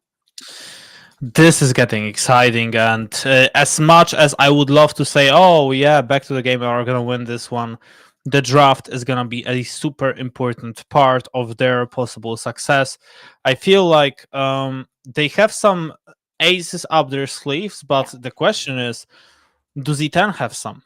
Because I feel like what would help them, I mean, obviously Back to the Game, is just going straight up for a comfortable picks And what I mean by comfortable picks is obviously going for picks like, I would say, Camille, Karma. That's something that would help them. I feel like those are the picks that would be very, very good for them, and they would definitely give them a lot of value. But with that being said, that's the real question: can they actually do it? Can they make it work? Can this be a reality? Because we know that it's not gonna be easy. It's not, especially after this last game. For sure, a very big morale boost for Zero Tenacity. Just one victory away. Not one loss anymore. Well, still one loss anymore, but now also one victory away from the finals. The thing is, though, I think the last game proved, at least to me, it did prove, first of all, the importance of Karma. Smolder, yes, a necessary ban, but also Karma. Just remove this champion or get her if you want to win. True. Second of all, Cozy cannot play Renekton. Put Cozy back on Fiora for hell's sake if you want to, but give him something that is going to have the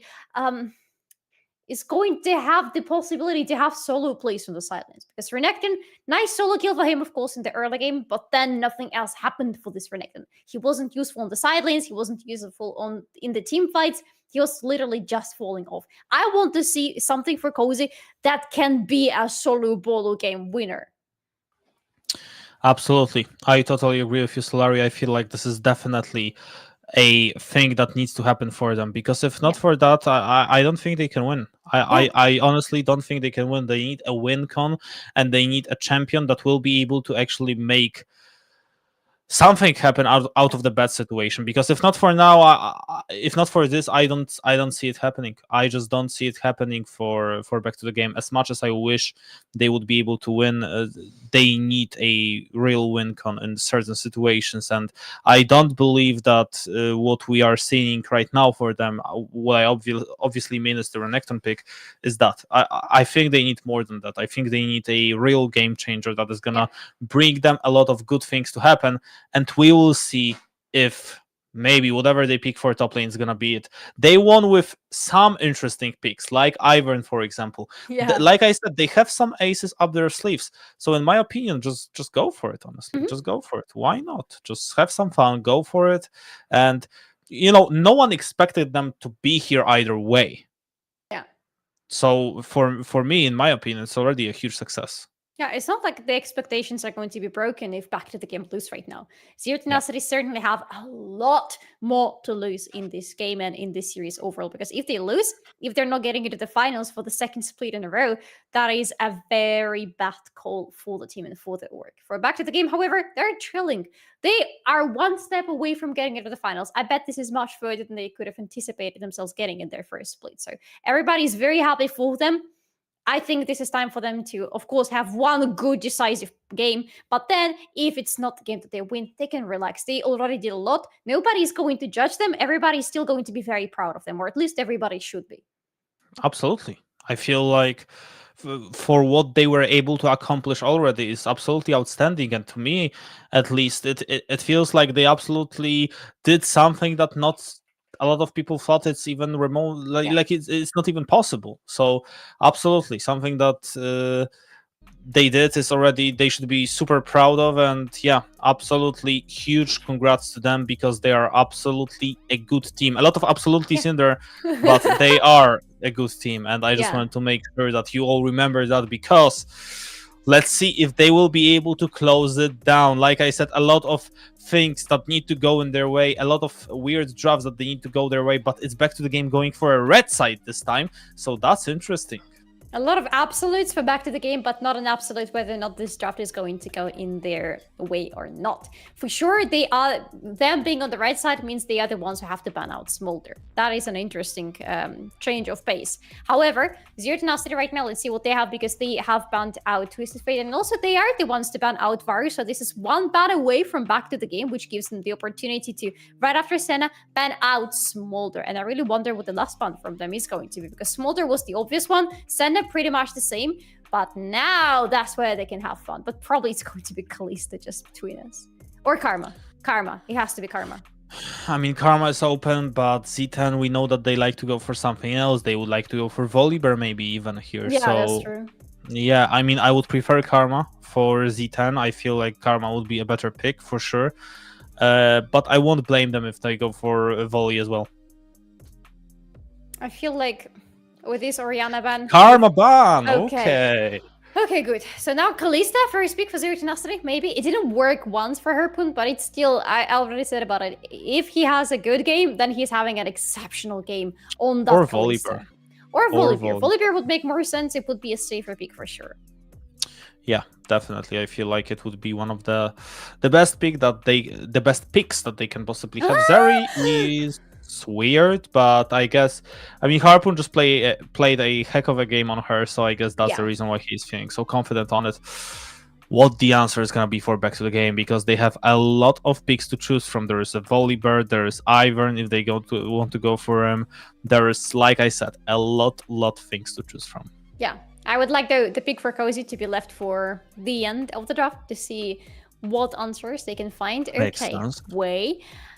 Is it going to be a poke comp from Back to the Game? Because Wei already providing a lot of poke for the team composition, a lot of long-range poke, paired up with an AP Kai'Sa or with a Jace, and you have a team comp that if they are the first one at an objective, they're never letting the enemy get there. A lot of AP being picked by Back to the Game, Volibear plus Hui, but that's not gonna be an issue. I don't feel like it's gonna be an issue for them. So what the answer is gonna be for Z10 right now, because you have a lot of picks open. Lee Sin would be interesting to see, and yeah, we haven't seen it in a while. I trust Bluers, I know he is good, but that would be definitely a definition of ace up their sleeve if they did something like that. But yeah, they are not gonna do so. They don't want to risk it. They want to play it safe. Yeah, and Xinjiao is just such a staple pick for Blurzer at this point. He rarely loses on this pick, so it is something that has a lot of impact. And we saw it in the previous game, in the team fights. It was so hard for Back into the Game to do anything in the team fights simply because they were not able to cut through this Xinjiao in the front line. Yeah, absolutely. And now, let's see what is gonna happen. It's the third pick right now available for Back to the Game, and the fact that they are going against Gragas, I guess what they want to do is they want to force Cozy to pick something faster. They want to force Cozy to pick, for example, even Camille faster. I would love Camille here. Yeah. Honestly, go Kai'Sa if you want to. Go Kai'Sa if you need to. But Camille would be such a banger. Yes. Because you need AD. And she's also not that bad into Gragas because you can always counter the ultimate with your ultimate. So it's also good. And I think Z10... they won't ban it. I don't think they will ban it. I think they will ban Fiora because they know they need AD and it's one of the answers. But I don't think they are going to ban Camille. If they ban Camille, it's going to be huge though, because Camille is also going to be really good into Zeri, into Harpoon, just looking that Zeri down. So definitely it's going to be an OP pick for Back to the Game if they decide to go for it. But right now with the Braum pick, they're forcing out the Nautilus ban. Sorry, with the Braum ban, of course, they're forcing out the Nautilus ban from Zero Tenacity because Back to the Game are going to be the next ones to pick it, and it's going to be a huge support for Kai'Sa on the bot lane. Absolutely, and is it gonna be a Nautilus ban though? We will see. Is Z10 afraid of it? Nautilus won a lot of games. He won the map number 3 and map number 4, and I think map number 1 if I'm not mistaken. So yeah, Nautilus is pretty OP, I guess. Maokai is gonna be banned right now, and what Back to the Game are gonna go for? Is it gonna be another support ban? I guess no. No, probably something for the top lane, maybe Rumble against Melonic, maybe Aatrox against Melonic, just to make sure that there is something that Cozy doesn't want to play against that is going to be removed. Yeah, exactly like you're saying, Solari. And what is it gonna finally be? That's a good choice too. Nico against Kofte. Yes, Nico and Kofte is is a dangerous combination, or rather the other way around. Yeah, absolutely. And now the finish of the draft. Very important for Back to the Game. If they are gonna win this one, it could be because of the finish. The Nautilus ban is coming in from Zero Tenacity side. So now Back to the Game can pick support if they want to. Can go for Rel, honestly. Has been working out rather well for them. Can go for anything else, just not Taric, please. Didn't work out that well last time. I like Rel. I would prefer Rel. And then they are leaving the last pick as the counter for Cozy. I'm just waiting for him to lock it in because I'm not quite sure. Okay, he did it. Yeah. Just fortunately, just don't risk it. Don't risk it. Just goes for a safe pick. Please just Camille as the last pick. Like literally. Just lock in Camille as the last pick, and we know how well Cozy can play it. I won't mind Fiora, but I would prefer Camille much more. Just to me, it would be the best pick, but okay. That means we are gonna have Gragas in the mid lane. Gragas mid lane. And who is gonna be a top laner then? That's the question. Cozy, I mean, he sees everything. He is the star of the team with Decisive, with Salami. He sees everything right now happening. He knows what is going on.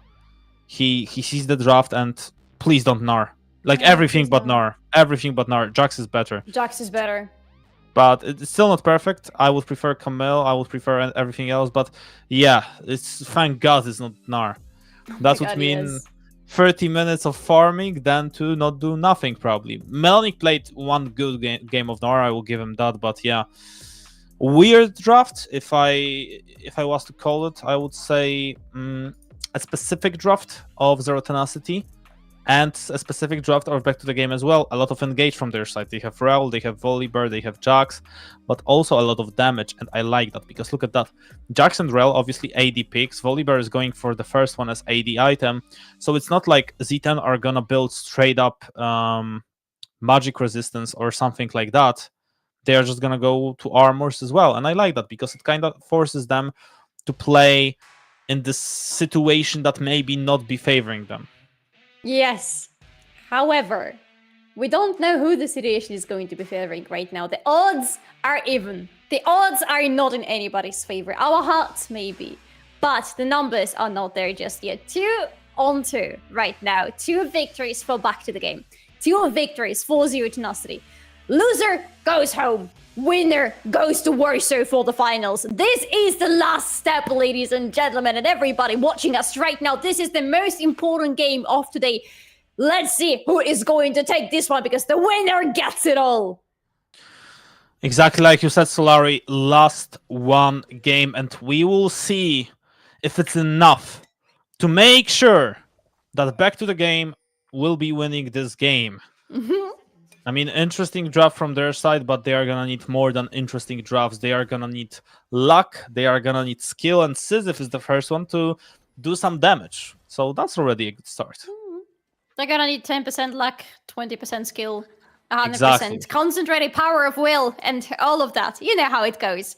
It's gonna take a lot for back to the game. I gotta say though, even without Camille, I was hoping for Camille, but I think I still quite like this draft.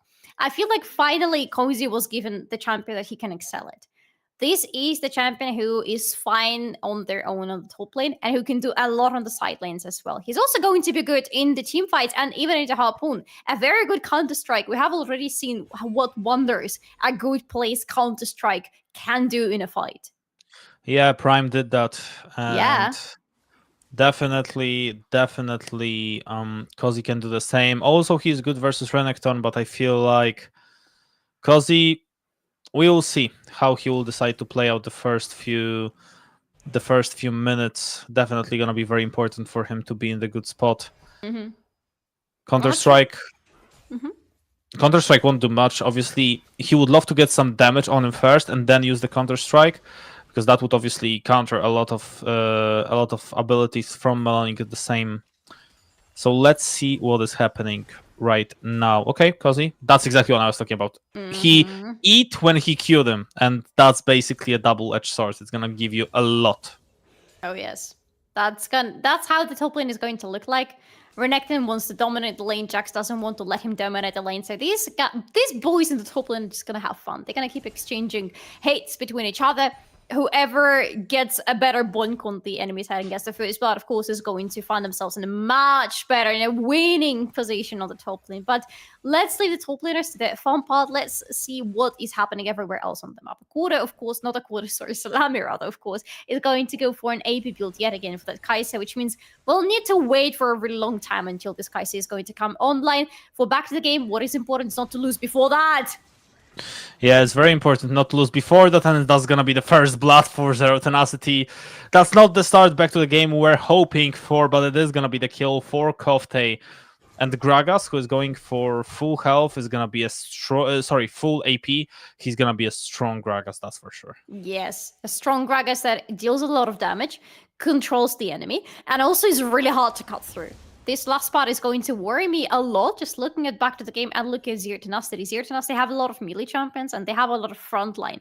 And this frontline is going to be really hard to cut through. What is helping back to the game is that they have Volibear, who also, whenever he goes into his ultimate, a very important frontline champion.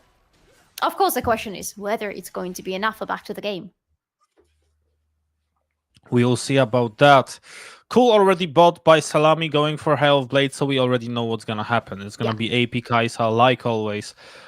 But back to the game. They need to be careful. They can't allow themselves to make more mistakes like they just did. They have a draft that can do a lot of good things, but if they are behind, it's gonna hurt them a lot as well. Yes. If anybody watching, if Back to the Game fans are watching right now, you gotta hope that Back to the Game are not gonna be set behind too much. Already giving away the first blood on the mid lane is not the end of the game, of course, but not really good. However, everywhere else on every other lane, Back to the Game cannot be behind if they want to win. Same, however, goes for Zero Tenacity. Exactly. Like you said, same goes for Zero Tenacity. And Zero Tenacity right now enjoying their life, understanding that, okay, we are actually at the point where we can do something. We can definitely do something. We are ahead and we are about to utilize the fact that we are ahead. First recall showing up, and yeah, the trade potential in the mid lane, but Decisive is not even going to be able to walk up to the minions. That's hurtful. He just lost 2. He's gonna lose even more. And he's losing a lot of mana in the process as well. Korotkiy is controlling the lane quite nicely, though. I gotta give him that. But again, he is on the kill. He is on the completed boots already. So he is in his full right to do whatever he wants to this lane. Yeah, and let's see how the rest of the things go, because so far, Blues are slowly... Oh, okay. I thought for a second that Kozi is about to do something crazy on the top side, but no, not yet, at least. But yeah, they are gonna need Kozi to be perfect, literally perfect. Yes. I mean, he is behind in farm right now, so he countered this matchup, and that's a huge problem.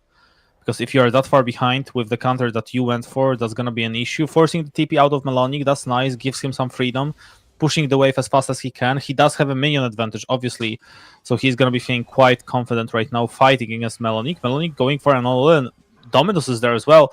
And Kozi, he will need to jump back, because he could be dead if he decides to go for the fight. Okay, it's the ultimate for ultimate, so that's a fair trade. Yes, not too bad. Kozi survives in the end, doesn't have a TP though, and it also gives an opportunity for Blurzo to take the Void Grab, so almost for free. No, he's going to leave last one actually for Back to the Game, alright. But he had the prio from Melonic on the top lane, so if they wanted to force something here, they absolutely could have. It looks like they want to now. Shasku putting some pressure, making sure that Blurzo is going to be feeling the pressure from this Volibear, and who's gonna be feeling the pressure now, because Shasku is caught off guard. He does have a flash, but he's not even gonna be able to use it. Z10 back in the business, getting the double kill overall, and it's 2-0-0 Korotkiy. It's always Korotkiy. Every single time something is happening, it is Korotkiy. It is Korotkiy, right? He has to be the game changer for the team. It's like we look at Kozi on the side of Back to the Game and we expect a lot from him. Pretty much the same goes for Zero Tenacity. Everybody there is potent. Like we have Harpoon, who's usually the hyper carry for the team, but Korotkiy is such a big game changer. Even if he's not playing on the big carries, he still brings in the big guns and just plays so damn well. Now he's 2-0, and that is a very big win con for Z10. Absolutely, and on the top lane, there is a lot of issues for Kozi right now. He would love to push this wave, but Melonic is just holding this wave at this point for a long, long time. He won't let him do that. He won't let him do that. This wave, if it keeps being here, it has Kozi in the very vulnerable spot where Blurzo can show up any second and just kill him. And Back to the Game don't know where he is. They're going to find out probably now that he is on his red buff. But still, Back to the Game are suffering with big lack of vision in the jungle, though Shasku. That's a lot of damage. He has level 6! Level 6, nice Ooh! poke, maybe 1 Q, 1 E, 1 something. Super! And yes, it is gonna happen. Nice kill, but the question is it gonna be enough right now? They are fighting, the ultimate is there, the damage is there, it's a double kill, but Decisive, he should be the next one who's gonna fall, and he is gonna be. Kofte out of position, it's a huge shutdown to take from him. That would be nice to have. And the ultimate from Salami is there! That's perfect! And that's the kill! Back to the game, or literally back in this game. All right, here we go. Now we go 3-3. Maybe going to change now because Cozy was looking aggressive, but very little mana available to him. A really good pickup from back to the game. I gotta give him to that. The fact that they had it in them to go further, to push it further into Zero Tenacity, and a huge shutdown in the end. I'm surprised by the fact that Salami hasn't ulted, but I want to see if he even had level 6 going into this fight, because he has a start right here just with the junglers meeting with each other. Great flash from Shoski to make sure he's still following up with the blue reserve. And let's see, here is a Kai'Sa. Kai'Sa doesn't have level 6. He's going to get level 6 in there, and that is going to allow him to go and secure the shutdown and secure the gold. And that's actually insane. The fact that they were able to get it, it's actually insane. It literally allows them to come back into this game and to be in the situation where they can just utilize it. Salami got double kill, and not only a double kill, he got a shutdown. And yes, Z10 will go for the Drakes. Yes, most likely they will get this Drake, but it's a Drake in 9 minutes. It's not a 525 Drake that we already saw happening. It's the Drake that will need way more time. So back to the game right now, a huge momentum swing in their favor, and they will be just waiting to hit a very good point for themselves. However, I would not want to see back to the game giving away the second Drake for Zero Tenacity. If you're a fan of Zero Tenacity, you want the opposite to happen, because for Zero Tenacity, sitting on 2 Drakes is going to be big. They tend to feel much better in the game when they're able to get to this 2 Drake situation, especially since the second Drake is the Hex Drake, so it's going to provide quite a lot of value to them, even as just a single Drake. It also will mean that they will have enough price secured around the both part of the map, and that's again something that Zero Tenacity can work really well around. Yeah, and Cozy, he is the one hurting. The most 30s he is behind right now versus the Renekton. This Jax, I mean, that's why I said I would have preferred Camel. I mean, Camel wouldn't have such an issue. Like, literally, we know how well he can play, but Cozy, I mean, yeah, just putting some pressure, but he's losing so much CS. It just hurts to see, because every single time we get a view of this on the top side, he is just losing a lot. Yes, and I don't expect it to change anywhere soon, honestly. It's very unfortunate for back to the game, but at least Cozy is not dying. Let's look at the positives there for them. He's not dying, he's not giving away even more pressure and money to Melonic. However, speaking of pressure and of money, Zero Tenacity are doing the Void Grabs right now. They have 5. They can go for 6. That's going to be really big for them. If they get Prio over the map, if they start pushing into the turrets of back to the game, they will look really strong, and they will go there very fast. They certainly will. But speaking of power points and power spikes, Kofte right now recalling to base, going for straight up Ludens. He's not thinking about going for Rod of Ages. He's going for a full Gragas Bomba build that is about to kill every single one of the opponents. It's not Sylvan Gragas, it's Gragas that is gonna kill every single one. Whoever he sees on Summoner's Rift, he's just going all in. Yeah. And he's going to be allowed to do so because he's going to be exceptionally strong. God damn it, Luden's Companion is the first item. Not even going into the usual Rod of Ages. Oh, Shaskyo! Yeah, but Melonic was able to run back, but you're playing against Volibear, my man. You're not gonna be able to run back under your tower because, well, there is no tower. Yeah, keep hugging your turret, keep trying to hide underneath it. Not going to happen. Maybe it was going to fall with you. Doesn't matter whatsoever. Cozy's having a kill. Cozy's having gold from the kill and from the gold, the turret plate on the top lane. Cozy's finally allowed to leave on this top, thanks to Shasku. He's alive, actually. Yeah.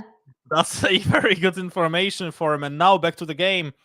This game is even. This game is theirs. They need to just play it patiently. And I'm going to say it right here, right now. If they are going to be able to even touch the Drake, that is gonna be there. That's just gonna give them so much. That's why we should look for magic resistance on the side of Zero Tenacity. There's Alistar. He is gonna have a lot of magic resistance because he obviously went for Mercury threats. So that's gonna give him a lot. I can't, unfortunately, see what is built as well for the other team, but I know that Renekton is going for plated steel cups, which means he won't be able to use magic resistant as much as he would. Korotkiy going for another boost, which is also not as good as he thought he would be. Let's look at the jungler. Okay, no boots yet, so we don't know what it's gonna be, but we know what's gonna happen here. It's Chasku fighting, no ultimate for him. I'm not sure if he wants to fight for it, but well, I guess he does want to. He will just burn the flash from blue just like that for free. There is 1 minute still before the Drake, so not much to fight here for, but for the pride, for the glory, and for some additional vision in the jungle. I would like to see more vision from back to the game, because honestly, yesterday they were so good with their vision against Forsaken. Today, they have stepped down, quite a lot. And in the previous game, you could see how much it was biting them back. I would love to see for back to the game to do more vision at the same time. However, I would like Zero Tenacity to keep up their vision, because they have been doing an excellent job at understanding how back to the game are moving around the map. Well. That game just keeps on giving, and and this Kai'Sa is getting stronger and stronger. Oh yeah. Just about to hit the second item, and this Drake we can see. Look at that TP from Korotkiy and instant rotation from Z10. They understand. It's very important. I would say it's super important for them to take this Drake. This is their win con. They don't want to allow back to the game to be able to just freely do it. They need to react, and they want to react right now. Cozy doesn't have a TP, so doesn't Melonic, which means it's gonna be a 4v4 at best. But even before that, Erdori is cut off. Or is but he does have the ultimate, so it's gonna be the ultimate for the ultimate. Salami had to use his flash just to get back into the safety, but it's looking good right now for Z10. They were able to get Chasku back in this fight, so they can't allow... I feel like back to the game, they have to give it up. They need to play it patiently. As speaking of patient, Cozy is not patient. Going 1v1 versus Renekton, we know how strong Renekton is. No mana for Cozy. Who's gonna be able to win this one? We know who is it gonna be. It's gonna be Melonic. Oh yes, Renekton 1v1 at this stage in the game with Eclipse already completed. He's just way too strong for anybody to take down, especially for Jax, who still is in a very tough spot there on the bot lane. And with that loss on the top lane back to the game, are realizing, okay, we're giving away the Drake. That's a good call from them. A very good news for Zero Tenacity as well. And again, the Ocean Soul. Zero Tenacity are so lucky with the Ocean Souls. Yes, they are, but maybe we'll talk about it in a second, because look at that, a quarter. I mean, Harpoon does have a flash, and the clans. 2023 champion, by the way, ladies and gentlemen. Have fun catching her again. Yeah, just running through. Oh, but that's the bad news. Back to the game weren't even able to get to the Herald. Yeah. So they had to give this one up. They had to give the Drake up. I mean, what Back to the Game would love to do is definitely buy themselves some time, and okay, Salami is safe. And it looks like a dive scenario unless Erdota shows up, and yeah, Erdota is gonna be here, so no draft. Don't do that! Why are you doing that? Whoa, a quarter! My man! Jesus! I mean, I thought he thought, oh, okay, maybe we'll talk about it in a second, because now Back to the Games are the ones that need to be playing patiently. They need to be playing defensively, because it's not looking good for them right now. He didn't need to do that a quarter. Giving away a free kill to Harpoon is exactly what you don't want to do. And now Chasku playing with the vision. But so does Melonic.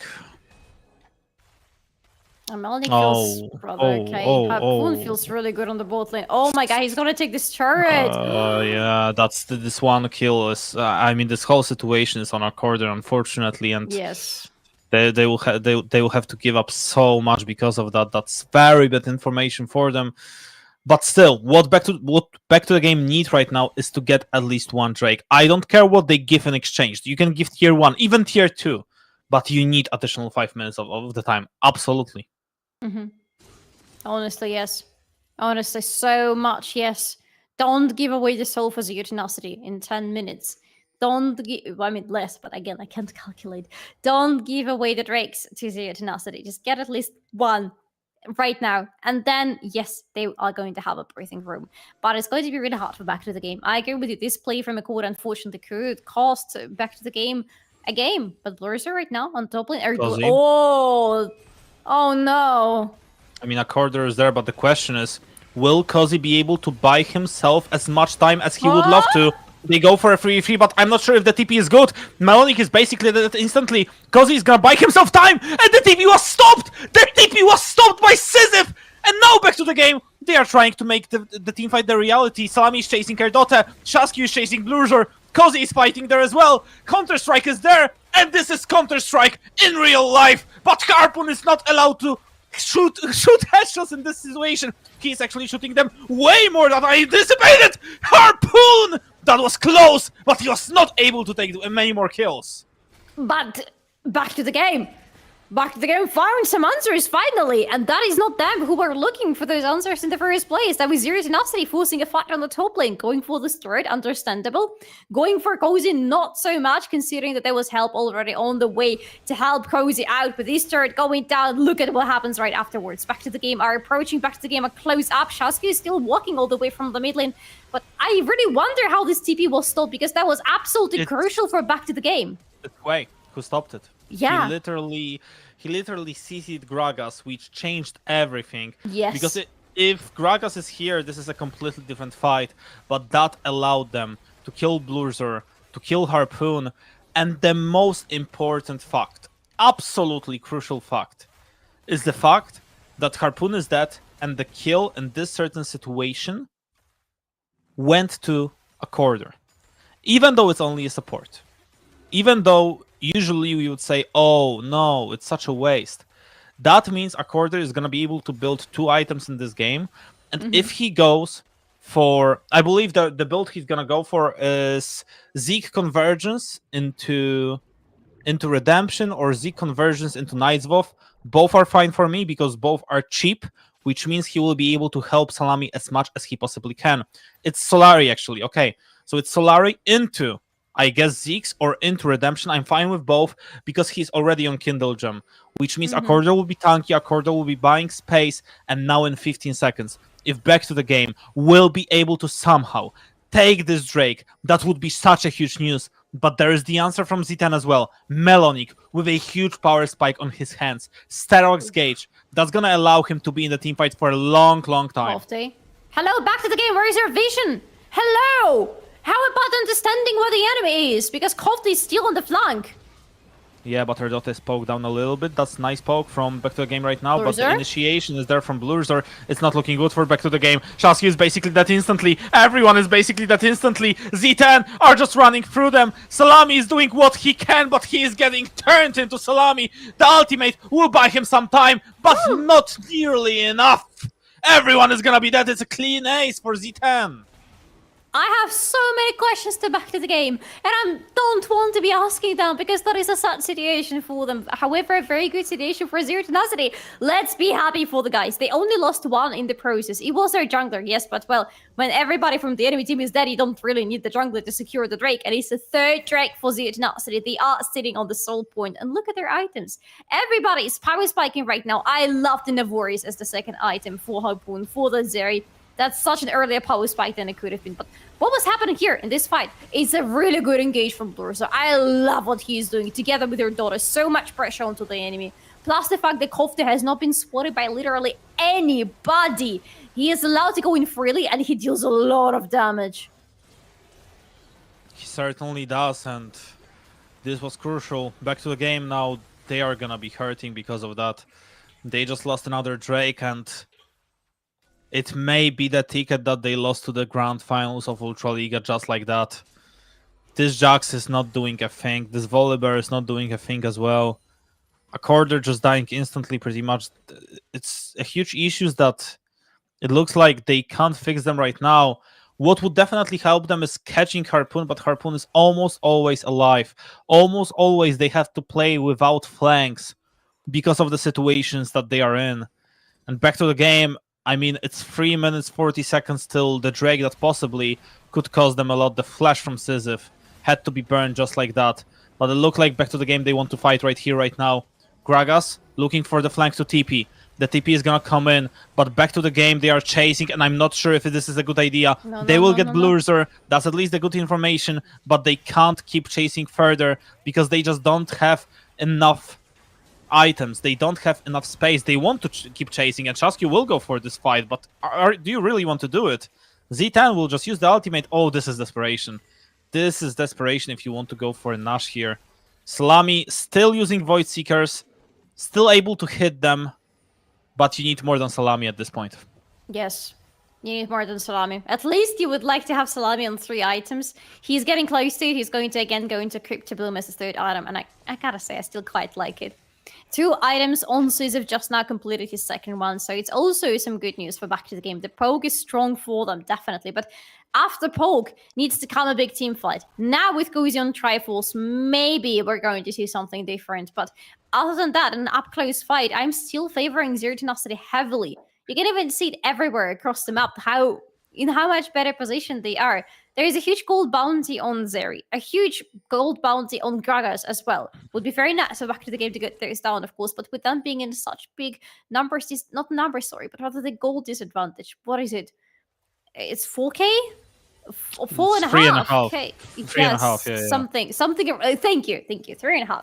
It is not as much as we've seen, but it's still a lot, and it's not helping back to the game. Ooh, that's nice for back to the game. Nice engage and forces the ultimate just like that.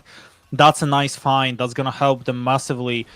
And the fact that they were able to find this before the Drake, obviously, it's still not as big as they would have hoped for if it was like 20 seconds before the Drake, but it's still something. So now Erdota. Ooh. Just putting the vision down, I thought that they would like to go for some traps, but yeah, they are not gonna be allowed to. No. And the problem I have is with Cozy. He's level 13 only. That's way too little right now.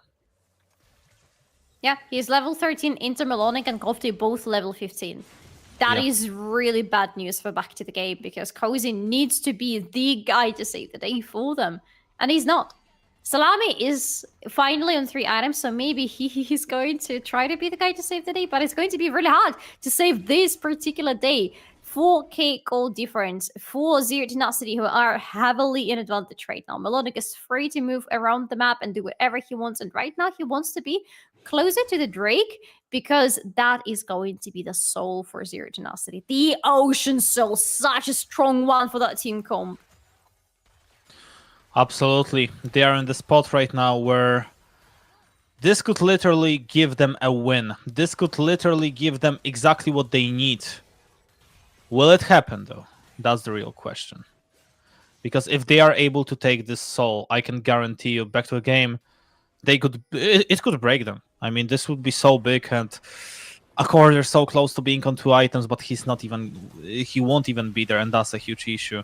Back to the game are forced to fight there, and Salami is already low on health. Void Seeker are not hitting. Everything is going not for them, and Z10 understand it. They want to engage onto them because they see when we engage onto them, we are winning. Another Void Seeker miss. You can't allow it in this situation because if you keep missing them, you're just gonna lose, and they are gonna go for the soul right now. I hate to say it, but yeah, it looks like Z10 are just about to win it for free because back to the game can't even walk up. They can't even fight. They are kind of forced to fight. Shasky ultimate, where? Where is this ultimate? What is this ultimate? It's not gonna help you. And now Z10 are just running through them. This was pure desperation out of back to the game. And this is pure domination from Zero Tenacity. It is pure domination from Zero Tenacity. I love how you put it, Kasper, because it's exactly that. Look at them cutting through the enemy. A hot knife is Zero Tenacity, and a slice of butter is back to the game. And I love butter, but it doesn't really go with everything. And apparently right now, the butter does not really go with winning this series today. It took us to fifth game in this series, but finally Zero Tenacity are feeling strong and confident enough to win this game. They are doing the Nash right now, sitting on the soul. 14-9 is the kill score. The goal difference, I will not even attempt to calculate. Cozy, what are you doing there, my man? He's trying to force them out of the Nash, but yeah, it's not gonna work out because Erdota is just gonna walk on him, and now he's 1v5. Have fun, Cozy. You're not gonna be able to do anything here. Cozy, you're just dead most likely, but back to the game. yeah, not much they can do in this certain situation. Like I said, it's pure desperation. They are up against Nash, up against Soul, up against pretty much everything. And it doesn't feel... Oh my goodness, Sisyph. 0-4 and 5. Looks like he's about to be 0-5 and 5. Buying... Oh, missing everything. Now the flash will help him, but yeah, he is dead. Yeah, it's only prolonging the inevitable, only delaying it for a little while longer. He didn't even know that the danger was coming his way. Again, no words for back to the game whatsoever. They lost every control of this game. And this fight was so bad. They were getting outpoked. They were not allowed in the pit. A very good ultimate again from Blurzer. Don't give this guy Xinjiao. The ultimate from Shasky, as you said, a desperation. Maybe last attempt to get the Drake, but it did not work out. And one after another, back to the game are going to fall down in this game. Exactly that, and... Z10, maybe they will be able to get into the EMEA Masters, but it was hard-fought battle. As it looks like your prediction, Solari, is about to hit. Apparently, something to be happy about, I guess. I mean, I'm happy for Zero Tenacity, but I'm also surprised that my prediction is actually going to turn out correct for the second time already in this playoffs. But let's wait for it, because Zero Tenacity want to have a fight again. And well, they will, and they will find some answers as well. It's Shasky who is dead right now. Z10, they stopped caring, they are just going for the end. 29 minutes into it, and this is about to be the finish of a very long series that had it all. That was literally as good as Orbit Anonymo versus Z10. That was like... That had us like even surprised for a moment that maybe, just maybe, Z10 will lose, but apparently we will never know if it would go to happen, because it's not gonna happen. Z10, the last fight probably for back to the game, trying to do whatever they can, but they are not gonna be allowed to. It's gonna be Zero Tenacity winning this. It's gonna be Zero Tenacity winning this, Kasper! Do you feel it? Do you feel it? I feel the smell of the rematch happening on the 23rd of March on the Grand Finals in Warsaw at the LAL Finals. So many people are going to be watching this live, including us, of course. But right now, Zero Tenacity just on their path of getting there. The last breaks are to be laid in this beautiful yellow road that leads them to the finals, 21-11. 3-2, and Zero Tenacity win this series. They win against back to the game. They get into the finals, and they are going to EMEA Masters. They are, but honestly, it felt like it was really hard thought. Yes. And it didn't feel like it was as free as everyone thought. But well, it looks like back to the game, just not yet for them. Not yet in the situation where they will be able to make it into the finals, even though they tried, and they tried hard. They tried very hard, honestly. Let's take a second to appreciate back to the game, getting so far throughout this split, being one victory away from getting into the grand finals. But in the end, as it always goes, the strongest team is the one to get on top and to progress further. And today, definitely Zero Tenacity were a stronger team, especially in their last two games. They just proved to us that they are to be feared. Absolutely. And absolutely shocking that this game went so far, but we will have the opportunity to ask about that Korotkiy, who was literally one of the reasons why Z10 even won this game, because it didn't look like it was so free. Hello, Korotkiy, and how are you feeling? Because this game was closer than we expected. Hello, feeling pretty tired right now because it was like 5 games, but happy that we win. Yep. We will try not to keep you for long then, because we understand how tired you are right now. But please tell us, because we need to know what was going on in those two games that you lost. What was not clicking for Zero Tenacity? I mean, probably was ahead in both games, but we made a small mistakes, and they have like scaling comps, so they just get back in the game. Like, we should have taken the dragons in a smaller game. We didn't. We matched them. We lost drakes, and it happened like a bit like this, so game became hard and we lost in the end. We should have just used our like priors and just get this. And well, back to the game, really hard thought for you, and I thought for a second that maybe you're even about to lose it, but obviously you went back in game number 4 and game number 5, and you played way better. And my question is going to be very simple. We talked with you for few times already in this Ultraliga season. Every single time we talked about, I asked you about the Orbit Anonymo matchup. You said, yeah, we are going to get them in the playoffs. Well, you didn't yet. You will have this opportunity in the finals. Are you going to win in the final? I mean, of course, it's the goal, right? We Mhm. should win, and we should just stop doing like mistakes. Like, I don't think they are like insanely making plays to get us behind, but we kind of do mistakes that get us behind. So, I mean, they are pretty good team. Obviously, they beat us. They are good at punishing, but we should just be better and win. But nothing is like that simple. Like, we should try our best and win. Korotkiy, I am honestly so happy that you won today because I can't wait for your rematch with Orbit Anonymo. We will Yeah. not keep you for any longer because, again, you're pretty tired after this long series. But as you know, the tradition goes, if you have any greeting or shout out to give, you can do so right now. Okay. Bizi destekleyen Türk fanlar varsa teşekkürler. Desteklemeye devam edin. Finalde Orbit Anonymo'ya karşı oynayacağız. Desteklerinizi bekliyoruz. Teşekkürler. I didn't understand anything, but I hope it was something Yeah. nice. Thank you very much, Korotkiy. We wish you all the best. Get ready for the finals because we will see you there. For now, though, take care and thank you once again. Thank you. Take care. See ya. Thank you. Bye-bye. Bye. And we will see them in the finals, like you Yes. said. Zero Tenacity will be playing against Orbit Anonymo, like everyone predicted, but I can guarantee you, no one predicted how these playoffs are going to look like. This was an absolute banger of a day, and I'm still shocked, like how it was how it was looking, honestly, because watching this, it felt like everything is just surreal, and it was one of the best. In 3 days, I had at least 2 of the 3 mobs that were, to me at least, and series that were, to me at least, one of the best that I've casted ever. Yes. So yeah, absolutely crazy. Honestly, absolutely the same, Kasper. These 3 days were insane.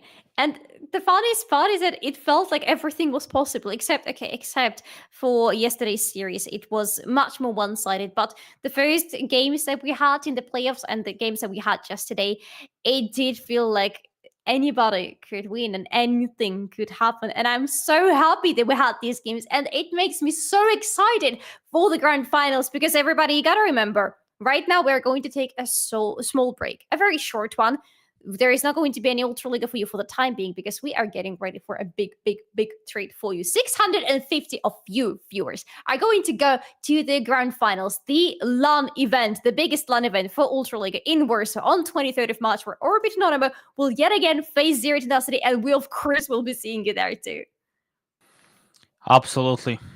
We will be there. We will take you through this, and we will see, who knows, maybe another full best of 5, because it was just as banger day as I thought it would be. My name was Kasper Gutkowski. With me was Solari, and it was an absolute pleasure to have you, everyone, here. And thank you for being here with us, because we witnessed history in a way. Maybe Back to the Game didn't win, but sure as hell they did put up a fight, and they were absolutely amazing. And thank you for being here, and we will see you on 23rd of March in Warsaw. You cannot miss it. Bye-bye. Sí, ¿vos de qué parte sos? Yo de aquí. Ah, mira, ¿Tú de qué parte eres? del norte.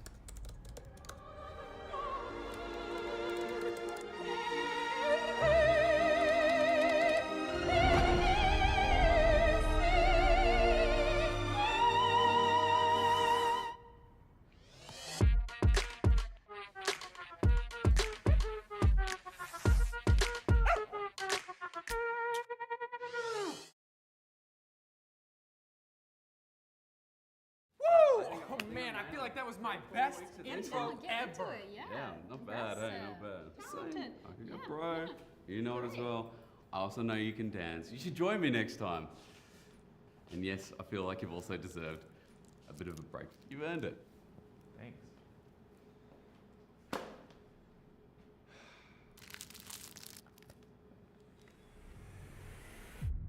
Even the biggest champ needs a break.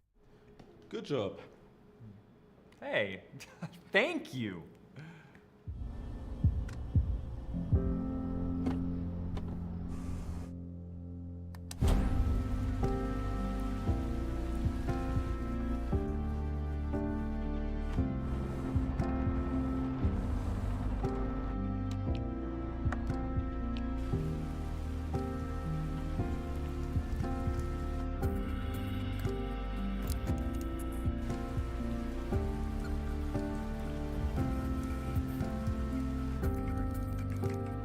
Wjedź do elektryzującego świata esportu i zagraj z nami. Moc energii zapewnia elektryczna Kia EV6.